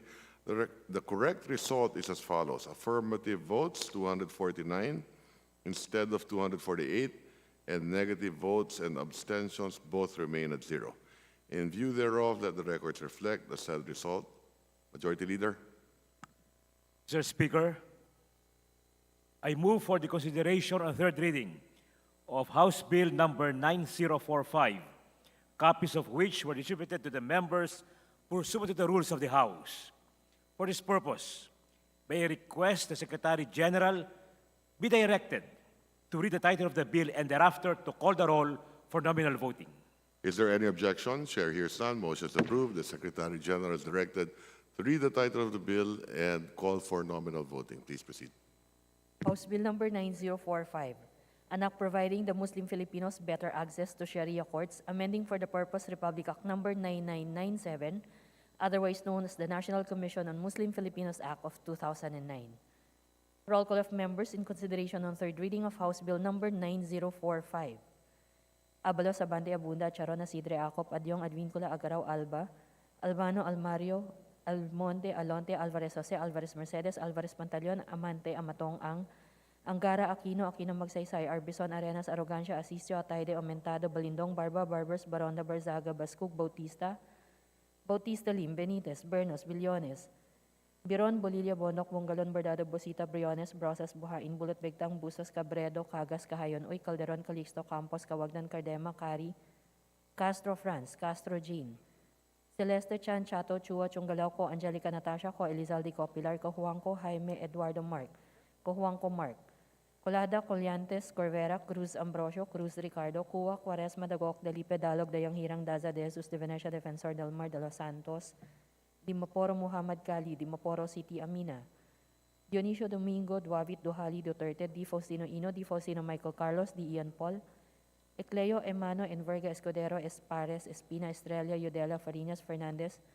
Ferrer Antonio, Ferrer Juliet Marie, Flores, Fortes, Frasco, Fresnedi, Fentebella, Galeyos, Garcia Albert, Garcia Dante, Garcia Jose Artiro, Garcia Maria Angela, Garcia Pablo Jan, Garcia Vincent, Guardiola, Garinga Sataya, Gato, Go Ed Christopher, Go Mark, Goles, Gomez, Gonzaga, Gonzales Aurelio Dong, Gonzales Neplay, Gonzales Sandro, Goriseta, Gico, Ginto, Gulyas, Gutierrez, Hagedorn, Haresco, Hataman, Hernandez, Herrera, Horebata, Javier, Ko Olga Ara, Ko Ricardo, Ko Wilton, Kunghun, Labad-Labad, Lacson, Noel, Lagman, Lagon Daphne, Lagon Sani, Lara Lezatin, Liligarda, Libanan, Limpechong, Loyola, Luistro, Lumayag, Makapagal Arroyo, Maceda, Madrona, Magsino, Malapitan, Mangawang, Manikis, Manuel, Marañon, Marcoleta, Marcos, Mariano Hernandez, Marinio, Marquez, Martinez, Mastura, Matibag, Matugas, Mendoza, Mercado Revilla, Miguel Momo, Marden, Nava, Nisay, Noel, Nograles, Juan Fidel Felipe, Nograles, Margarita, Nolasco, Uaminal, Olaso, Olivares, Ong Chuan, Ordanes, Ortega, Uano Dizon, Padiernos, Paduano, Paglas, Palma, Panaligan, Pancho, Panotes, Pascual, Peña, Pimentel, Plaza, Pleito, Premisa, Sagabas, Pumaren, Puno, Kimbo, Rama, Rector, Rehencia, Remulia, Revilla Brian, Revilla Ramonjolo, Reyes, Rillo, Rivera, Robes, Rodriguez, Eulogio, Rodriguez, Rufus, Roman, Romero, Romualdez Ferdinand Martin, Romualdez Siada Marie, Romualdo Romulo Roque, Sakdalan sa Garbaria, Sakaluran, Salceda, Sali, Salimbangon, Salo, Salvame Santos, Saulug, Silverio, Singson Richelle, Singson Ronald, Singson Mihan, Solon, Suwan, Suwansing Horacio, Suwansing Micaela Angela, Suarez, Talyado, Tamayo, Tambunting, Tan Joseph, Tan Keith Micah, Tan Reynolds Michael, Tan Samir, Tan Stephen James, Tan Tambut, Tan Chay, Tan Huatco, Tariela Teodoro Teves de Angkot, Yang Tolentino, Tulfo Irwin, Tulfo Jocelyn, Tulfo Ralph Wendell, Tupas, Tutor, T. Umali, Unabia, Unga, Valeriano, Valmayor, Vargas, Vargas Alfonso, Velasco, Veloso, Tuazon, Vergara, Verzosa, Villa, Villafuerte Luis Raymond, Villafuerte Miguel Luis, Villanueva, Villar, Villaraza Suarez, Villarica, Violago, Yamsuan, Yap Christiantel, Yap Christopherson, Yap Edvic, Yap Eric, U. Divina Grace, U. Jazel Victoria, Yulo, Zamora Amparo Maria, Zamora Maria Carmen, Zamora Isabel Maria, Zubiri. Second call of members in consideration on third reading of House Bill Number 9045. Adyong, Alonte, Alvarez Pantaleon, Amatong, Aquino, Asistio, Barzaga, Bautista Lim, Benitez, Billones, Beron, Chan, Ko Angelica Natasha, Ko Juanco, Jaime Eduardo Mark, Quaresma, Dayang Hirang, De Jesus, Duavit, Duterte, D. Ian Paul, Ecleo, Espares, Yodela, Fuentebella, Gonzaga, Goriseta, Ginto, Hagedorn, Hernandez, Herrera, Ko Olga Ara, Ko Ricardo, Lacson, Libanan, Magsino, Marinho, Matugas, Nava, Nograles Juan Fidel Felipe, Nolasco, Padiernos, Pimentel, Puno, Roman, Romero, Sali, Singson Mihan, Suwan Sing Horacio, Tan Samir, Tan Tambut, Tanchay, Tiangco, Tolentino, T. Velasco, Villaraza Suarez, Yulo.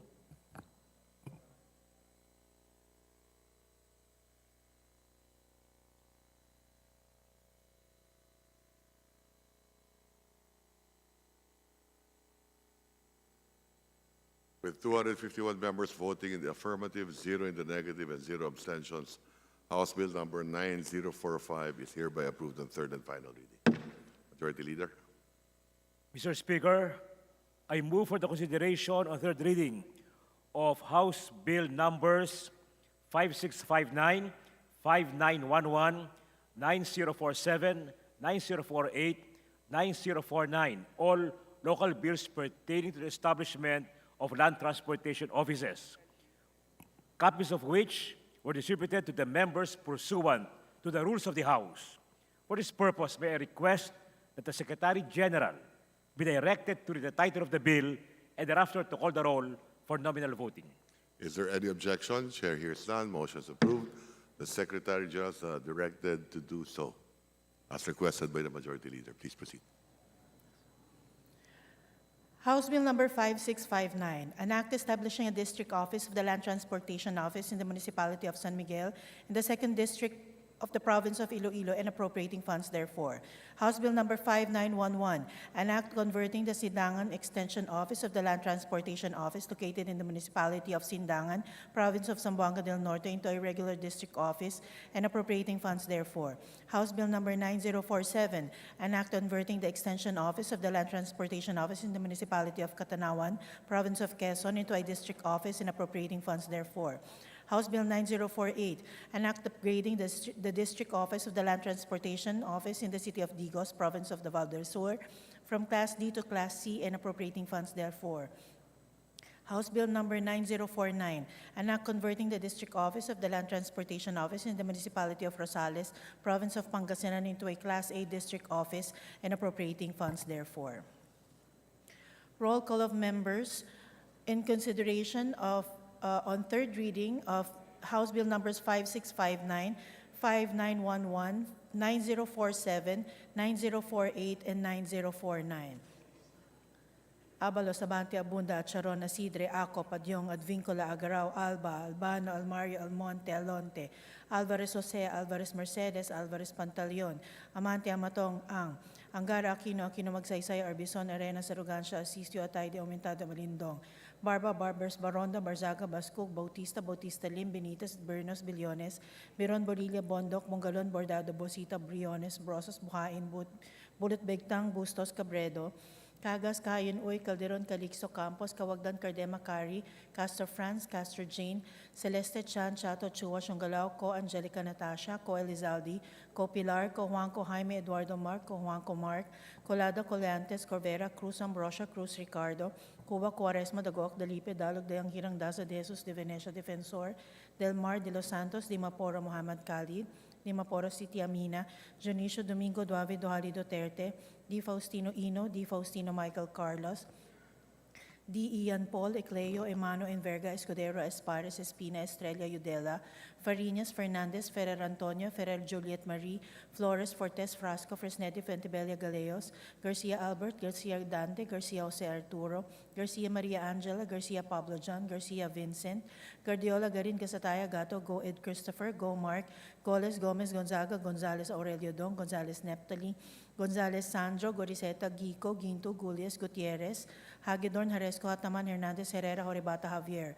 Co Olga Ara, Co Ricardo, Co Wilton, Congun, Labadabad, Lacson, Lacson Noel, Lagman, Lagon Daphne, Lagon Sonny, Lara, Lazatin, Lee, Ligarda, Libanan, Linkaichong, Loyola, Luis Lumayag, Macapagal Arroyo, Maceda, Madrona, Magsino, Malapitan, Mangawang, Maniquis, Manuel, Marañon, Marcoleta, Marcos, Mariana Hernandez, Marino, Marquez, Martinez, Mastura, Matibag, Matugas, Mendoza, Mercado, Mercado Revilla, Miguel, Momo, Morden, Nava, Nisay, Noel, Nograles Juan, Fidel Felipe, Nograles Margarita, Nolasco, Waminal, Olaso, Olivares, Ongchuan, Ordanes, Ortega, Juano Dizon, Pardiernos, Paduano, Paglas, Palma, Panaligan, Pancha, Panotes, Pascual Peña, Pimentel Plaza, Plato, Primicia, Sagabas, Pomaren, Puno, Kimbo, Rama, Recto, Regencia, Remulia, Revilla Brian, Revilla Armonjolo, Reyes, Rila, Rivero, Robes, Rodriguez, Eulogio, Rodriguez, Rufus, Roman Romero, Romualdez, Ferdinand Martin, Romualdez, Yeda Marie, Romualdo, Romulo, Roque, Sakdalan, Sagarbaria, Sakaluran, Salceda, Sali, Salimbangon, Salo, Salvame, Santos, Solog, Silverio,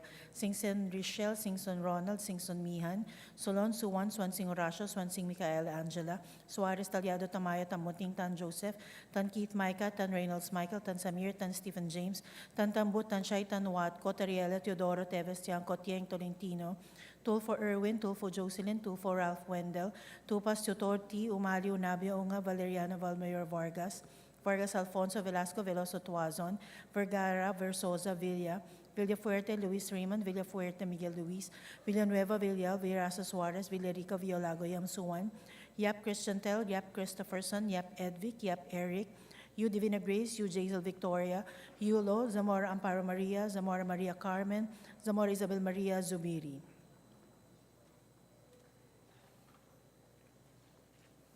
Second call of members in consideration and third reading of House Bill numbers 5659, 5911, 9047, 9048, and 9049. Adyong Alonte Alvarez Pantaleon, Namatong Aquino, Asisio Barzaga Bautista, Bautista Lim, Benitez, Billones, Biron Chan, Ko Angelica Natasha, Ko Juanco Jaime Eduardo Mark, Quaresma, Dayang Hirang De Jesus, Duave Duterte, D. Ian Paul, Ecleo Espares, Yudela Fuentebella, Gonzaga Guriseta, Ginto, Hagidorn Hernandez Herrera, Ko Olga Ara, Ko Ricardo, Lacson Dibanan, Magsino Marino Matugas Nava, Nograles Juan, Fidel Felipe, Nolasco Padiernos, Pimentel Puno, Roman Romero, Sali, Singson Mihan, Suwan, Swansing Horacio, Tan Samir, Tan Tambut, Tan Chay, Tiangco, Tolentino, T. Velasco, Villarsa Suarez, Yulo.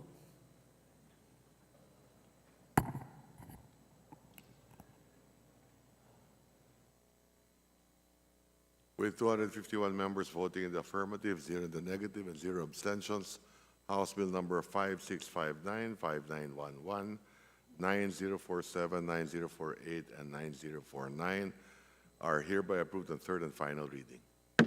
Majority Leader. Mr. Speaker, I move for the consideration and third reading of House Bills number 9016, 9018, 9019, and 9037 under the cluster of higher and technical education. For this purpose, may I request that the Secretary General be directed to read the title of the bill and thereafter call the roll for nominal voting. Is there any objection? Chair hears none. Motion's approved. The Secretary General is directed to read the titles of the bill and to call for nominal voting. House Bill number 9016, an act establishing a technical education and skills development authority, training and assessment center in the municipality of Gumaca, province of Quezon, and appropriating funds therefore. House Bill number 9018, an act establishing a technical education and skills development authority, training and assessment center in the municipality of Labason, province of Zamboanga del Norte, and appropriating funds therefore. House Bill number 9019, an act modernizing and converting the Cabugao School of Handicraft and Cottage Industries in the municipality of Bato, province of Catanduanes, into a polytechnic institute to be administered and supervised by the Technical Education and Skills Development Authority and appropriating funds therefore. House Bill number 9037, an act establishing a Technical Education and Skills Development Authority, Training and Assessment Center in the municipality of Don Carlos, province of Bukidnon, and appropriating funds therefore. Roll call of members in consideration and third reading of House Bill numbers 9016, 9018, 9019, and 9037. Honorable Representatives, Abalos, Abante, Abunda, Chorona, Sidi, Acop, Adion, Advincula, Adirao, Alba, Albano, Almario, Almonte, Alonte, Alvarez Jose, Alvarez Mercedes, Alvarez Pantaleon, Amante, Amatong, Ang Angara, Aquino, Aquino Magsaysay, Arbison, Arena, Sarugancia, Sisio, Ataide, Aumentado, Balindong, Barba, Barbers, Baronda, Barzaga, Bascog, Bautista, Bautista Lim, Benitez, Bernos, Billones, Biron, Borilla, Bondok, Mongalon, Bordado, Borsitas, Briones, Brosas, Buhayin, Bulut Begtang, Bustos, Cabredo, Cagas, Kahayon, Uy, Calderon, Calixto, Campos, Kawagdan, Cardema, Cari, Castro, France, Castro, Jane, Celeste, Chan, Chato, Chua, Shungalao, Ko, Angelica, Natasha, Ko, Elizaldi, Ko, Pilar, Ko, Juanco, Jaime, Eduardo, Mark, Ko, Juanco, Mark, Colado, Coliantes, Corvera, Cruz, Ambrosio, Cruz, Ricardo, Kuwa, Quaresma, Dagok, Dalipe, Dalog, Dayanghirang, Daza, De Jesus, De Venecia, Defensor, Del Mar, De Los Santos, Dimaporo, Muhammad Khalid, Dimaporo City, Amina, Junicio, Domingo, Duavid, Duhali, Duterte, Di Faustino Ino, Di Faustino Michael Carlos, Di Ian Paul, Ecleo Emano Enverga Escudero Espares, Espina Estrella, Yudela Farinas Fernandez, Ferrer Antonio, Ferrer Juliet Marie, Flores Fortes, Frasco, Fresnedi Fuentebella Galeos, Garcia Albert, Garcia Dante, Garcia Jose Arturo, Garcia Maria Angela, Garcia Pablo John, Garcia Vincent, Guardiola, Garin, Gasataya, Gato, Go, Ed Christopher, Go, Mark, Goles, Gomez, Gonzaga, Gonzales, Aurelio Dong, Gonzales, Neptali, Gonzales, Sandro, Goriseta, Gico, Ginto, Gulias, Gutierrez, Hagaton, Haresco, Hataman, Hernandez, Herrera, Horebata, Javier, Ko, Olga Ara, Ko, Ricardo, Ko, Wilton, Kong Hun, Labad-Labad, Lacson, Lacson Noel, Lagman, Lagon Daphne, Lagon Sani, Lara, Lazatin, Lee, Legarda, Libanan, Linkaichong, Loyola, Luis, Lumayang, Makapagal Arroyo, Maceda, Madrona, Magsino, Malapitan, Mangawang, Manikis, Manuel, Maranyon, Marcoleta, Marcos, Mariana Hernandez, Marina Marquez, Martinez, Mastura, Matibag, Matugas, Mendoza, Mercado, Mercado Revilla, Miguel, Momo, Morden, Nava, Nisay, Noel, Nograles, Juan, Fidel Felipe, Nograles, Margarita, Nolasco, Minal, Olazo, Olivares, Ongchuan, Ordanes, Ortega, Juan Odizon, Padierno, Paduano, Paglas, Palma, Panaligan, Pancha, Panotes, Pascual, Peña, Pimentel Plaza, Plato, Primicia, Sagabas, Pomaran, Puno, Kimbo, Rama, Rector, Rehencia, Remulia, Revilla, Brian, Revilla, Ramon Jolo, Reyes, Rillo, Rivera, Robes, Rodriguez, Eulohio, Rodriguez, Rufus, Roman Romero, Romualdez, Ferdinand Martin, Romualdez, Yeda Marie, Romualdo, Romulo Roque, Sakdalan, Sagarbaria, Sakaluran, Salceda, Sali, Salimbangon, Salo, Salvame, Santos, Saulog, Silverio, Singson Richel, Singson Ronald, Singson Mihan, Solon, Suwan, Swansing Horacio, Swansing Michael Angela, Suarez, Talyado, Tamayo, Tambunting, Tan Joseph, Tan Keith Micah, Tan Reynolds Michael, Tan Samir, Tan Stephen James, Tan Tambu, Tan Shai, Tan Watco, Tariela Teodoro, Teves, Tiangco, Tieng Tolentino, Tulfo Erwin, Tulfo Jocelyn, Tulfo Ralph Wendell, Tupas Yotor, T. Umali, Unabia, Unga, Valeriano, Valmayor Vargas, Vargas Alfonso, Velasco, Veloso Tuazon, Vergara, Versosa, Villa, Villafuerte, Luis Raymond, Villafuerte, Miguel Luis, Villanueva, Villar, Villarasa Suarez, Villarica, Violago, Yamsuan, Yap Christian Tel, Yap Christopherson, Yap Edvic, Yap Eric, U. Divina Grace, U. Jazel Victoria, Yulo, Zamora Amparo Maria, Zamora Maria Carmen, Zamora Isabel Maria, Zubiri.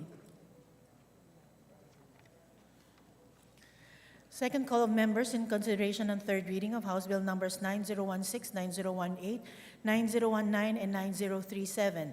Adyong Alonte, Alvarez Pantaleon, Amatong Aquino, Asistio, Barzaga, Bautista, Bautista Lim, Benitez, Billones, Biron, Chan, Ko Angelica Natasha, Ko Juanco, Jaime Eduardo Mark, Quaresma, Dayanghirang, De Jesus, Duavid, Duterte, D. Ian Paul, Ecleo Espares, Yudela Fentebella, Gonzaga, Goriseta, Gintu, Hagedorn Hernandez Herrera, Ko Olga Ara, Ko Ricardo, Lacson, Libanan, Magsino, Marino, Matugas, Nava, Nograles, Juan Fidel Felipe, Nolasco, Padiernos, Pimentel Puno, Roman Romero, Sali, Singson Mihan, Suwan, Swansing Horacio, Tan Samir, Tan Tambut, Tan Shai, Tiangco, Tolentino, T. Velasco, Villarasa Suarez, Yulo.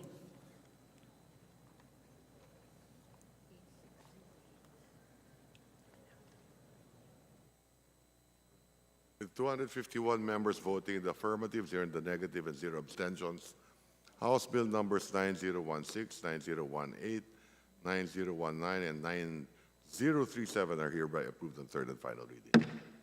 Majority Leader.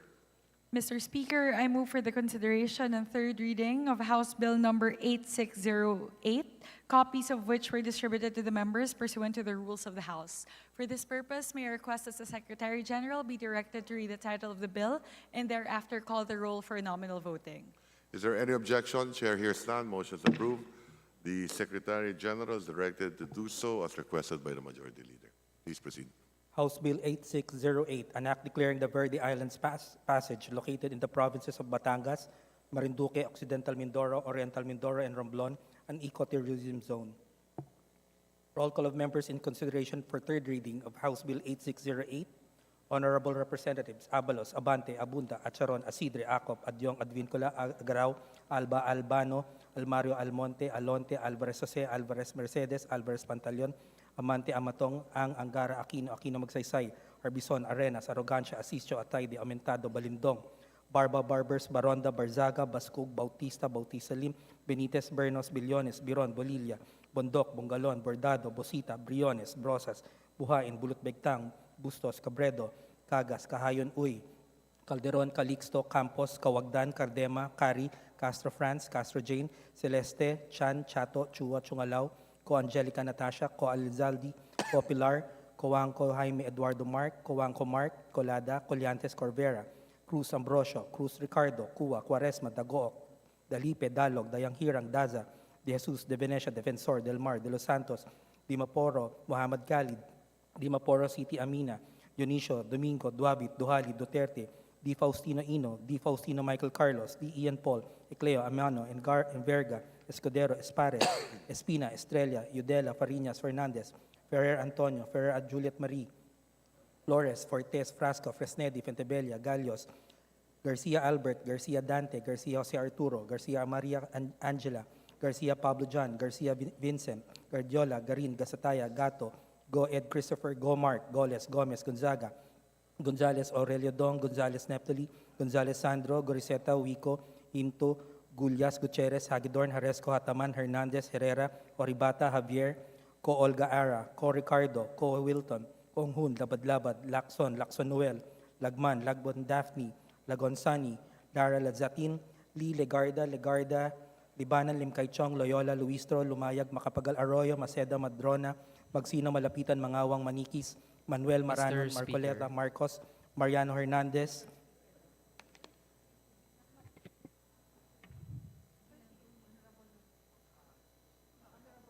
The Honorable Manuel is recognized. What is the pleasure of the Yes, Mr. Speaker, my Honorable vote Manuel for from the Party the List bill. Kabataan?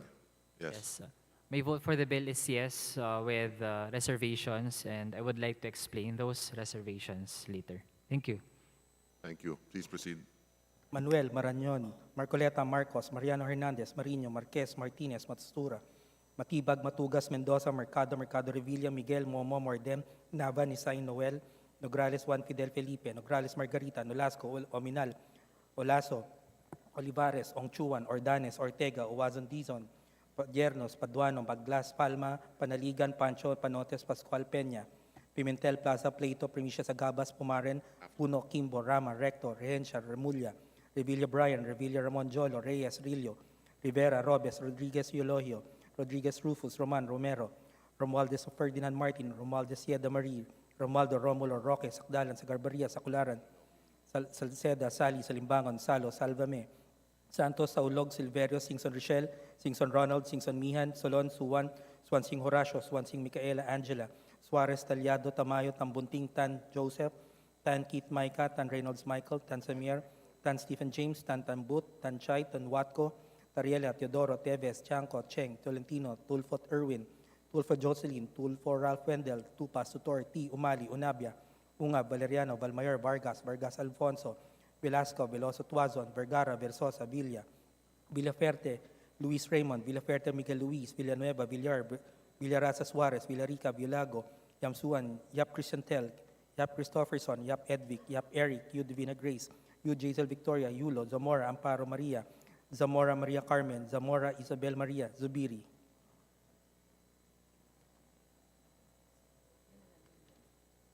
Second call of members in consideration and third reading of House Bill 8608, Adyong, Almonte, Alvarez Pantaleon, Amatong, Aquino, Asisto, Barzaga, Bautista Lim, Benitez, Billones, Biron, Chan, Ko Angelica Natasha, Coanco, Jaime Eduardo Mark, Quaresma, Dayanghirang, De Jesus, Duavit, Duterte, B. Ian Paul, Ecleo, Espares, Udela, Fuentebella, Gonzaga, Goriseta, Gintu, Hagidorn, Hernandez, Herrera, Ko Alga Ara, Ko Ricardo, Lacson, Libanan, Magsino, Marino, Matugas, Nava, Nograles, Juan Fidel Felipe, Nolasco, Padiernos, Pimentel, Puno, Roman, Romero, Sali, Singson Mihan, Suwan, Swansing, Horacio, Tan Samier, Tan Tambut, Tanchay, Chanco, Tolentino, T, Velasco, Villarasa, Suarez, Yulo.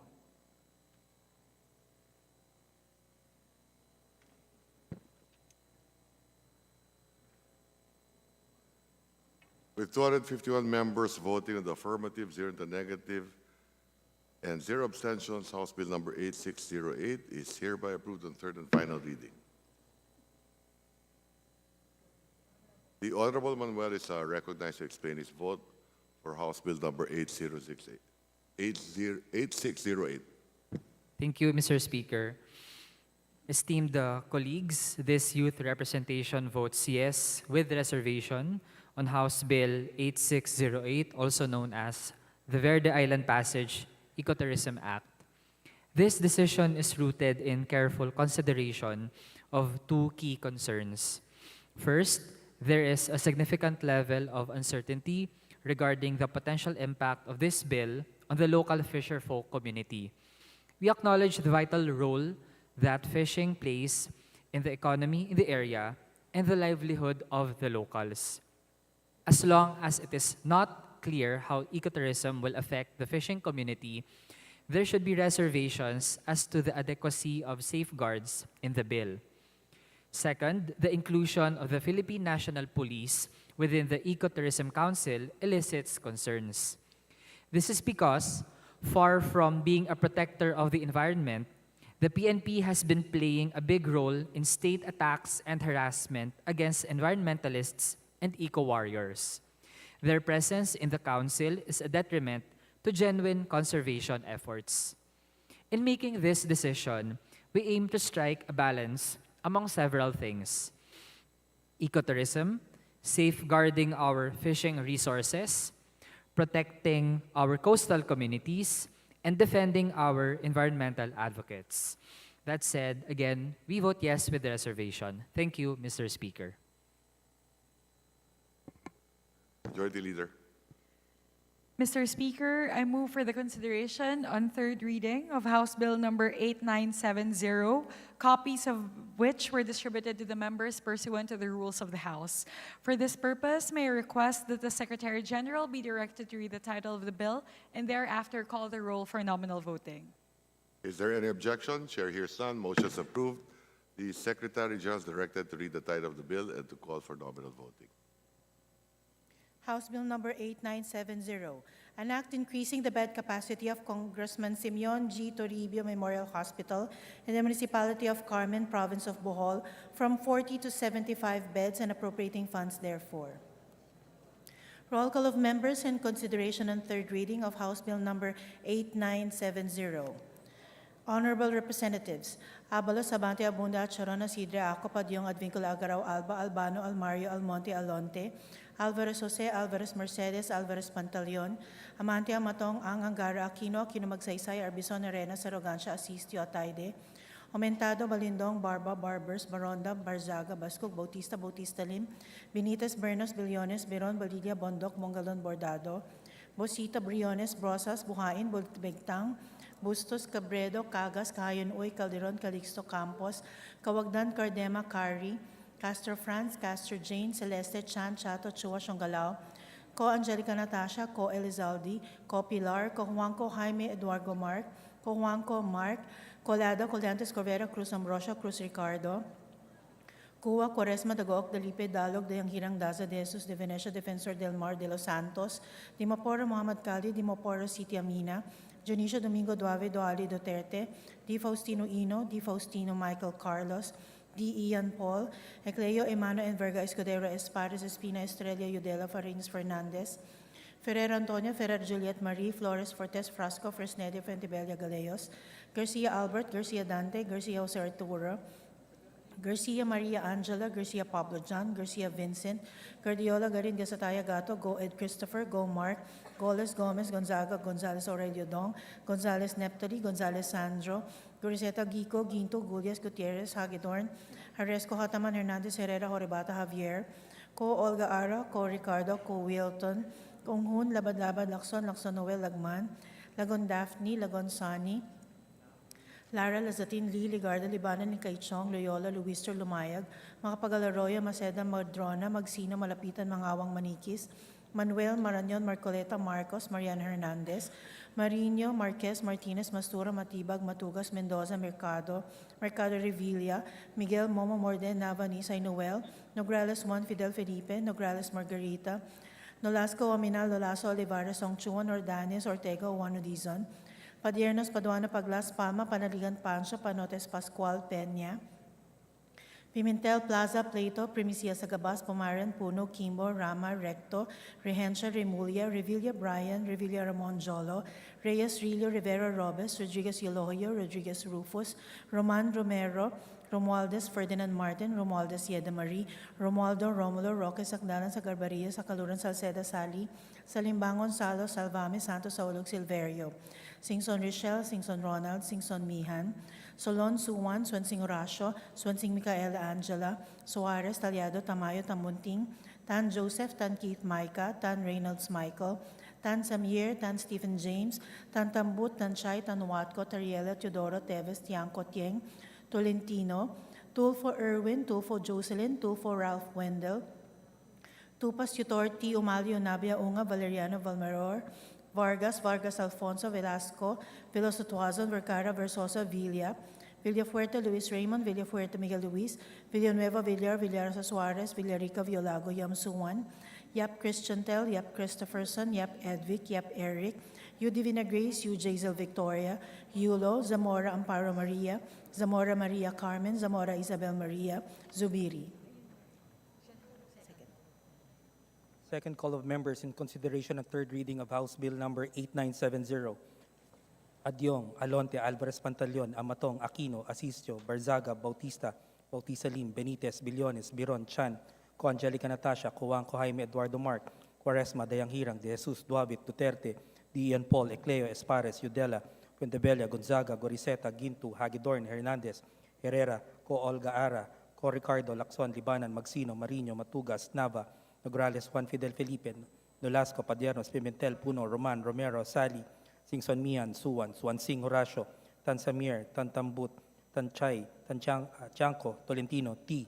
Velasco, Villarasa Suarez, Yulo.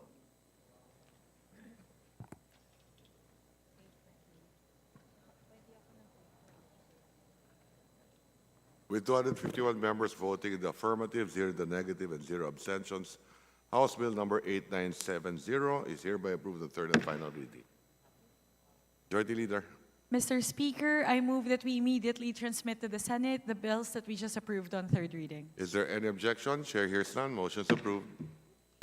Mr. Speaker, there being no other business left for the day, I move that we adjourn session until tomorrow, September 19 at 9 a.m. in the morning. Session is adjourned till September 19, 9 a.m. in the morning.